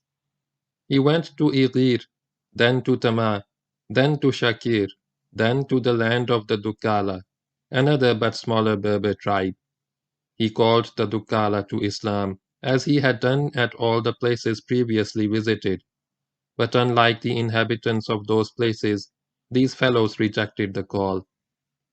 Uqba fought them, and it appears that it was not an easy victory. In the fighting, many Muslims were killed and were buried on the battlefield, at a place which became known as Maqbaratu Shuhada, the grave of the martyrs. Having broken the resistance of the Dukala, Uqba climbed higher into the mountains. He got to a place called Atar, near the present Warzazat, which was the tribal area of the Haskura. The Haskura also refused his invitation to submit to Islam or pay the jizya, and as a result were beaten and driven from their land. After this action, no one fought Uqba from the people of the Maghrib. He then crossed the upper ridges of the mountains of Daran, the high Atlas, to Aghmat Warika, then descended into the valley of Nefis, south of the present Marrakesh. At the top end of this valley he built a mosque. From here he crossed another high ridge to get into the valley of Sus, which flowed into the Atlantic and on which Tarudant is situated. In this valley also he built a mosque. Then he rode south for 50 miles to the valley of Masa, where he built yet another mosque. Masa was the last objective taken by Uqba in his campaign of the Maghrib. Uqba had done his job. There was no opposition left. All had submitted, and those who were still unwilling to do so fled from his path. The winter was closing in. The Muslims went into camp at Tarudant to await the coming of better weather. End of part 1 of chapter 21.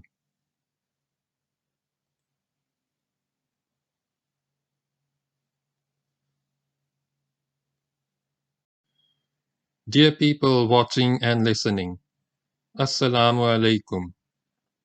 Kindly like and share this video and subscribe to my YouTube channel. Please support my channel by contributing to my Patreon account so that I can continue making the audiobook series. Start of part 2 of chapter 21. In the spring of 683, about the middle of 63 Hijri, Uqba started his return journey with his army. It was an army of Arabs and Berbers. The Berbers included Qusayla the chief.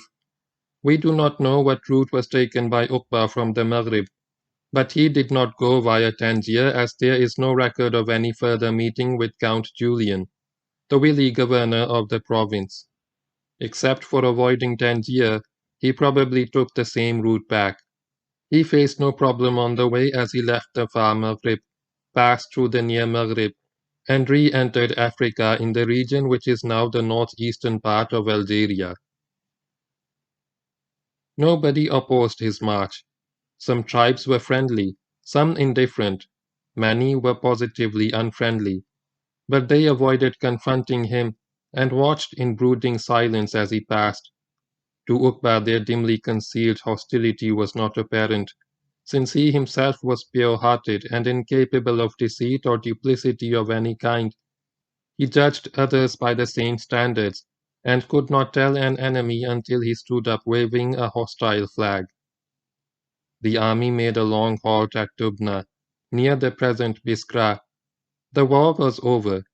Everybody relaxed. The atmosphere was one of peace and satisfaction at a great job superbly done, of a nice tiredness. Most of the soldiers wanted to go home, to relax and enjoy the fruits of their victory. They had missed their families and dear ones for 2 years and wished to get back to them.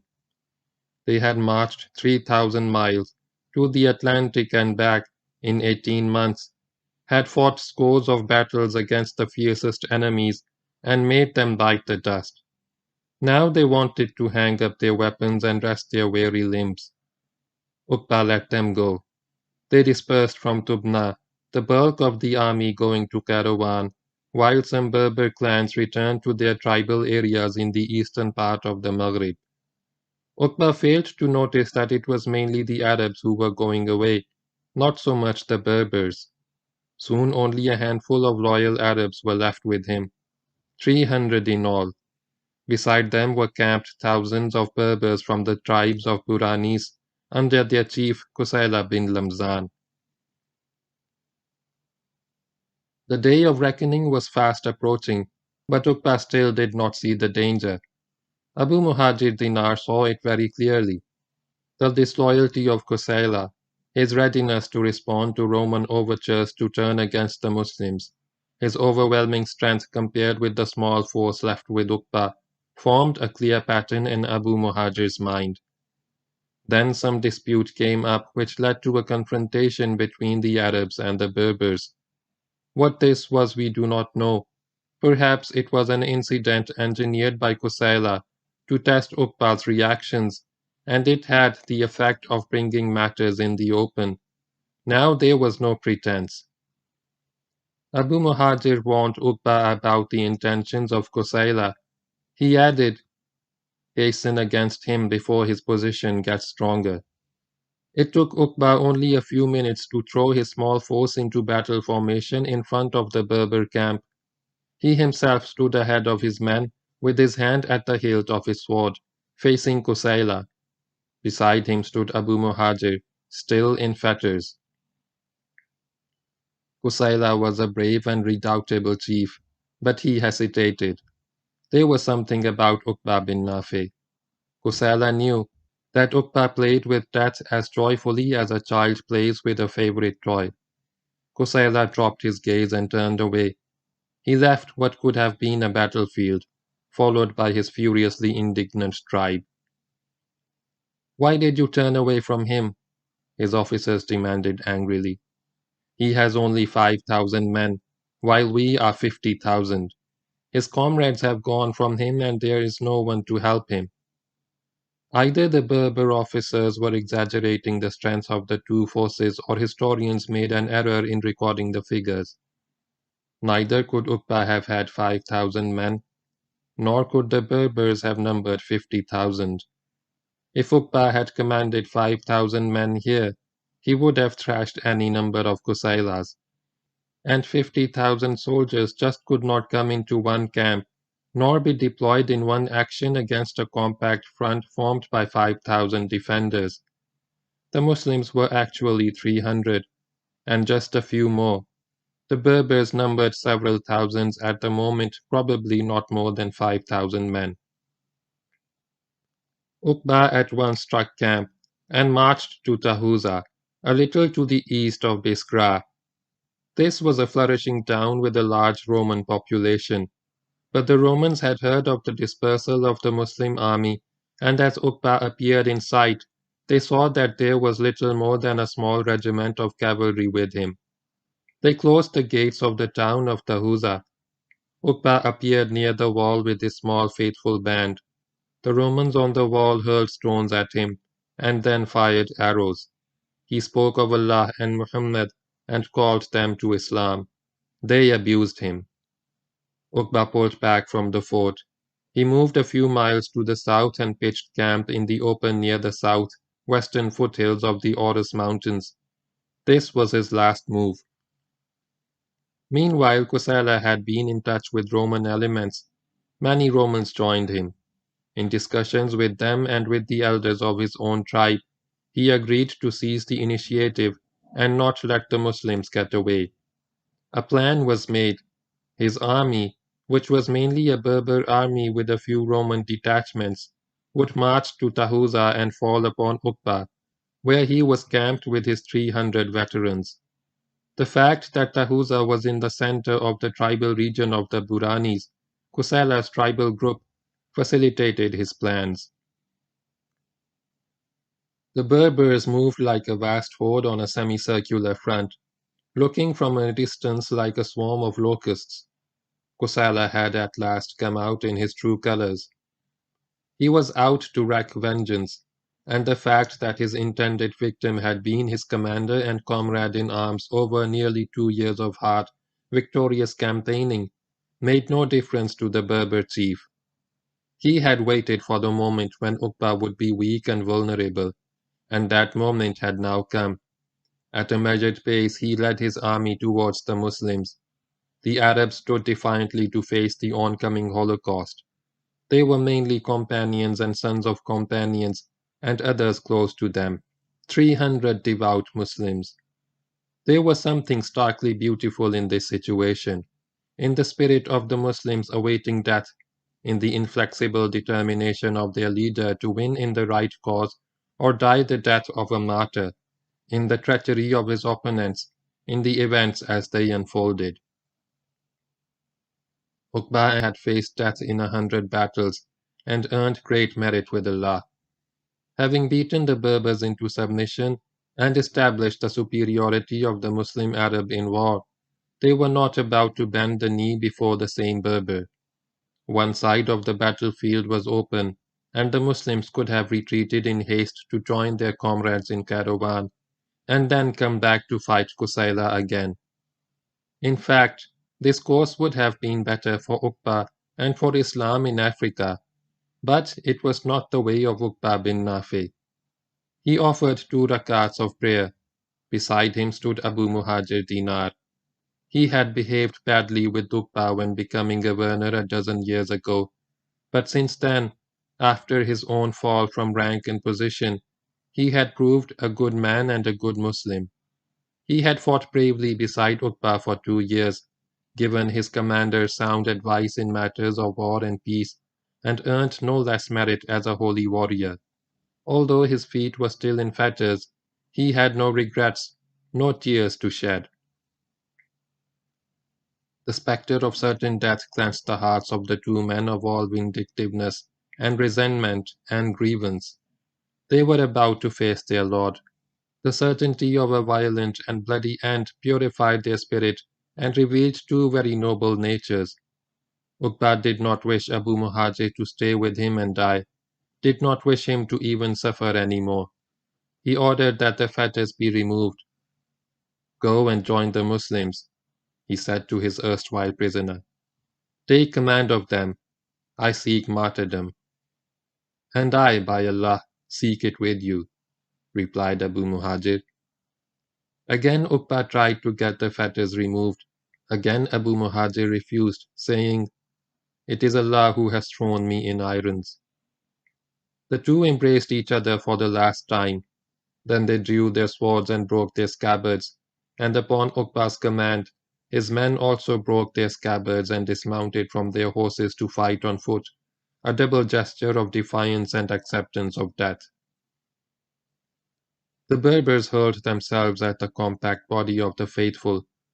Those in the front recoiled from the ferocious tenacity of the Muslim defense. The best of the tribesmen fell in combat under a Muslim sword, lance, or dagger.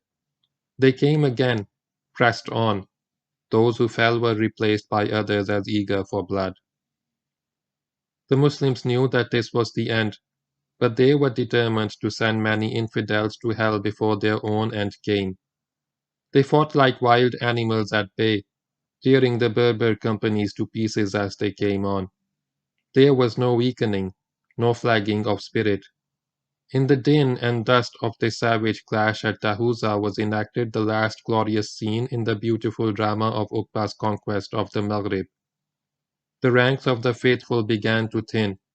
Most of them fell as the attacks of the Berbers continued. There were none left who were not wounded. More fell as martyrs. Then none remained but Uqba and Abu Muhajir, their swords and armor dripping with blood. The heaps of slain Berbers lying around them bore witness to their valor and prowess. The Berbers came on. Uqba and Muhajir were the last to fall. They lay side by side.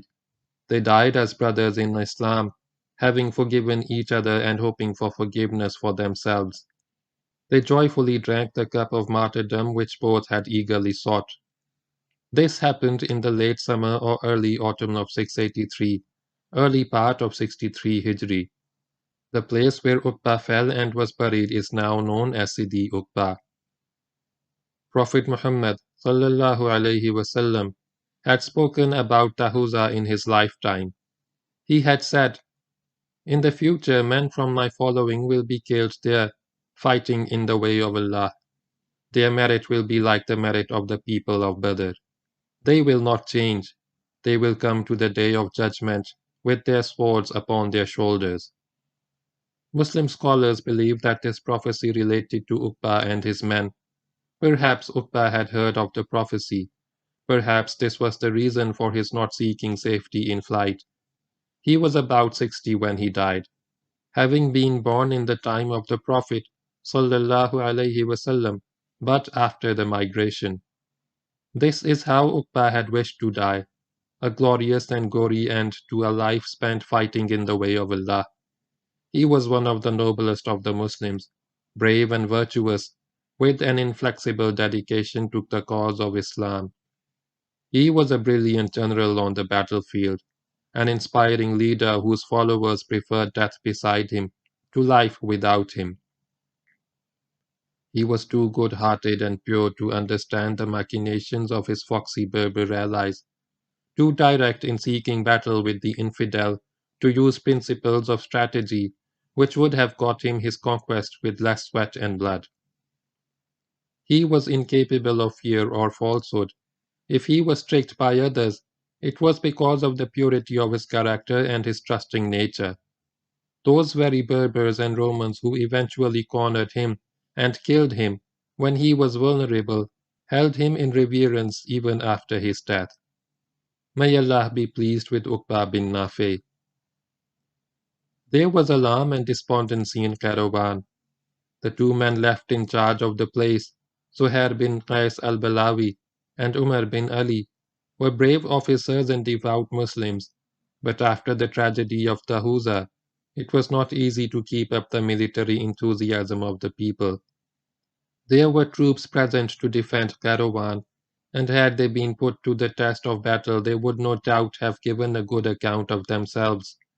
But the inspiring presence of Uqba was gone and spirits sagged. Exaggerated reports of Berber strength and ferocity added to the confusion. Moreover, not all had been killed at Tahuza. A few soldiers, wounded and unable to fight on, had been taken prisoner. A few days later, they were ransomed by the Muslim governor of Tafsa and returned to join their comrades in Caravan. These fellows also spread exaggerated reports of enemy capabilities, as prisoners or those who have lost in battle are wont to do. Kusayla was seen as a monster, a fierce and unforgiving killer. This was patently unfair because all those who died at Tahuza fell fighting and the prisoners taken were allowed their freedom on payment of ransom. But the tide of destiny was turning. There was widespread anxiety in Caravan. Then came news that Kusayla the Berber was coming. Zuhair bin Qas called a congregation of the Muslims and addressed them. O Muslims, your comrades have gone to paradise, and Allah has blessed them with martyrdom. Follow in their footsteps. Allah will give you more victories. There was silence in the crowd, a lack of response. It appeared that not many shared Zuhair's courage and confidence. In fact, there was a definite depression and a lack of enthusiasm to fight the Berbers, whose numbers had been vastly magnified by rumor. The mood of the populace was put into words by a man who was determined not to fight. This was a fellow named Hansh bin Abdullah as-Sanani. No, by Allah, he shouted to Zuhair, we do not accept your proposal, and you have no authority to give us orders. No action would be better for the Muslims than to save themselves from this calamity by going east. Then he turned to address the crowd. O Muslims, whoever from amongst you will return to the east, follow me. The fellow marched out at Caravan and all the soldiers followed him, despite the exhortations of Zubair bin Qais. Zuhair found that there was none left of the military community in Caravan except himself and his family. He had no choice but to follow in the footsteps of his soldiers, and he too left Caravan and caught up with them. They marched all the way to Barqa where they stopped and established themselves as a frontier garrison. This evacuation took place in the very end of 63 Hijri. The Muslims were again out of Africa. They were back at Barqa, back to square one. In Muharram 64 Hijri, August 683, Kusayla marched into Caravan at the head of an army of Berbers and Romans. Large numbers of Muslims had left the city at his approach, but many were still there. These people, however, understood the futility of opposing his advance and wisely offered no resistance. Kusayla knew that the Muslims were there, and contrary to what people feared, he gave them a guarantee of peace and safety. There was no looting, no pillage, no harassment of any kind. The sun of Kusayla's fortune was at its zenith. He was master of all Africa with the exception of Libya. He was for all purposes King Kusayla the Berber, ruling over Berbers and Romans and Muslims, the latter being both Arab and Berber. So far as we know, he proved a good ruler during the 5 years of life that remained to him. But the tide of destiny would turn again and the sword of vengeance would flash in the African sun. His account would be settled. End of part 2 of chapter 21.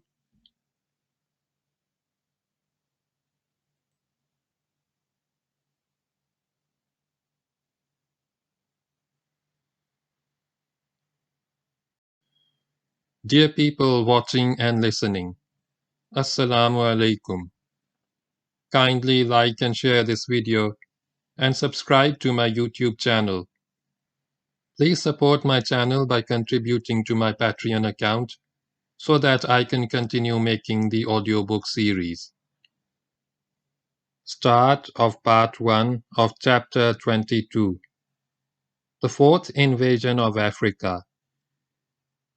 While in Africa Muslim armies were marching back and forth, battles were being fought and won, continents were being conquered and lost, and a large quantity of blood was being shed, the dimension of the sea was slowly gaining in importance for the expansion of Muslim power.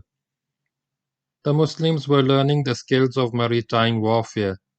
They were building ships, often with the help of the Copts in Alexandria. Certain individual Arabs showed a flair for the sea, and these individuals were rising in competence and experience as naval captains and admirals. The Muslim naval power in the eastern Mediterranean began to be felt as early as 28 Hijri, 648 or 649 AD, when Caliph Muawiyah conquered Cyprus and levied a tribute upon its people. In the Battle of Asawida in 31 and the Great Battle of Savari in 34 Hijri, 654 or 655 AD, the Romans were met at sea in open battle and decisively beaten. In 46 Hijri, 666 AD, Sicily was raided from the North African coast under orders of Muawiyah bin Hudaj. In 53 Hijri, this has been placed also in 52 and 54. Rhodes was conquered by a naval force under Junada bin Abi Umayyah, and on the orders of Caliph Muawiyah was settled by the Muslims. But 7 years later, upon the death of Muawiyah, his son Yazid ordered the evacuation of the island, and the Muslims abandoned it. In 54 Hijri, 674 AD, Crete was also attacked by Jonada and part of it taken, but it was evacuated soon after. This was a good progress indeed, considering the beginnings of Muslim naval power. Their first faltering steps had been replaced by bold strides. The Romans had been driven out of the eastern Mediterranean in spite of having a larger and more experienced navy. The Muslims at sea were like killer sharks playing havoc with the Roman whale. But the purpose of the Muslims in developing a naval force was only to defend Muslim lands and to carry out raids to destroy bases which could be used by the Romans for attack upon Muslim coasts. The real purpose of naval power, which is control of sea communications for strategical and commercial movement, was not grasped by the Muslims, although its application was evident from the operations of the Roman navy. While the Romans could convey a fighting force in days from Europe to North Africa by sea, Muslim troops would march by land from Syria and Arabia, across Egypt and Libya, on a 3-month caravan journey to North Africa. By sea, given favorable winds, the journey would not take more than 10 days. However, the Muslims were content with what they had achieved. They had ensured the safety of the eastern coastline, and as long as they could fight Romans and earn merit with Allah, they were happy. The shark was enjoying itself in the eastern Mediterranean. It did not feel a need for venturing into other seas. In Kairouan, Kosaila the Berber settled down to ruling over his newly won empire. The Romans living in Africa gave him their allegiance, and among his subjects were many Muslims too, who were fairly and kindly treated by the Berber monarch. Islam had taken a terrible blow at the tragedy of Tahuza and the subsequent evacuation of North Africa. There was widespread apostasy in the land. Large numbers of Berbers who had accepted Islam at the hands of Uqba and other Muslim generals renounced the new faith and went back to whatever they had believed in before their conversion: Christianity, Judaism, Zoroastrianism, or just paganism. Berbers and Romans rose in vengeance against Islam, and all the once conquered territories became hostile lands, with the exception of a few islands of belief in Kairouan and other towns. All the efforts of Uqba, all the blood and sweat spent in the cause of Islam were wasted. If Uqba had lived, this would have not happened, and Uqba would have lived but for Qusayla the Berber. It was all this man's doing. He was an apostate, an infidel, an enemy of Allah, and would no doubt pay for his sins on the day of judgment. Yet, he was a noble chief and a generous prince. He did what he did for the sake of honor, and if in securing vengeance, he displayed extreme and unforgiving vindictiveness, there was a quality shared by many brave martial nations of the world, including the Arabs of the time. When honor was satisfied, he acted with magnanimity and tolerance, and imposed no burden of any kind upon the Muslims remaining in his realm. In fact, he guaranteed their safety. His reign, starting in the beginning of 64 Hijri, progressed smoothly.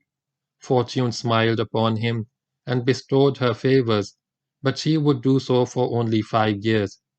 In Damascus, a new caliph ruled the Muslim world, Abdul Malik, son of Marwan. Marwan was the rogue and embezzler whose story has been narrated in chapter 15. Abdul Malik became caliph in 65 Hijri, that is 685 AD, the year following the fall of Kairouan.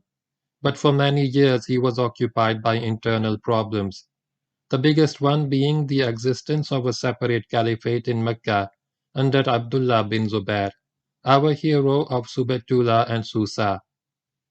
It took Abdul Malik a few years to acquire a stronger grip over national affairs before he could turn his attention to the problems of the frontier. Caliph Abdul Malik was a veteran of Africa. He had served under Muawiyah bin Hudaj during Islam's second invasion of Africa and commanded the cavalry detachment which conquered Jalola after Abdullah bin Zubair, now his rival at Mecca, had defeated the Romans at Susa.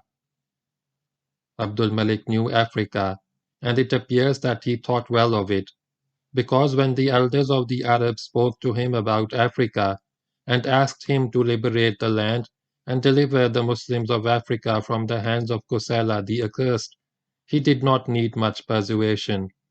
He would do it. None could be better suited, he said, for taking revenge for the blood of Uqba from the Romans and the Berbers than one who is like him in faith and intelligence.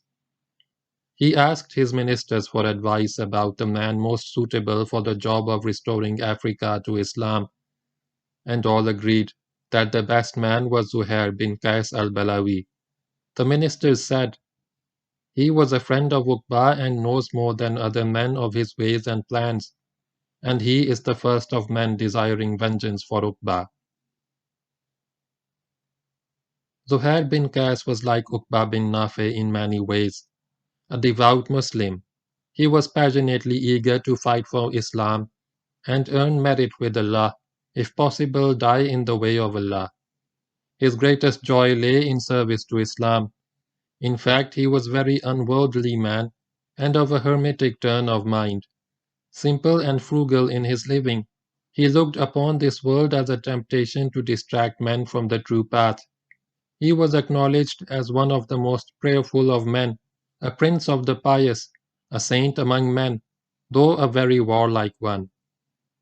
Uqba had left him in Kairouan to govern Africa when he marched off to fight the enemies of Allah in the Maghrib, and the two never met again. After the tragedy of Tahuza, Zubair did his best to get his men to face the threat posed by Qusayla. But with the loss of spirit caused by the death of Uqba, they deserted him and sought safety in a return to Barqa. He too had to go to Barqa, and here he remained as commander of the garrison, waiting patiently for whatever God had in store for him. After 5 years of waiting and praying, his patience was rewarded.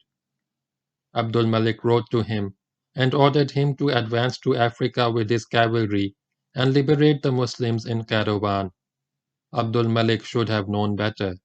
He had served in Africa, seen the vast geographical scale of the continent, the immense population of Berbers who would come like swarms of hornets against intruders.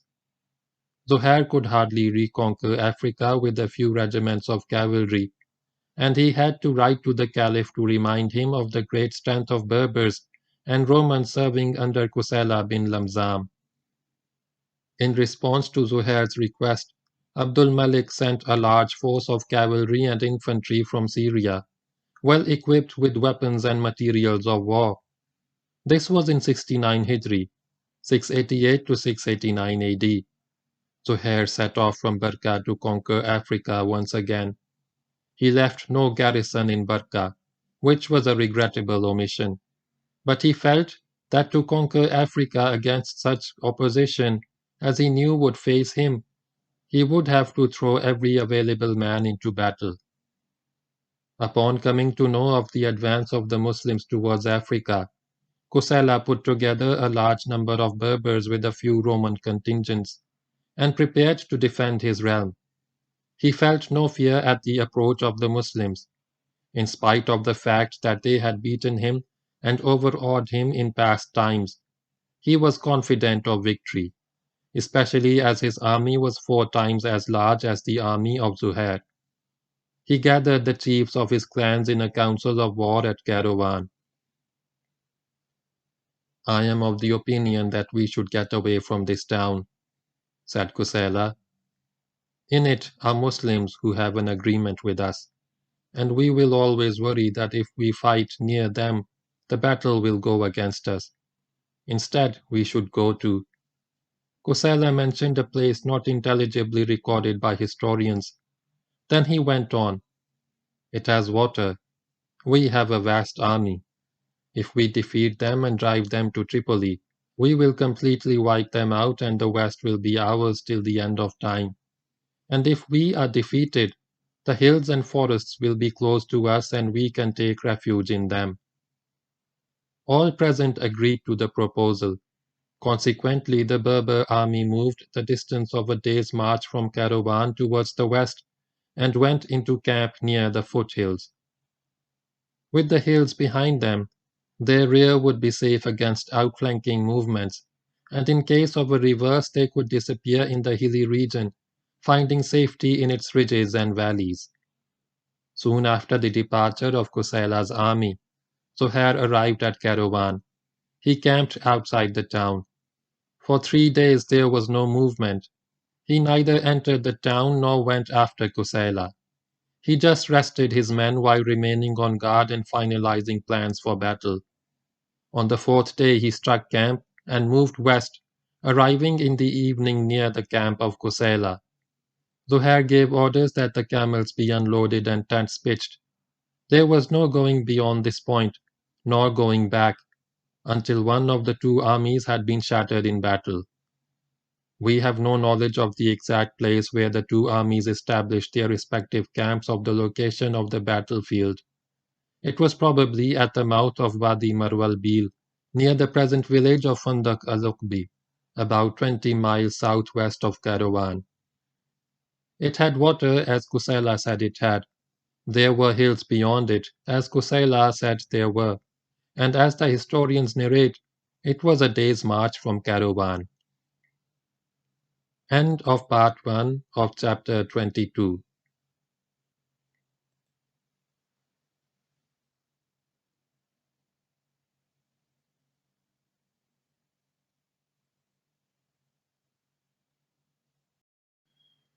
Dear people watching and listening, Assalamu alaikum. Kindly like and share this video and subscribe to my YouTube channel. Please support my channel by contributing to my Patreon account so that I can continue making the audiobook series. Start of part 2 of chapter 22. The day following his arrival, as soon as the prayer of the dawn was over, Zuhair arrayed his army for battle. Qusayla did the same. Then both generals ordered the advance. This was not a battle with one side attacking and the other defending. It was a battle with both sides attacking, and two large bodies of men advanced and clashed with each other. It started off as a fierce contest and got fiercer and bloodier as the day wore on. It raged without a break. It went on all day with frightening ferocity, until the soldiers of both sides despaired of life, but they fought on desperately. The field of battle was littered with broken bodies. Those who lived picked their way over human corpses to slog it out with an enemy as tenacious and as fierce. The two commanders would allow no let-up. One was determined to win Africa for Islam and was prepared to die in the attempt. The other was determined to keep his land free of the Muslims or die in the attempt. The generals were with their men in the thickest of the fighting, and it was in the thickest of the fighting that towards the evening Kosala was killed in combat. With Kosala fell a large number of officers and leaders of clans, the flower of his army, all faithful to the commander-in-chief till the end. As they fell, word of their death spread in the two armies. The Muslims launched another furious assault, and the Berber army, badly shaken by the death of its leaders, broke into pieces. The infidels turned and fled, making for the hills. The Muslims watched their flight from the blood-soaked battlefield with a prayer of thanks on their lips. The next day Zuhair launched his army in pursuit of the Berbers. Kusela had wisely chosen his battlefield with a hilly region at his back, so that he could withdraw to safety if necessary. But Kusela and those who had made the plan were dead, and none was left to organize the stricken army and see to its safe withdrawal. They fled singly and in groups, every man concerned only with saving himself, and as the Muslims came after them, the remnants of a once proud army turned into a panic-stricken horde. The slaughter which occurred in the pursuit was no less terrible than that on the battlefield. Muslim cavalry squadrons fanned out in the countryside and raced westwards to catch up with their fleeing adversaries. The pursuit went on for a long time and over a long distance, until the Muslims had got to the valley of Malwiya in the Maghrib, by the present Melilla. Then there were no Berber warriors left to kill, except those who had sought safety in inaccessible areas and in distant mountain forts, away from the routes of movement. And these were ignored by Zuhair. They numbered thousands, but at the moment they were little better than frightened goats. The Berber power was shattered, its nobles and chiefs slain on the battlefield, its cohesion destroyed. The nation of the Berbers broke up into tribes and clans, the survivors thankful that they lived at all. With this defeat, the Roman power suffered a setback, though it was by no means eliminated. Most of the Romans who fought under Kusela and survived withdrew to Carthage. One important effect of this Muslim victory was that the Berbers never again placed any great reliance on Roman help against the Muslims, and all those who survived lived in terror of Zuhair and his victorious warriors. Zuhair turned to Caravan and spent some time in dealing with matters of consolidation and organization. He re-established Muslim rule in Africa, reimposed Muslim authority in the land, and restored the local Muslims to their former position as masters of the land. Zuhair knew that his work was done, that the Muslims of Africa had been delivered from Kosala the accursed, and although Carthage was still in Roman hands, the rest of Africa was back in the Muslim empire. Once again the standard of Islam fluttered in the North African breeze. Once again the Muazzin called the faithful to prayer in the towns of Africa.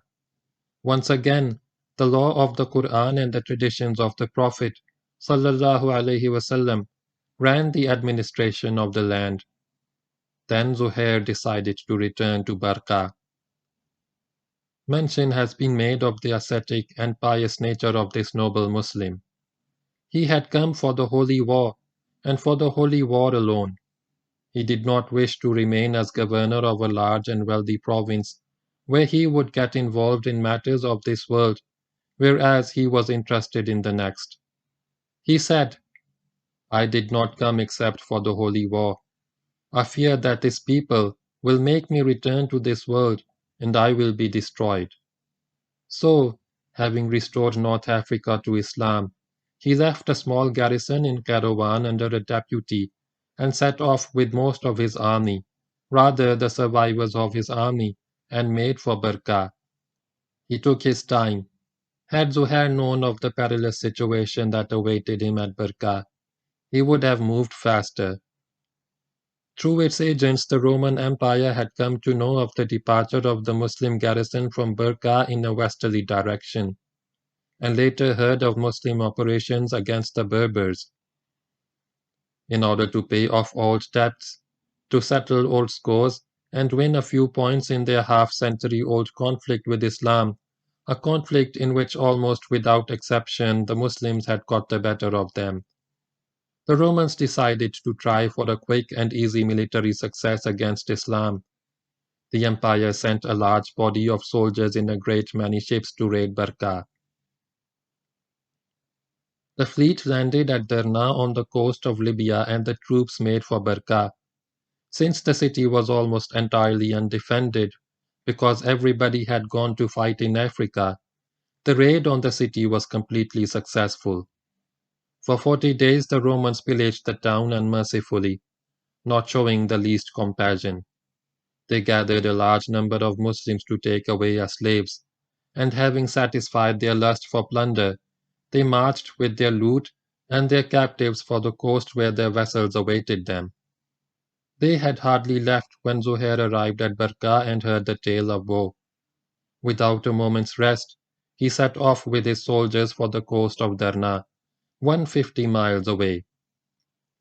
It was only a small part of his victorious army which marched with him, and the men were tired after their long journey. But nevertheless, they made good speed and arrived at Derna to find a large Roman force preparing for a sea voyage.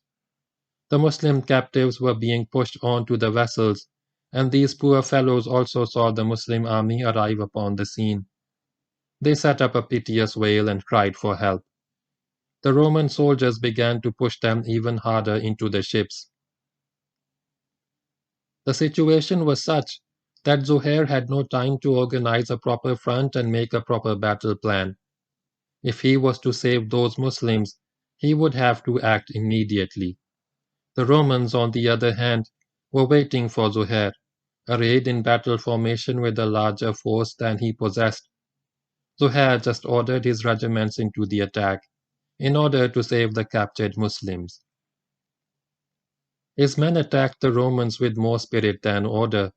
The stronger force not only held its ground but fought a very good battle in which the fortunes of war went against the Muslims.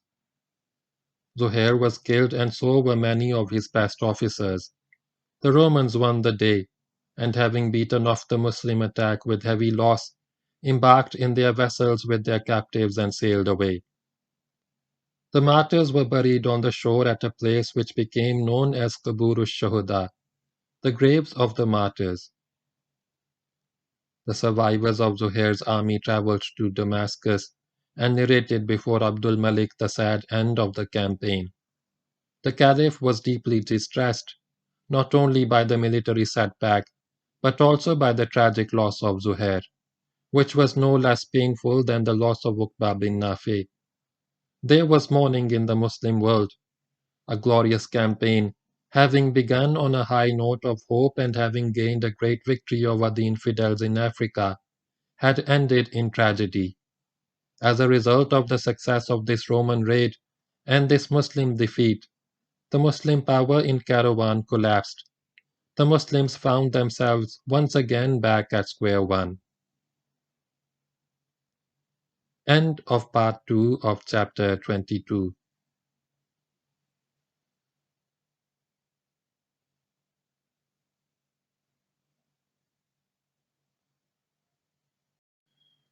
Dear people watching and listening, Assalamu alaikum. Kindly like and share this video and subscribe to my YouTube channel. Please support my channel by contributing to my Patreon account so that I can continue making the audiobook series. Start of Chapter 23. The Fifth Invasion of Africa. With the death of Zohair on the coast of Derna, Africa was once again lost to the Muslims. There was no actual battle against the faithful in Kairouan, and this remained a Muslim city, but Muslim power just faded away. The Romans already in Carthage, and there were a good many of them, strengthened their independent position. The reader will recall that when the exarch Gregory revolted against Constantinople and established his own kingdom of Africa, he moved his capital to Subetula.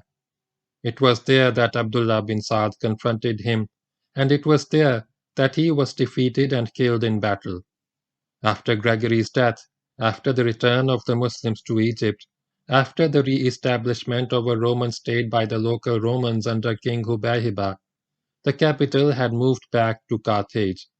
With reinforcements and other help coming from the empire, Carthage was a much better place for a Roman metropolis, militarily and politically.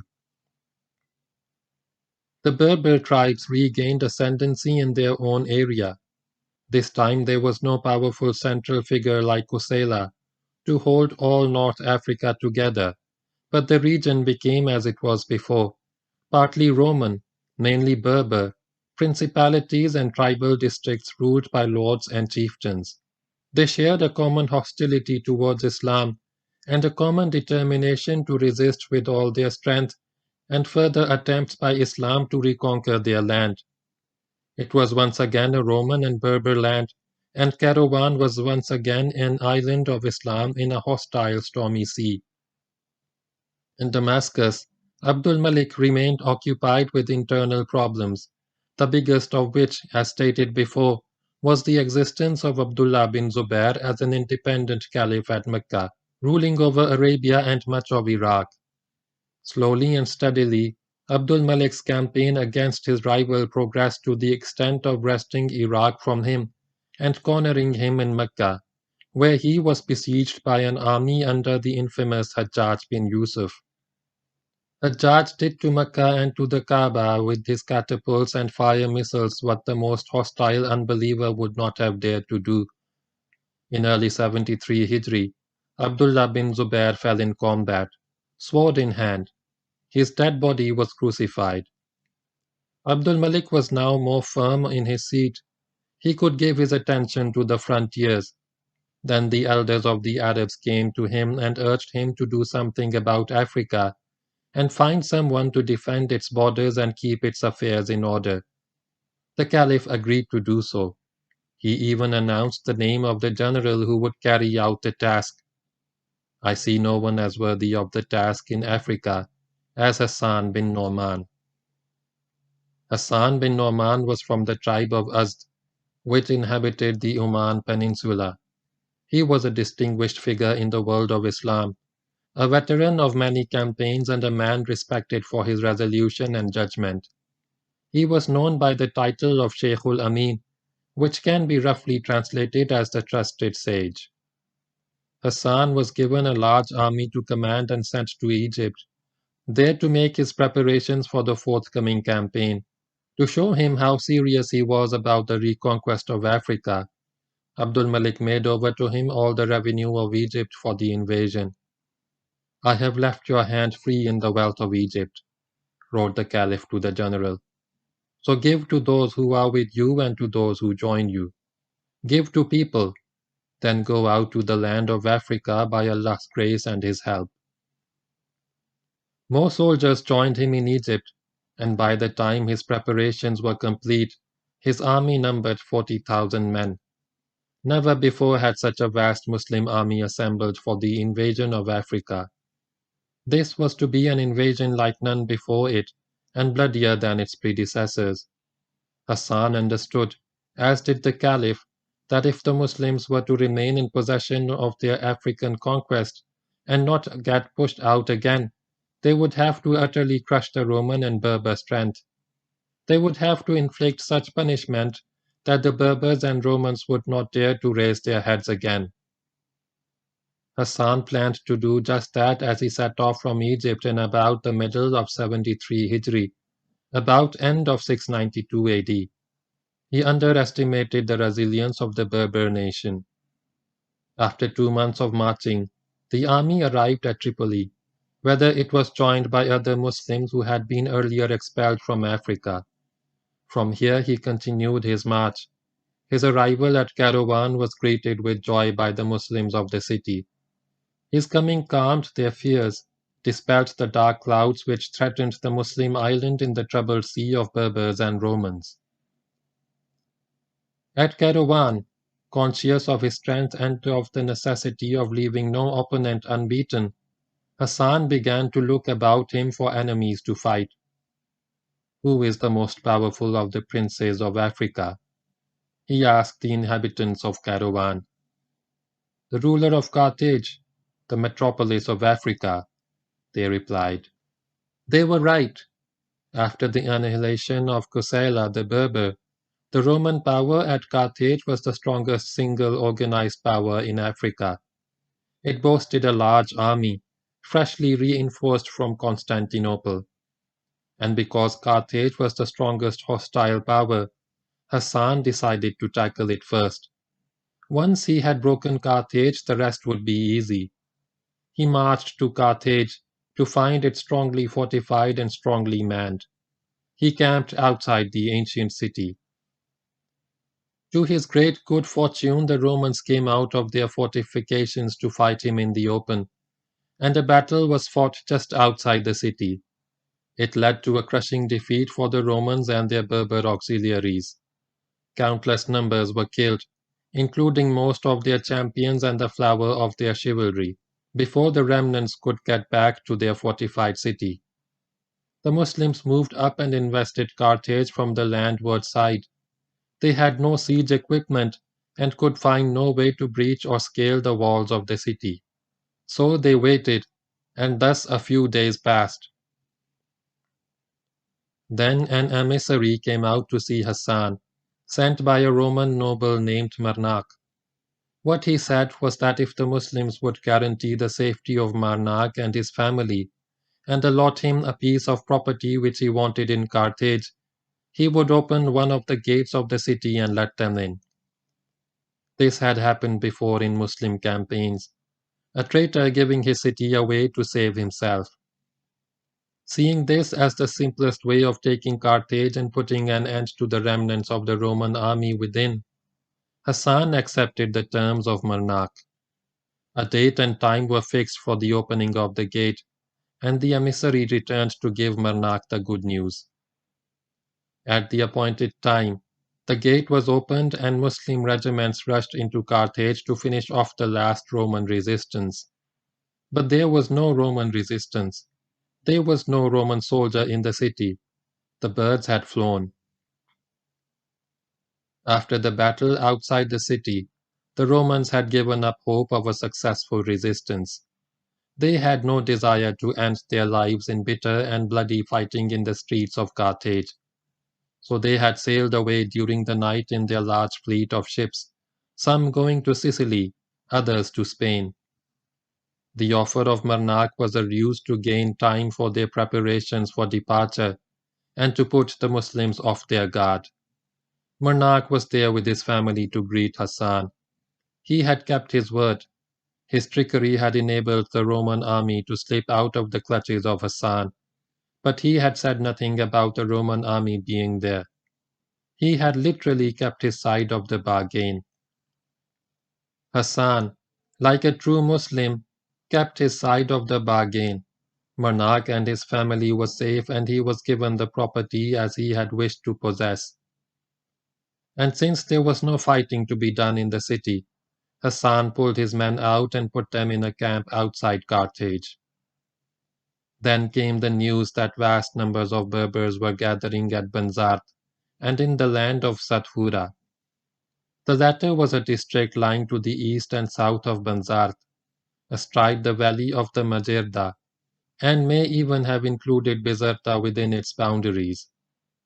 The Berber strength was being augmented by Roman soldiers, some from other garrisons, some from the survivor of the Battle of Carthage who had got away from the battlefield and not sought refuge in the city. This concentration of Berbers promised another confrontation with the power of Islam, another battle with the Muslim army. It drew Hassan like a magnet. He marched with his army for the land of Satfura to do to the Berbers what he had just done to the Romans. There was another fierce battle at Bizerta in which the Berbers were decisively defeated. Again there was much slaughter, all the more bloody because of the tenacity and courage with which the Berbers fought. Those who survived the carnage found safety in flight. The Berbers went to Bonnet and the Romans to Baja, where they fortified themselves against a possible Muslim advance. Hassan ignored these places, regarding them as no threat, actual or potential to the Muslim power. Instead, he sent his cavalry regiments out to subdue the Berber land of Satfura. In order to punish them for their opposition, to teach them a lesson they would never forget, and to discourage rebellion, all towns and villages in the paths of these regiments were flattened. Hassan took his time over this activity. He was in no hurry because there was no opposition left in this part of Africa, so far as he knew. And thus several weeks passed. Then came the stunning news that Carthage had risen again from the dead, that it was garrisoned again by a powerful Roman army, that once again it was bristling with lances and swords. Without further delay, Hassan marched to Carthage. What had happened was that another Roman army had sailed from Constantinople in a fleet of ships, commanded by a patrician named John. It landed at Sicily, where John incorporated into his army all the survivors of Carthage. Then he asked for help from the King of Spain, who sent them a sizable contingent of Gothic troops. And during the months that elapsed after the fall of Carthage, while Hassan was chasing Berbers all over the African countryside and beating them into submission, John had sailed into the harbor of Carthage, reoccupied the city, repaired its fortifications, and prepared himself for a long siege. The Roman was a persistent foe and had no intention of giving up the conflict while the least hope remained. Soon after his arrival, John received a welcome addition to his fighting strength. When the Berbers living in the districts around Carthage heard that the Romans were back, they flocked in thousands to the city to join the imperial forces and continue resistance to the Muslim power. Their spirit was far from broken by the punishment they had received from Hassan. The result was that Hassan arrived at Carthage to find himself facing another powerful force of Romans and Berbers in a strongly fortified city. The game had to go on. Hassan again invested the city from its landward side. He had doubts about taking the city, because the defending force was a formidable one, and this time the Romans were wise enough to remain behind their fortifications. They would not come out to fight, and the Muslims could find no way of getting in. With their command of the western and central Mediterranean, with their safe sea lanes to Sicily and Constantinople, with regular supplies coming in, the Romans were safe and snug in Carthage. The winter of 693 was setting in, mid-74 Hijri. Hassan settled down in a winter camp and sent a delegation of 40 Muslims to Damascus to explain the situation to the Caliph and ask for reinforcements. Abdul Malik bin Marwan was the first of the Umayyad Caliphs to be serious about keeping Africa as a permanent part of the domain of Islam. He had received nothing but good news from the African theatre ever since Hassan bin Noman got to Karawan. Tidings of victory had followed tidings of victory, gladdening the hearts of the faithful. Now this delegation of 40 arrived to tell the Caliph that all was not well. There had been no defeat, but the newly arrived force of Romans in Carthage, augmented by many Berber clans, could not be beaten and driven out of Africa by the forces now available to the Muslim commander. and it was just possible that Romans would launch an offensive. If the Caliph wished Carthage to be taken, he would have to send more troops to Africa. The Caliph certainly wished Carthage to be taken. In fact, he was determined not to lose Africa. A large reinforcement was organized at Damascus and dispatched with the 40 delegates to strengthen Muslim forces investing Carthage. The troops arrived as the winter ended. It was now early spring in 694, getting into the last quarter of 74 Hijri. The arrival of fresh troops from Damascus had an excellent effect on Muslim spirits. Hassan now felt more confident of taking Carthage and organized the construction of siege equipment, including scaling ladders. Everyone got down to it with enthusiasm, keenly anticipating the capture of the city and the booty that would be theirs. Then suddenly the Roman army came out of the city and began to form up for battle.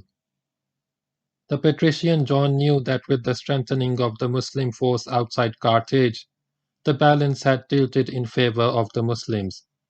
They would make attempt after attempt to storm the city, and one of the attempts was bound to succeed. Consequently, he decided to strike at them outside the city before their preparations were complete. Plans were made, orders given, and one morning the Romans rushed out of the fort to give battle to the Muslims. Unfortunately for the Romans, they were badly beaten and lost a lot of men before the army broke on the battlefield and came streaming back into the city. They would never come out again. For many days, while John licked his wounds, Hassan prepared his siege equipment. When he was ready, he stormed the fort using ladders to get his men over the wall. The army got in, and the soldiers rushed into the heart of the city to kill Romans. But there were no Romans to kill. Once again the birds had flown. After his abortive attempt to break the siege, John had lost hope. He had been lucky to get back to the safety of the fort without a heavier loss. He observed the preparations of the Muslims progressing rapidly and knew that it would not be nice to lose in battle of the Muslims. One day he decided that so far as he was concerned the war was over. He ordered the evacuation of Carthage and moved to Sicily and Spain. The evacuation took place just before the Muslim assault, a matter of luck in timing, and typically having used the Berbers for their own ends when they needed them, the Romans now abandoned them to the mercy of the Arabs. They got none. The harder the Berbers fought, the more heavily they lost. They fought very hard. They lost very heavily.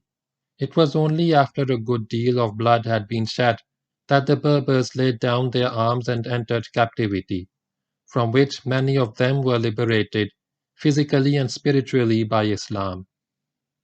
When the last of the opposition had collapsed, the Muslims took the town apart. They pillaged it and collected a vast amount of booty. Then, to make sure that the Romans never came back here to start another war against Islam, Carthage was put to the torch. The flames devoured the once great metropolis after 15 centuries of prosperous life, and what the flames spared was knocked down by order of Hassan. The city was completely destroyed, razed to the ground, only its ruins pointing at the glory it had once possessed. It was to remain in silent ruin for 200 years before a part of it was revived and prepared for reoccupation by Fatimid caliphs. Hassan returned with his army to Caravan. It was now nearing the end of 74 Hijri, spring of 694. His campaign had lasted more than a year and had been an entirely successful one. For a few days Hassan rested at Caravan. There were no more Romans left to fight in Africa. He had finished them off and driven them in disgrace from the field. But there may be other enemies about the place. He asked the people of Caravan who was left of the great prince of Africa, so that he could go and destroy him or make a Muslim of him. They told him of a woman who lived in the mountains of Auras, who was feared by all the Romans in Africa, and obeyed by all the Berbers. "If you kill her," they said, "all the West will bow before you. You will have no opponents left, no enemies." She was called the High Priestess. End of chapter 23.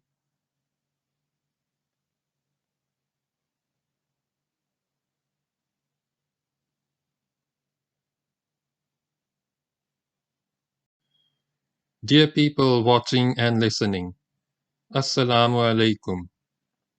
Kindly like and share this video and subscribe to my YouTube channel.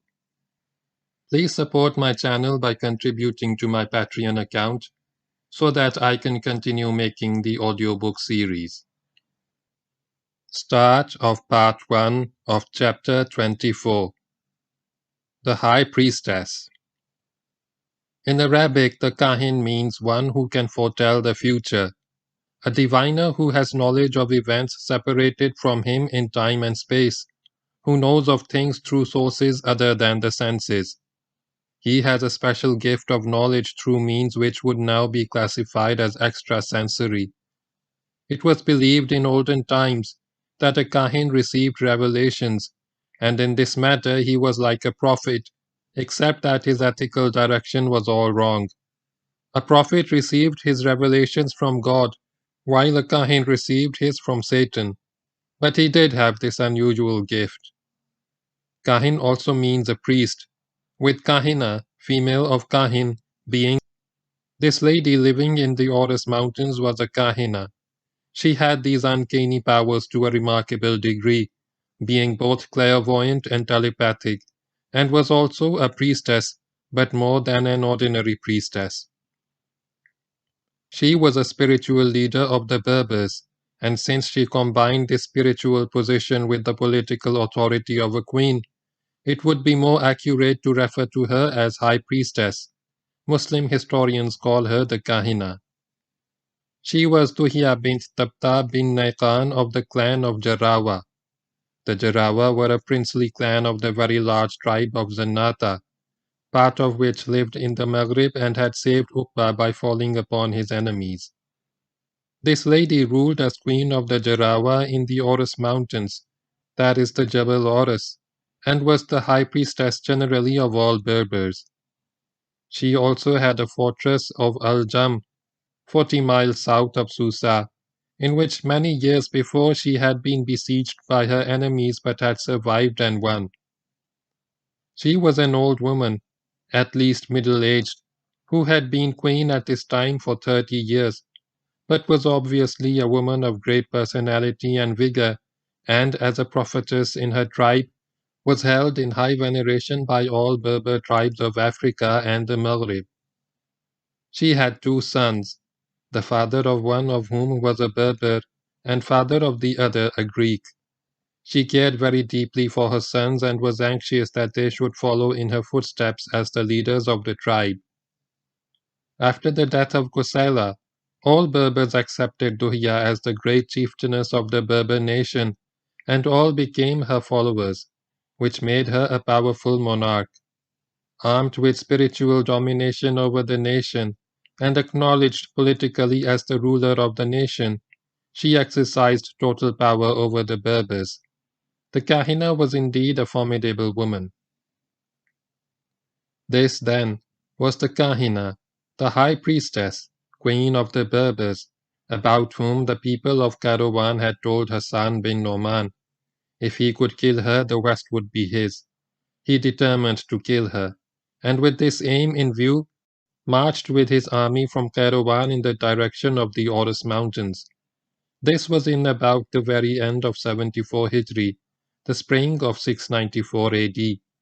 His movement was slow and methodical, as it had to be, because he commanded a large, well-equipped army. The movement of Hassan's army had hardly begun when fast messengers rode across the hills and valleys to inform the high priestess of the Muslim movement, its strength and apparent direction. The high priestess ordered her forces out for battle. She led an army beyond counting to Baraya. which uqbabinnafe had conquered as the first objective of his campaign of the Maghrib.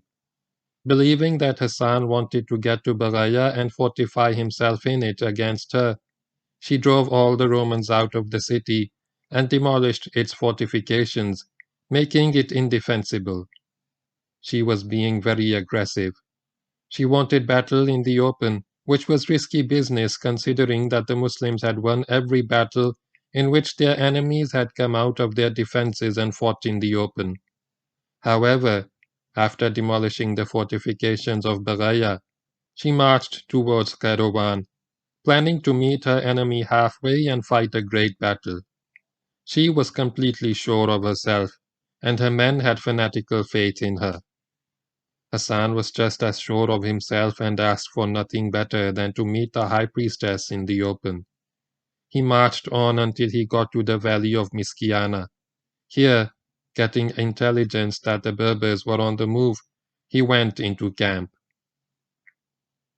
A day or two later, the high priestess also arrived in the valley of Miskiana in the evening and went into camp not far from the Muslims. The Muslim camp was to the south and upstream, the Berber camp to the north and downstream.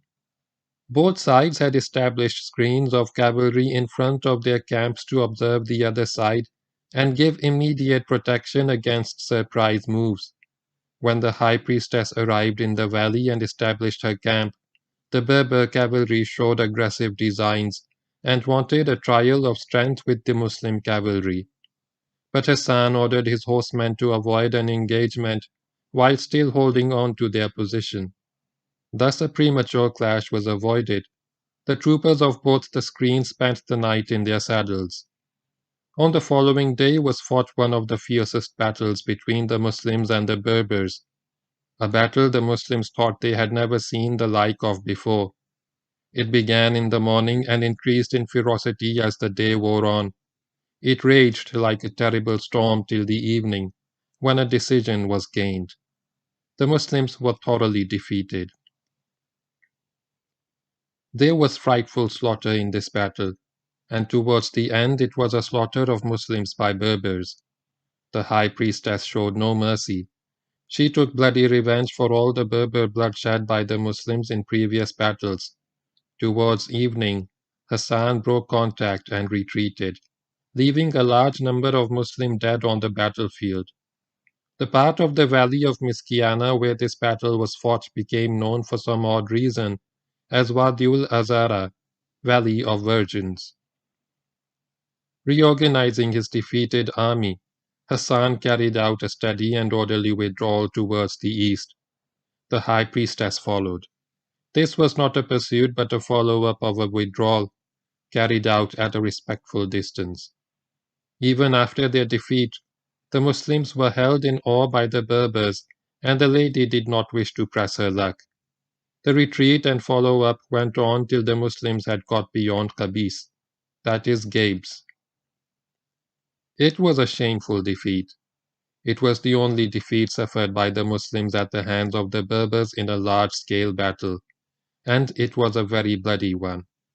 The image of Arab military superiority suffered a serious setback, and Hassan bin Nu'man earned the unenviable distinction of being the first Muslim commander to be defeated and driven from the battlefield by a lady general.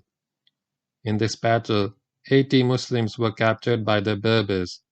The high priestess was very kind to them and sent them all back to Hassan, except for one whom she retained with her.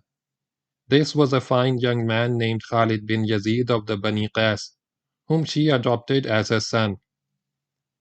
"I have not seen a man more handsome than you or more valiant," she said to him. "You will be a brother to my sons." One of the early sources gives an incredible account of how she proffered her breast to him to suck, to make a son of him formally, and apparently, in the presence of her two sons, he obliged. Then she declared, "Now you are brothers." Meanwhile, Hassan got to Tripoli. From here he wrote to Abdul Malik about what had happened, and explained, "There is no limit to the people of the Maghrib. Their numbers will never end. When one tribe is destroyed, another rises after it. Having dispatched a fast messenger to Damascus with his letter, Hassan continued a steady march to the east until he had arrived at Barqa, where he stopped. Some days later, he received the orders of the Caliph to stay where he was and await further instructions. He remained at Barqa as governor of Libya, awaiting instructions and reinforcements. He would wait 5 years before getting them. During those 5 years, the high priestess, now the undisputed sovereign of the Berbers, played havoc with her realm. End of part 1 of chapter 24.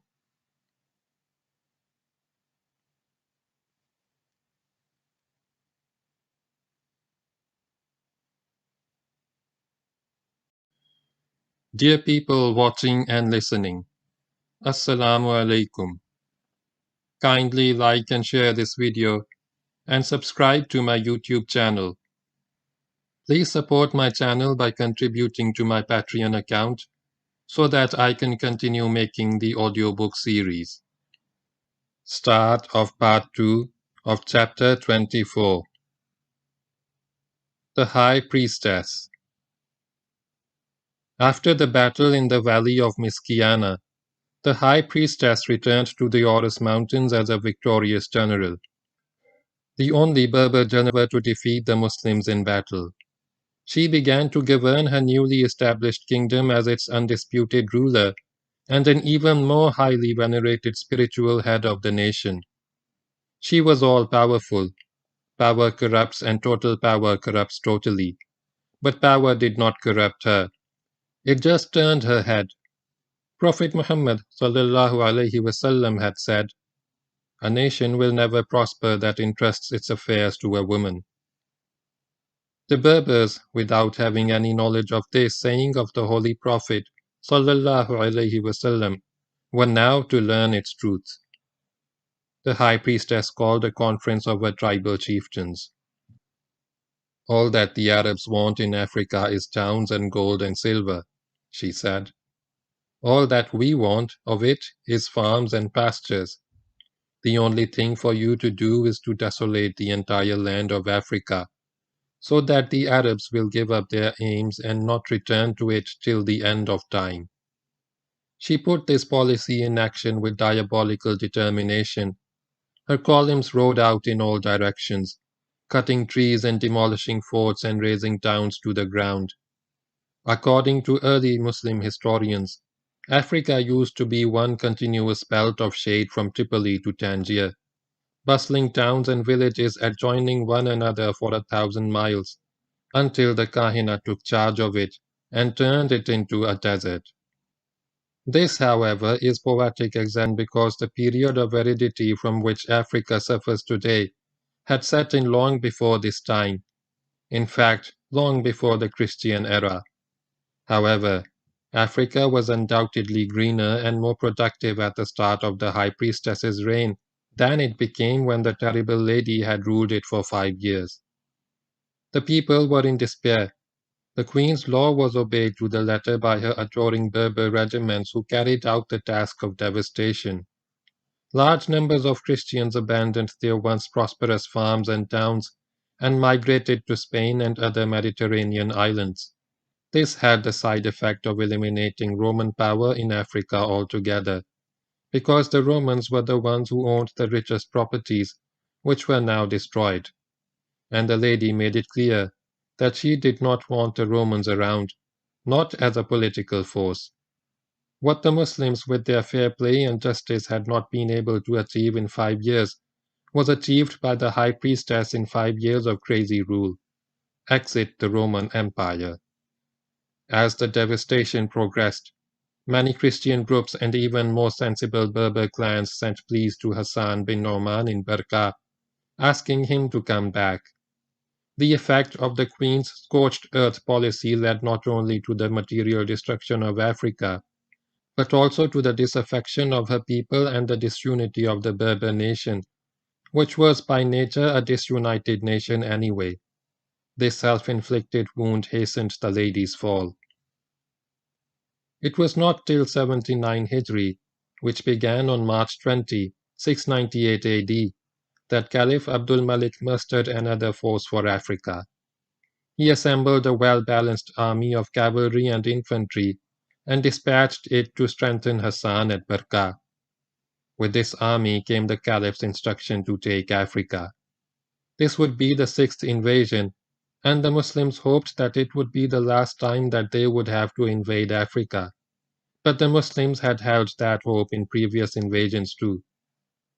Before setting out on the campaign, Hassan wished to know the state of his enemy. So he sent a trusted messenger to Africa to see Khalid bin Yazid, who had lived there for 5 years as the adopted son of the high priestess. Hassan's messenger got to him and conveyed the message. What prevents you from writing to us about the Kahina? Khalid bin Yazid wrote on a piece of paper. The Berbers are disunited. They have no order and no organization. Move fast. He put the paper in a lump of dough and baked it into a loaf of bread. He placed the loaf with the other food prepared as provisions for the journey and gave it all to the messenger, telling him not to break or eat the loaf because of what was in it. The messenger set off for Barqa. Hardly had he left the capital of the queen when she came out with dishevelled hair. She beat her breast and wailed, Woe to you, O Berbers! Your sovereignty has gone with what men eat. Her men spread out in the land looking for the Arab messenger, but he succeeded in evading capture and got to Barqa, where he delivered the loaf to Hassan. Hassan broke it open and read the message. The paper had been partly spoiled in baking, but he understood its contents all the same. He wished to send the messenger back to Khalid bin Yazid for more information, but the man protested. That woman is a diviner. Nothing of this is hidden from her. Hassan let him stay. Again the Muslims marched from Africa, with great hope and in great strength. For weeks the journey went on through Tripoli, through Gabes, headed for the Orus Mountains. The Muslims were quite close to the mountains when the high priestess came out with the Berber hordes. At the foot of the hills, somewhere between the foothills and the valley of Miskiana, she went into camp, not far from the Muslim camp. As night fell, she said to her sons, I am killed. She told them that in a vision she had seen her severed head placed before the ruler of the Arabs who had sent Hassan bin Noman. Khalid bin Yazid pleaded with her to surrender, to come with him and make her submission before the Muslim commander. She refused to do so. Then she turned to her 2 sons. O my sons, what do you see in the heaven? We see a red cloud, they replied. No, by my lord, said the queen. It is the dust of the Arab cavalry. Now she turned to Khalid. It is for this day that I made you my son. I am going to be killed, and I entrust my 2 sons to you. She directed him to take her sons to Hassan and ask his protection for them. Khalid explained that if she herself did not submit, the Muslim commander might not accept the submission of his sons, but she assured him that he would. In fact, she went on to predict that they would rise to become great men under the Arabs. During the night, Khalid left the Berber camp and, accompanied by his 2 foster brothers, entered the Muslim camp, which was not very far. He told Hassan of the request of the Berber chieftainess, adding his own recommendation, which was accepted by the Muslim commander. The sons of the queen were safe. For the time being, however, he put them under guard and sent Khalid to command a Muslim cavalry regiment. On the following day was fought the second battle between Hassan and the high priestess. She was not as strong as before because of the disaffection and disunity created in her nation by her own actions. But nevertheless, the Berbers put up a hard, if futile, resistance. This time the issue was soon decided. The Berbers were defeated and the high priestess slain on the battlefield, as she herself had predicted. The place where she fell came to be known as the Well of the Kahina. Hassan penetrated the Taurus Mountains and subdued all the clans living in the area. The Berber chieftains came in large numbers to submit to the Muslim commander and ask for peace. They had had enough of war and misery, at least for the time being. After the devastation caused by their queen and high priestess, there was nothing they wanted more than peace. They were now fully prepared to end their war with the Muslims, to accept the Muslims as overlords, and get down to normal, peaceful, prosperous living. Before accepting their submission, Hassan laid down two conditions. They would accept Islam, and they would raise a military force of 12,000 men to be ready at all times, to take the field and fight the wars of Islam on the orders of the Muslim commander-in-chief. The Berbers, and these were mainly the clans living in the Taurus Mountains and the province of Carthage, accepted these conditions without reservation. They became Muslims, and they organized a force of 12,000 Berber warriors to fight under overall Muslim command. Hassan placed the elder son of the Kahina in command of this Berber force, and also appointed him chief of the tribe of Jarawa and governor of the region of the Taurus Mountains. This young man proved a loyal subject, a true Muslim, and an able officer. He and his Berber contingents fought bravely in several expeditions, which were launched by Hassan to deal with pockets of resistance, mainly recalcitrant Berber clans which were taking their time to make up their minds. Having seen to these immediate problems of security in relation to the Berbers, Hassan returned to Kairouan. Here he set himself up as governor of Africa and reorganized the administration of the province. A tax was imposed upon all Christians and other non-Muslims in Africa, mainly Romans and Berbers from the tribal groups of Buranis, that were the Kusailas people, who clung for a long time to the Christian faith. Thus many years passed in peace and tranquility. There is some uncertainty about the duration of Hassan's rule as governor of Africa. There is mention of it ending in 82 Hijri, 701 AD, which is likely, but there is also mention of his seeing Walid bin Abdul Malik at Damascus, which is unlikely, because Walid did not become caliph until 86 Hijri, when his father Abdul Malik died at the end of a 20-year reign. He may, however, have seen Walid while the latter was still heir apparent. In the absence of more definite evidence, we take 82 Hijri as the probably year of his dismissal. In this year, 8 years after he had killed the queen of the Berbers, Hassan was dismissed by the governor of Egypt, who also had Africa under him as part of his governorate. This man was Abdul Aziz bin Marwan, a brother of Caliph Abdul Malik and son of the evil Marwan. He was just as evil and avaricious as his father. He dismissed Hassan from office and summoned him to Egypt. Hassan knew what Abdul Aziz was after: wealth and women.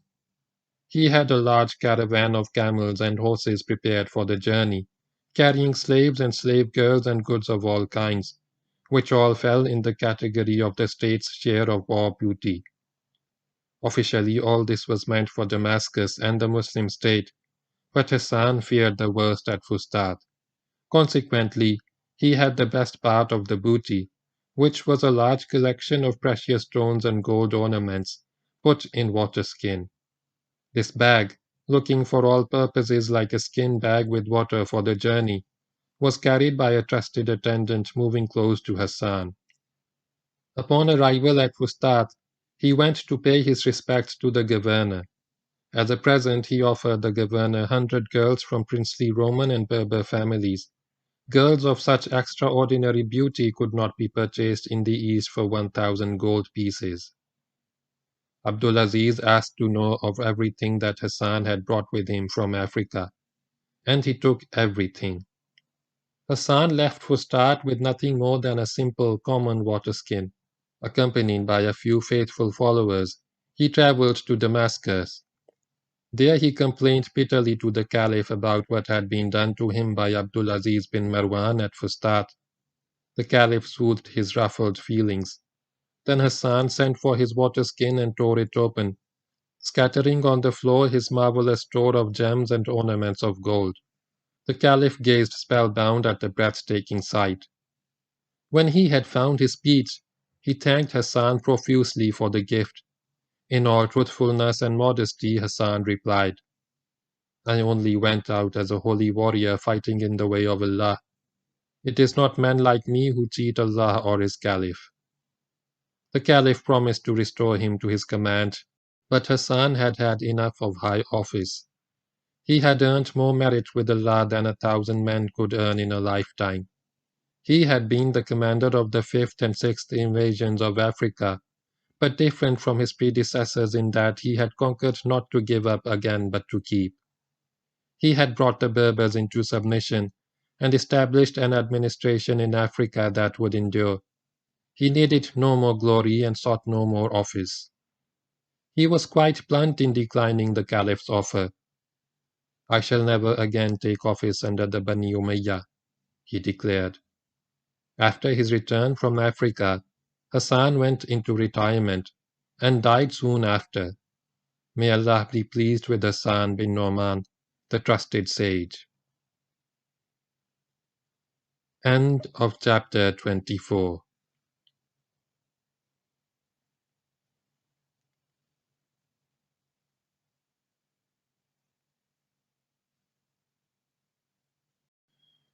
Dear people watching and listening, Assalamu alaikum. Kindly like and share this video and subscribe to my YouTube channel. Please support my channel by contributing to my Patreon account so that I can continue making the audiobook series. Start of chapter 25. Musa bin Nusayr. Caliph Umar once wrote to a certain scholar and asked him for a description of the lands under Muslim rule or adjacent to the Muslim state. The scholar replied, Know, O Commander of the Faithful, that Allah Most High has divided the earth into regions, the east, the west, the north, the south. The region which is easternmost and cleaves to the place of the rising of the sun is distasteful because of its burning and the fire and heat, and it burns those who enter it. The region which is westernmost also harms its inhabitants in proportion to the harm which comes to those who go to the eastern extreme. The region which is northernmost harms by its cold and ice, causes calamity to the body, and leaves a heritage of sorrow. And whoever goes southernmost is burnt by the heat and suffers at the hands of wild creatures. The scholar then went on into a brief description of several countries. When he came to the Maghrib, he wrote, As for the Maghrib, it hardens the heart and brutalizes the temper. It makes the mind unsteady and drives away mercy. It increases valor and dispels humility. There is treachery in its people who are abominable and deceitful. Their intentions are never friendly. Their land varies, but in the end of time, there will be great news for their land, and big events resulting from a matter which will become manifest in shining circumstances. This rather exaggerated picture of the Berbers and their land and the cryptic promise of good things to come was known to the Muslims. They now even had personal experience of some of the Berber qualities described by the scholar: the hardness of spirit, the fierce independence which made them difficult to subdue, their courage and tenacity in battle. In the past, Muslim generals had tried to deal with the Berber character with a strong hand, but tempered with Islamic justice and generosity. The last three Muslim commanders had been noble and pious leaders who rejected the good things of this world in favor of the promise of the next. In the future, it would not be so.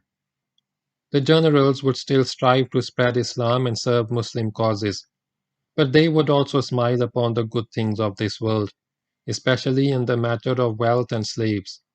The next man to command in Africa was Musa bin Nusayr. In 12 Hijri, in the time of Caliph Abu Bakr, the Muslims conquered Iraq for the first time under the illustrious Khalid bin al-Walid, radiyallahu ta'ala anhu. During the course of his campaign, he captured the fort of Tamr in western Iraq, where the Muslims found a religious school or seminary in which 40 Arab boys were being trained for the priesthood by Christian clergymen. The school was disbanded and the boys were taken away as captives or slaves. One of these boys was named Nusair, who came from the Arab tribe of Lakhm, a noble tribe which had provided families which sat upon the throne of the Lakhmid kingdom of Hira in Iraq. He grew up to become a personal bodyguard of Caliph Muawiyah and later entered the service of Abdul Aziz bin Marwan, who was the governor of Egypt who dismissed Hassan bin Noman. In due course, Nusair was freed but remained in the service of the Umayyad family. In 19 Hijri, Nusair became the father of a boy whom he named Musa. Musa grew up straight and tall, a strongly built young man with intelligence, favor, and ambition. He also developed a liking for the good things of this life. He took to the military profession and became a warrior, apparently a very good one, and took part in several naval expeditions, including Muawiyah's conquest of Cyprus. He continued to rise in the estimate of the ruling family and became closely attached to them. When Abdul Malik bin Marwan became caliph in Damascus in 65 Hijri, and soon after appointed his brother Abdul Aziz as governor of Egypt, Musa bin Nusair was already in the good books of both, especially the latter, with whom he shared a strong bond of mutual affection, and whom he served for many years. In 73 Hijri, Caliph Abdul Malik appointed his brother Bashir as governor of Basra, and having knowledge of the ability and intelligence of Musa, sent him with his brother as an administrative assistant to oversee matters of revenue. Bashir lasted only 2 years as a governor until Hajjaj bin Yusuf became governor of all Iraq, but Musa remained at his post to deal with the revenue of Basra. Some years passed. Then there was an allegation of embezzlement against Musa. He was charged with keeping part of the revenue of Basra for himself, and apparently a lot of money was involved. Hajjaj swore that he would not get away with it, and Musa, knowing how beastly and pitiless could be the punishment of Hajjaj, fled for his life. He came to Fustat and took refuge with his friend and patron, Abdul Aziz the governor. The caliph also came to know of what Musa had done. He was furious and wanted to have him executed, but the ex-revenue official was saved by Abdul Aziz. The governor of Egypt took Musa with him to Damascus and pleaded his case with such eloquence and zeal and extolled so forcefully the virtues and past services rendered by Musa that Abdul Malik let him off with a fine of 100,000 dinars. Musa could only pay half of this amount. He only had 50,000 gold pieces to give, so Abdul Aziz put up the rest from his own pocket. This event would be in about the late 70s of the Hijrah, perhaps 80. Musa went with his benefactor to Fustat and remained there in his service. He was a great asset to the governor because of his administrative talent, his intelligence and capacity for work, and his complete personal loyalty to his master. The governor even used him as commander of a military detachment to crush a revolt of the Berbers at Derna, near Barqa, and Musa did the job with extreme efficiency, dealing the rebels a blow which drove all thought of rebellion from their minds for a long time. This was his first experience of the Berbers. In early 83 Hijri, 702 AD, when Hassan bin Noman was dismissed and out of the way, Abdul Aziz appointed Musa as governor of Africa and sent him off to take charge of his new province. The caliph was not consulted but acquiesced in the arrangement, although he was disappointed at the removal of Hassan. Musa traveled with an escort and with many of his sons to Caravan. As he entered the borders of Africa, a sparrow came and sat upon his shoulder. He caught the sparrow, cut its throat, rubbed its blood on his chest and beard and sprinkled what remained of the blood all over himself. Then he cried, "This is victory by the Lord of the Kaaba." This was an augury for Africa and for the Berbers. Musa was to treat a lot of unbelieving Berbers like a sparrow. He started his campaign with an expedition against Zarwan, a town and district 40 miles south of Carthage. He himself stood off from the town and sent in a force of 500 horse to take it, which the force did without much trouble, bringing in 10,000 captives, which was most of the Berber population of the town. Then he sent two of his sons, Abdullah and Marwan, to scour the countryside, fight those who resisted, and bring in those who surrendered. After a few weeks of light operations, both young men returned as victors, each one bringing in 100,000 captives. Musa then marched with his army to Sajuma, a town near the place where uqbabinnafe had been killed by Kusela's people. Here also the Berbers were beaten into submission and their chief killed. Two sons of Uqba were present in Musa's army, and he gave them permission to take revenge for the killing of their father, with the result that many of those who had been part of Kusela's army and had shared in the killing Utbah and his 300 loyal warriors at Tahuza were killed as an act of vengeance. This was followed by extensive punitive action against certain sections of the Berber tribes of Hawara, Zannata, and Kutama, who had risen again after the dismissal of Hassan bin Norman and shaken off Muslim rule. After several months of campaigning in the region of Africa, the resistance of these rebellious tribes was broken, and they were once again brought into line. Tens of thousands of them were taken as captives, and with an enormous trail of prisoners following him, Musa returned to Kairouan. It was still 83 Hijri. Never before has such vast booty been collected in Africa by a Muslim general. 1/5 of this had to be sent to Damascus as the share of the state, and 1/5 of just the captives taken by Musa came to 60,000 souls. When Musa wrote to Abdul Aziz about the number of captives being sent from Africa, the scribe who actually wrote the letter made an error in writing the figure and gave it as 30,000. Even this was an unbelievably large number, and the governor suspected an error of the pen. He wrote accordingly to Musa, who replied that there had indeed been an error of the pen, and that the correct figure was 60,000. The Caliph, on hearing of this, thought that there was something wrong with Musa's head, and would not believe the result until he saw the captives being brought in. The Muslims in Fustat and Damascus were astonished at what looked like an endless procession of Berber captives of both sexes and all ages, many from noble families, being led in from Africa. They regarded this as proof of the success of the Muslim campaign in Africa under the new commander-in-chief. And indeed it was a success, as seen by Musa and the sons of Marwan who ruled at Damascus and Fustat.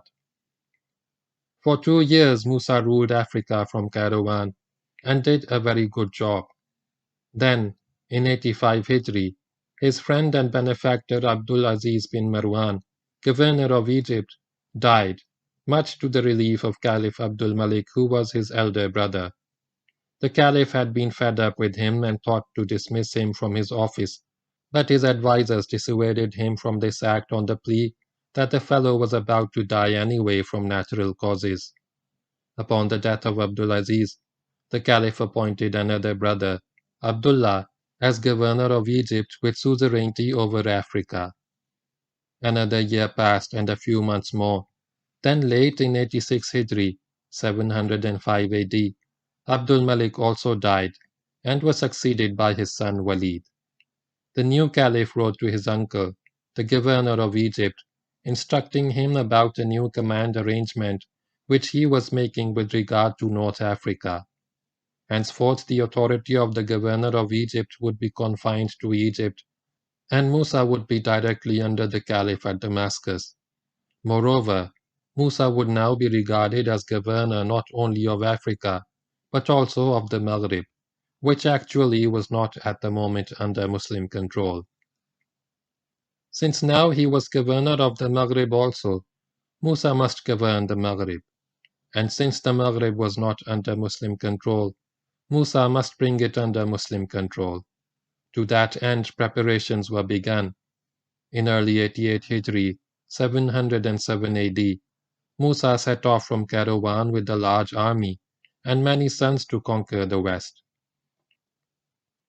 His march to Tangier was opposed by several Berber clans, but all were driven off the Muslim route advance with heavy loss. Finally, the Berbers left his path and just melted away at Musa's approach. He got to Tangier where Julian again submitted to the Muslim commander, as he had submitted to Uqba a quarter of a century earlier. Tangier was once again taken without bloodshed. From here, Musa advanced into the true provinces of Sus, as Uqba had done. The terrible Masamida, who had nearly annihilated Uqba's army, offered no resistance this time. Musa's sons and a freedman named Tariq led the advance of the Muslim columns into the High Atlas, and all of the Maghrib was taken down to the valley of Sus, at the western end of which Uqba had ridden his horse into the Atlantic. The Berber tribes of the west submitted to the columns of Musa. Then he returned to Tangier and established Muslim rule over the city and district on a more permanent basis than Uqba had done. Julian moved to Sabta, that is Ceuta, at which was the actual crossing to the great rock in Spain which was later to be called Gibraltar. Julian's position is not quite clear. He may have been under Muslim rule but enjoying some kind of local autonomy, or he may have been independent of Muslim rule and directly under Spain, with the Muslims accepting this as a more convenient arrangement than attacking the well-defended fortress of Sabta. The presence of Julian at Sabta was actually a blessing in disguise, because he was to be instrumental a few years later in laying the tracks for the Muslim invasion of Spain. Musa appointed Tariq as governor of Tangier and Sus, that is the region which is now Morocco. Tariq took up his residence at Tangier with a force of 17,000 Arabs and 12,000 Berbers. Many of the Berbers in Tariq's force were from the tribe of Masamida, whom Musa pressed into service under Muslim command. Musa also ordered the construction of mosques and the appointment of religious teachers in the Maghrib for teaching the Quran to the Berbers and making good Muslims out of them. When the Berbers took to Islam, now it was for the last time. There would be no more apostasy, not seriously. The reader should make a mental note of the new Muslim governor of Tangier. He was a Berber named Tariq bin Ziyad, from the tribe of Nafza which inhabited the district of Sabta. He had been a slave of Musa but was now a freedman, and he was to become one of the most romantic conquerors in Muslim history. Having seen to various matters of administration and organization at Tangier, Musa returned to Caravan. He had got the Maghrib and was now truly governor of Africa and the Maghrib. The last of the Muslim wars for North Africa was over. Musa next directed his attention to naval operations. He had a large naval base and an arsenal constructed in the area of Tunis, and organized small squadrons for expedition at sea. These squadrons struck at the islands in the western Mediterranean. Musa's son Abdullah raided Majorca and Minorca, and others landed at Sicily and Sardinia. The result of this naval outburst from North Africa was that the Muslim vessels armed with veterans of land campaigns could sail freely and pounce at will upon any island in the western Mediterranean, although they by no means enjoyed command of the sea. Like all operations in Musa's time, the emphasis in these naval expeditions also was on amassing booty rather than building monuments in the hearts of men. This kind of result had not always been regarded as a mark of success by Muslim conquerors, certainly not in earlier times in Iraq, Persia, Syria, Palestine, Egypt, even in Africa and the Maghrib. In earlier times, the commanding generals were more concerned with establishing the rule of the Quran and converting the vanquished unbelievers to Islam. And when prisoners were taken, they were taken in battle and not just rounded up from the countryside. The predecessors of Musa bin Nusayr had given more weight to spreading the gospel and winning the people to Islam. Musa's style was different. End of chapter 25.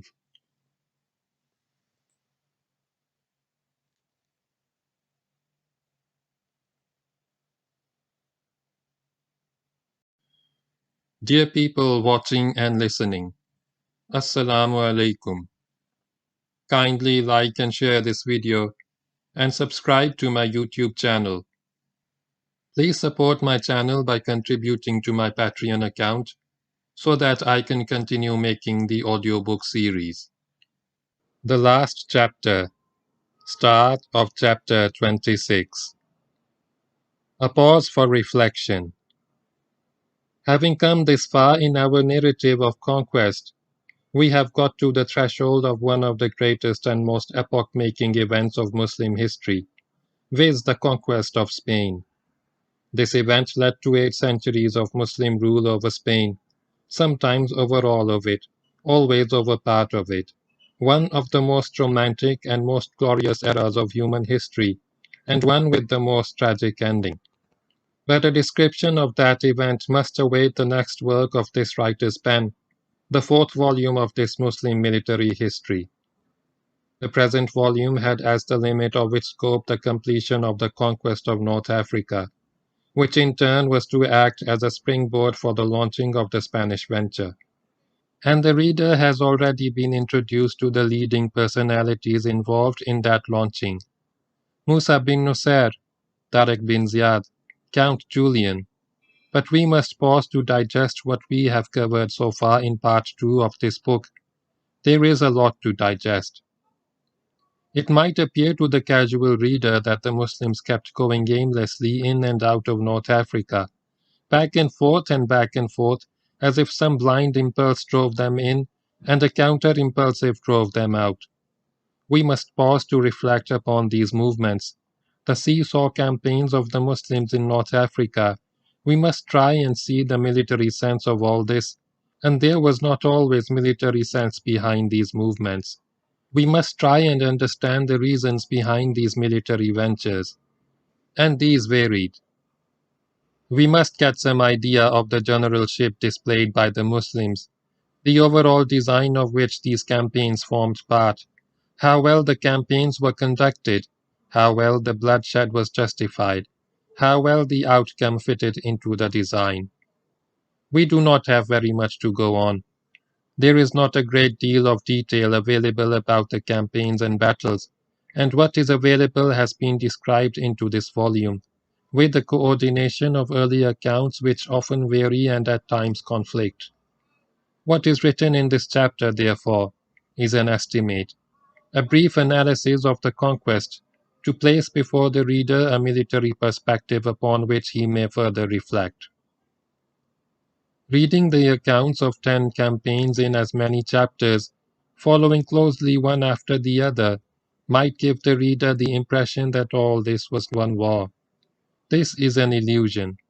It was not one but 10 separate wars, spreading over more than half a century, connected only in the sense of geographical location and of the enemy being the same, the Muslims on one side and the Berbers and Romans on the other. In our own time we have seen the First World War, the Second World War and the Korean War fought within a time span of 40 years, with the belligerents often the same. Yet we never think of these 3 major wars of our century as one war. It is our distance in time from the 7th century and the fast narrative of these chapters which create the illusion that all these Muslim operations were part of one single war. We must bear in mind that time and space are interrelated. In matters of movement, one is relevant only in relation to the other. 50 years of the 7th century was a longer period than the entire 100 years of the 19th and 20th. Space has shrunk. The world is now a smaller place. Time has shrunk. A journey which then took 3 months can now be completed in 3 hours. Today, a division can be airlifted over 3,000 miles in a few days. Then it took a month for a fast messenger to travel from Africa to Damascus. and 4 months for a body of troops to travel from Damascus to the Maghrib. In terms of space, Damascus was over 3,000 caravan miles from Carthage. It was about as far from Damascus to the borders of China, and that was far enough away for the Holy Prophet to imply that China was at the end of the earth, to which Muslims should be prepared to travel in quest of knowledge. The Maghrib was at the other end of the known world. Muslims getting out from Arabia would know about as much about the Maghrib as we now know about Mars. In between were deserts and mountains, uncharted and unknown to man. This is the time and space background against which Muslim operations in North Africa should be judged. They should also be judged against the military knowledge and ethics of the 7th century, not of the 20th. It is a common error made in our time to impose our ideas of sense and ethics upon a people with different standards, living in an age when many of these ideas were just not relevant.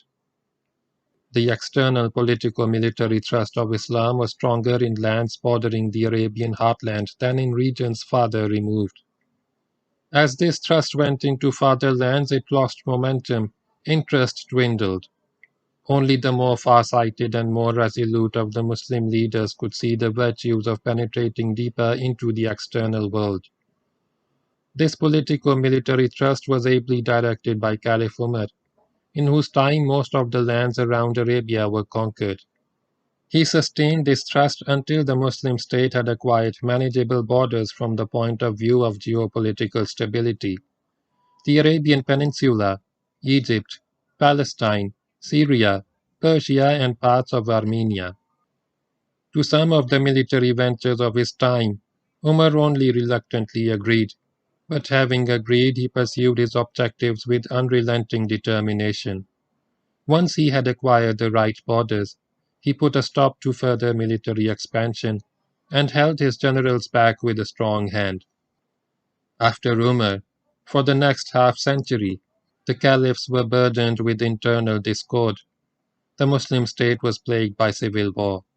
This ended with the death of Abdullah bin Zubair, caliph at Mecca in 73 Hijri, although revolts and bloody uprisings went on.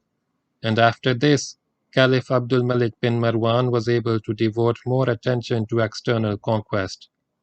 His aims, however, were purely political, compared with the religious inspiration of the first 4 caliphs. The motives underlying the African expeditions varied with the caliphs who launched them and the generals who led them. These motives fall into 3 broad categories, some less tangible than others. First, there was the destiny of Islam. Every great movement has a destiny which must fulfill itself, an impetus which must expend itself, and all obstacles that stand in its path must fall as if pulled down by an unseen hand. This applied with special force to Islam, the last, the greatest and the most dynamic of the God-inspired religions.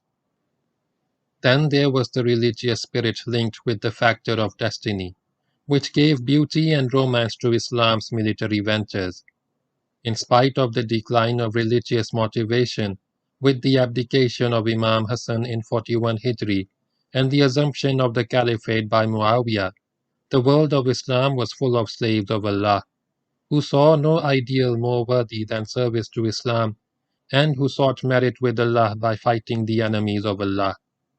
The finest examples of this religious motivation were uqbabinnafe, Zuhair bin Qais, and Hassan bin Nu'man. They were unworldly generals fighting worldly wars, and their armies boasted thousands of believers with motives as pure and as noble as their own. But this spirit manifested itself more in the armies which fought in North Africa than in the governments at Damascus, which launched those armies. The last factor, and by no means a minor one, was plunder. Since soldiers did not receive regular pay, and this was common practice in much of the world at that time, what the soldiers took in battle amounted to their pay. The prospect of booty was undoubtedly a factor that drew Arab warriors to Africa. But it was not a dominant factor. All soldiers were volunteers, They were not pressed into service and did not have to go to the front. The idea of an Arab from the Hejaz leaving home, often without his family, and going 4,000 miles away through some of the most inhospitable countries in the world to fight some of the most bloodthirsty adversaries in the world, with the likely possibility of never seeing home again, just for the chance of acquiring booty does not make sense. Plunder was one factor and nothing more. The very first expedition to North Africa, that of Abdullah bin Sa'd bin Abi Sarh in 27 Hijri, was motivated by a desire for plunder, pure and simple. Caliph Usman sanctioned the expedition because it would bring in more money for the treasury at Medina, and because it was simpler to let a persistent fellow like Abdullah bin Sa'd have his way. The second expedition in 45 Hijri was a half-hearted attempt by Caliph Muawiyah, always an exploratory measure to have a crack at Africa once again. He never told his general, Muawiyah bin Hudayt, to establish permanent Muslim rule in North Africa, and Muawiyah bin Hudayt contented himself with winning a victory over the Romans and collecting a great deal of booty before returning to become governor of Egypt, which post he valued more than leading military expeditions into foreign land. These two generals, Abdullah bin Sa'd and Muawiyah bin Hudayt, had no great religious or moral stature. The third expedition in 50 Hijri was a more serious attempt by Caliph Muawiyah to take Africa and incorporate it into the domain of Islam. This time he chose the right man to command the expedition, uqbabinnafe. However, petty politics and partisanship on the part of the governor of Egypt, resulting in Uqba's dismissal and the replacement by a favored but less deserving subordinate, delayed the westward progress of Muslim arms. The campaign of the Maghrib by Uqba after his restoration was entirely his own idea and inspired by the sole desire to serve Islam and spread the word of God. Uqba's successful campaign in the west established a commitment which could not be reversed.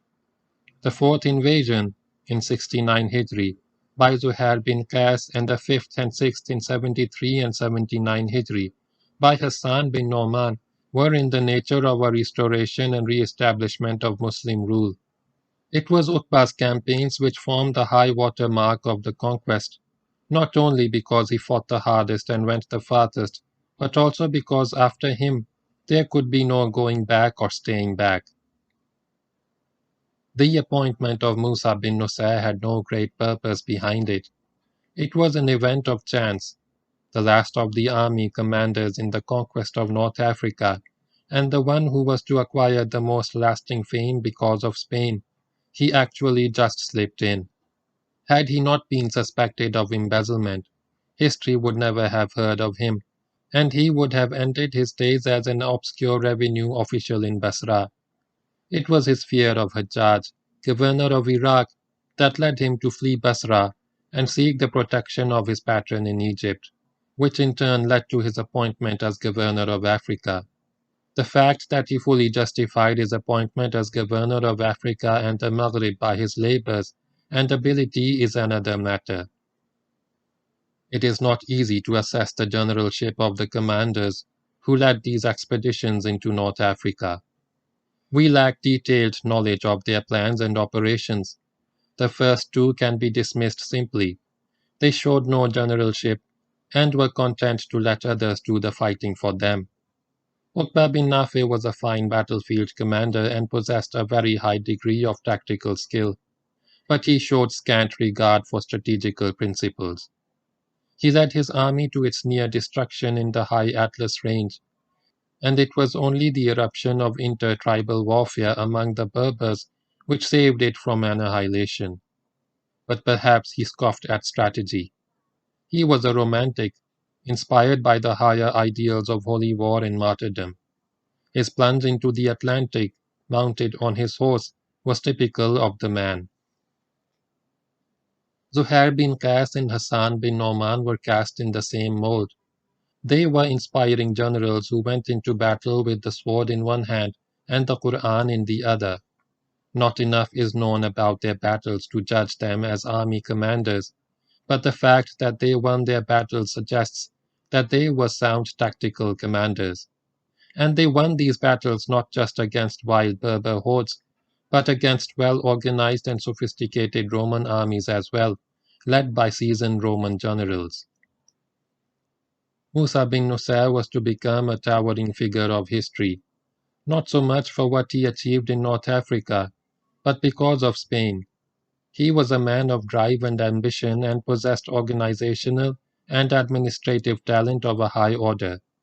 In military operations, he showed himself to be more of a strategist than a tactician, guiding the operations of his subordinates, and very soundly, rather than getting involved in them himself.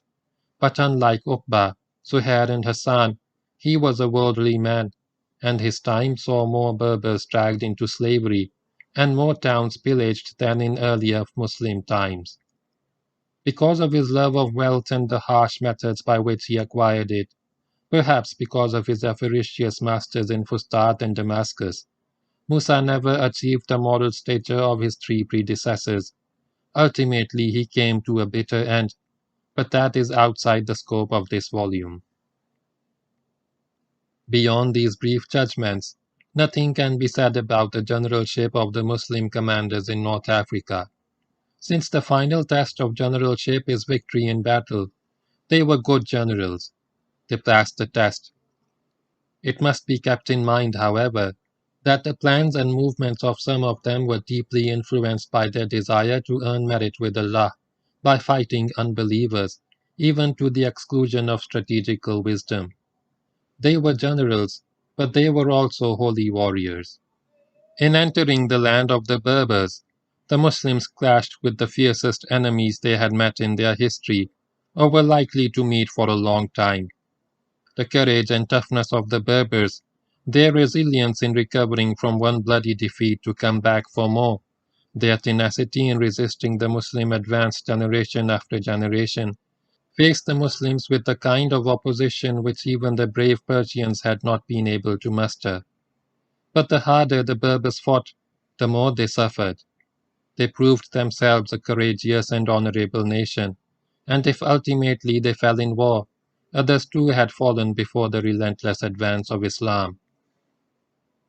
The fact that the Berbers were not one compact, centrally controlled nation but a disunited race of warring tribes, sharing a racial and cultural rather than a political and military community, worked in favor of the Muslims. Even within smaller geographical regions and districts, the Berbers displayed a lack of unity typical of a tribal society. They were brave and skillful as individual fighters, but lacked the organization and generalship needed to take collective advantage of that courage and skill. On the two occasions when they did find unity and leadership under Kusela and the High Priestess, they were able to turn the Muslims out of Africa. But these were merely the delaying actions of history. In the end, the Berbers had to fall and submit to Islam, and with this submission rise again as a great warrior people. It was a mark of the high military quality of the Muslim Arabs that they were able to wrest victory in battle against such ferocious enemies, numerically so much stronger and often guided by able Roman officers. They worsted the Berber in every battle, with the sole exception of their first clash with the High Priestess. What the Muslims went through in their marches and their battles is a glowing tribute to their courage, faith, and military prowess. This is especially true of Uqba's campaign of the Maghrib and his operations in the High Atlas. No army has earned a higher place in the military hall of fame than Uqba's army of the Maghrib. The behavior of a people or a society on the political and ethical plane has to be judged according to standards prevailing at that time. The best way for us to seek a standard of judgment for this period is to study the Eastern Roman Empire at Byzantium or Constantinople during the period of the conquests described in this book, that is from 640 AD, the start of the invasion of Egypt, to 707, Musa's reconquest of the Maghrib. Byzantium is often extolled as a brilliant center of culture and civilization, heir to both the Roman and the Greek traditions, which we are told was damaged by the rising power of Islam. It is worth reminding ourselves how good Rome was. Its military quality was unquestionably high, but we should know more about the political and ethical condition of the empire. And then, with that as a background, we will be in a better position to form an opinion about Muslim actions in North Africa. Moreover, the Romans have been with us through 3 books, and will not be with us in the future as we enter Spain. They are almost like old friends, and it will be nice to see how they have been doing. The brief summary that follows in the next few paragraphs is based exclusively on Gibbon's Decline and Fall of the Roman Empire. Heraclius was the Roman emperor when Amrbinalaas invaded Egypt. He ruled for 31 years and is acknowledged as one of the great emperors of Rome. When his first wife died, leaving behind a son named Constantine, he contracted an incestuous marriage with his niece Martina, and the superstitious Greeks believed that the deformity of their son Heracleonas was due to the wrath of heaven. Before his death in 641, in his last testimony, Heraclius declared both his sons as equal heirs to the throne and instructed them to honor his widow as mother and sovereign. But shortly after the death of Heraclius, his elder son, Constantine too, died, allegedly poisoned by Martina. As a result of this, Martina's tongue was amputated and her son, still a boy, was deprived of his nose. The elder of the poisoned emperor's 2 sons mounted the throne at the age of 11 as Constans II and was to rule for 27 years. He was the one who was defeated at sea in the Battle of the Masts in 34 Hijri by Abdullah bin Saad, and it was in his time that the first and second invasions of Africa took place. He grew up to be a heartless tyrant.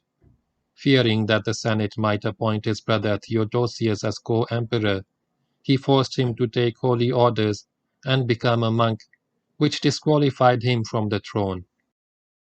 Not satisfied with this, Constans later had his brother killed.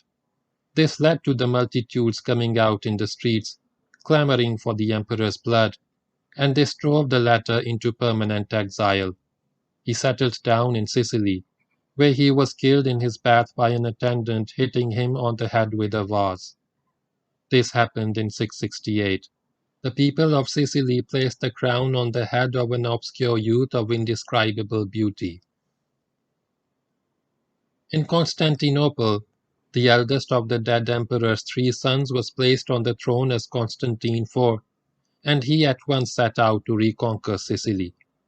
The island was taken and the beauteous head of its ill-fated young king was sent to Constantinople for display at the hippodrome. Another noble youth, Germanus, who refused to kill his own virtuous father, was punished with castration. Many years later, when there was an unsuccessful revolt against him, Constantine suspected his 2 brothers of having a hand in it and promptly had their noses cut off, and this man died a natural death in 685. His son Justinian too was proclaimed emperor. There was more vice, more luxury, more cruelty. Taxpayers who did not pay their taxes were suspended head down over a slow and smoky fire. An eunuch appointed as minister in charge of the palace had the emperor's own mother whipped. For 10 years the people groaned under an oppression which became progressively more unbearable. Then they rose. The uprising was led by a general named Leontius. The emperor was overthrown and sentenced to the loss of his nose. But the operation was not neatly done, with the result that he still had a bit of his nose when he was exiled to the wilds of Tartary. He wandered among the Khazars and the Bulgars. Meanwhile, after 3 years, the general was overthrown and mutilated by another rebel who assumed the name of Tiberius as he ascended the throne. And he lasted 7 years before the exiled Half-nosed Justinian returned with an army of Bulgars to conquer Constantinople and reclaim the throne after a 10-year absence. Under Justinian's orders, the two usurpers who had ruled during his exile were dragged to the hippodrome in chains and cast beneath the emperor's throne. He planted one foot on the neck of each wretched ex-emperor and sat thus for more than an hour watching the chariot races. Later, after slow tortures, the two rebels were killed. Justinian's cruelties became even more inhuman as he sat about to punish those who had supported the two rebels or had insulted him during his exile. It was 2 years after the return of Justinian II that Musa bin Nusayr reconquered the Maghrib. We now say farewell to Rome, while it is ruled by the beastly mutilated Justinian. He had only another 4 years to live until 711, when he was overthrown by an army revolt and executed along with his son. Thus ended the dynasty of Heraclius after a reign of 101 years, to be followed by the Isaurian dynasty. This was the Rome from which the Copts and the Berbers were delivered by the invading armies of Islam. It is against this Byzantine background that we form a correct picture of the condition of the new Muslim order, the stability, the law and justice, the discipline, the peace and prosperity. The Muslim conquerors saved the Berbers and raised them to their own level as brothers in Islam. Now a Berber could be a governor and a general, like Tariq bin Ziyad at Tangier, which was unthinkable in the time of the imperial and imperialistic Romans. The Muslims fought, killed and took plunder, but this was the custom of the time. All those taken in battle were captives and slaves, and this happened with all armies. If the Muslims shed more blood in North Africa than in other theaters, it was because their enemies fought more stubbornly and kept coming back for more. The Muslims themselves suffered as much when they lost to the Berbers. Those were cruel times in terms of physical violence, judged by our 20th century Red Cross ethics. However, it is to their credit that they did not kill or plunder outside battle.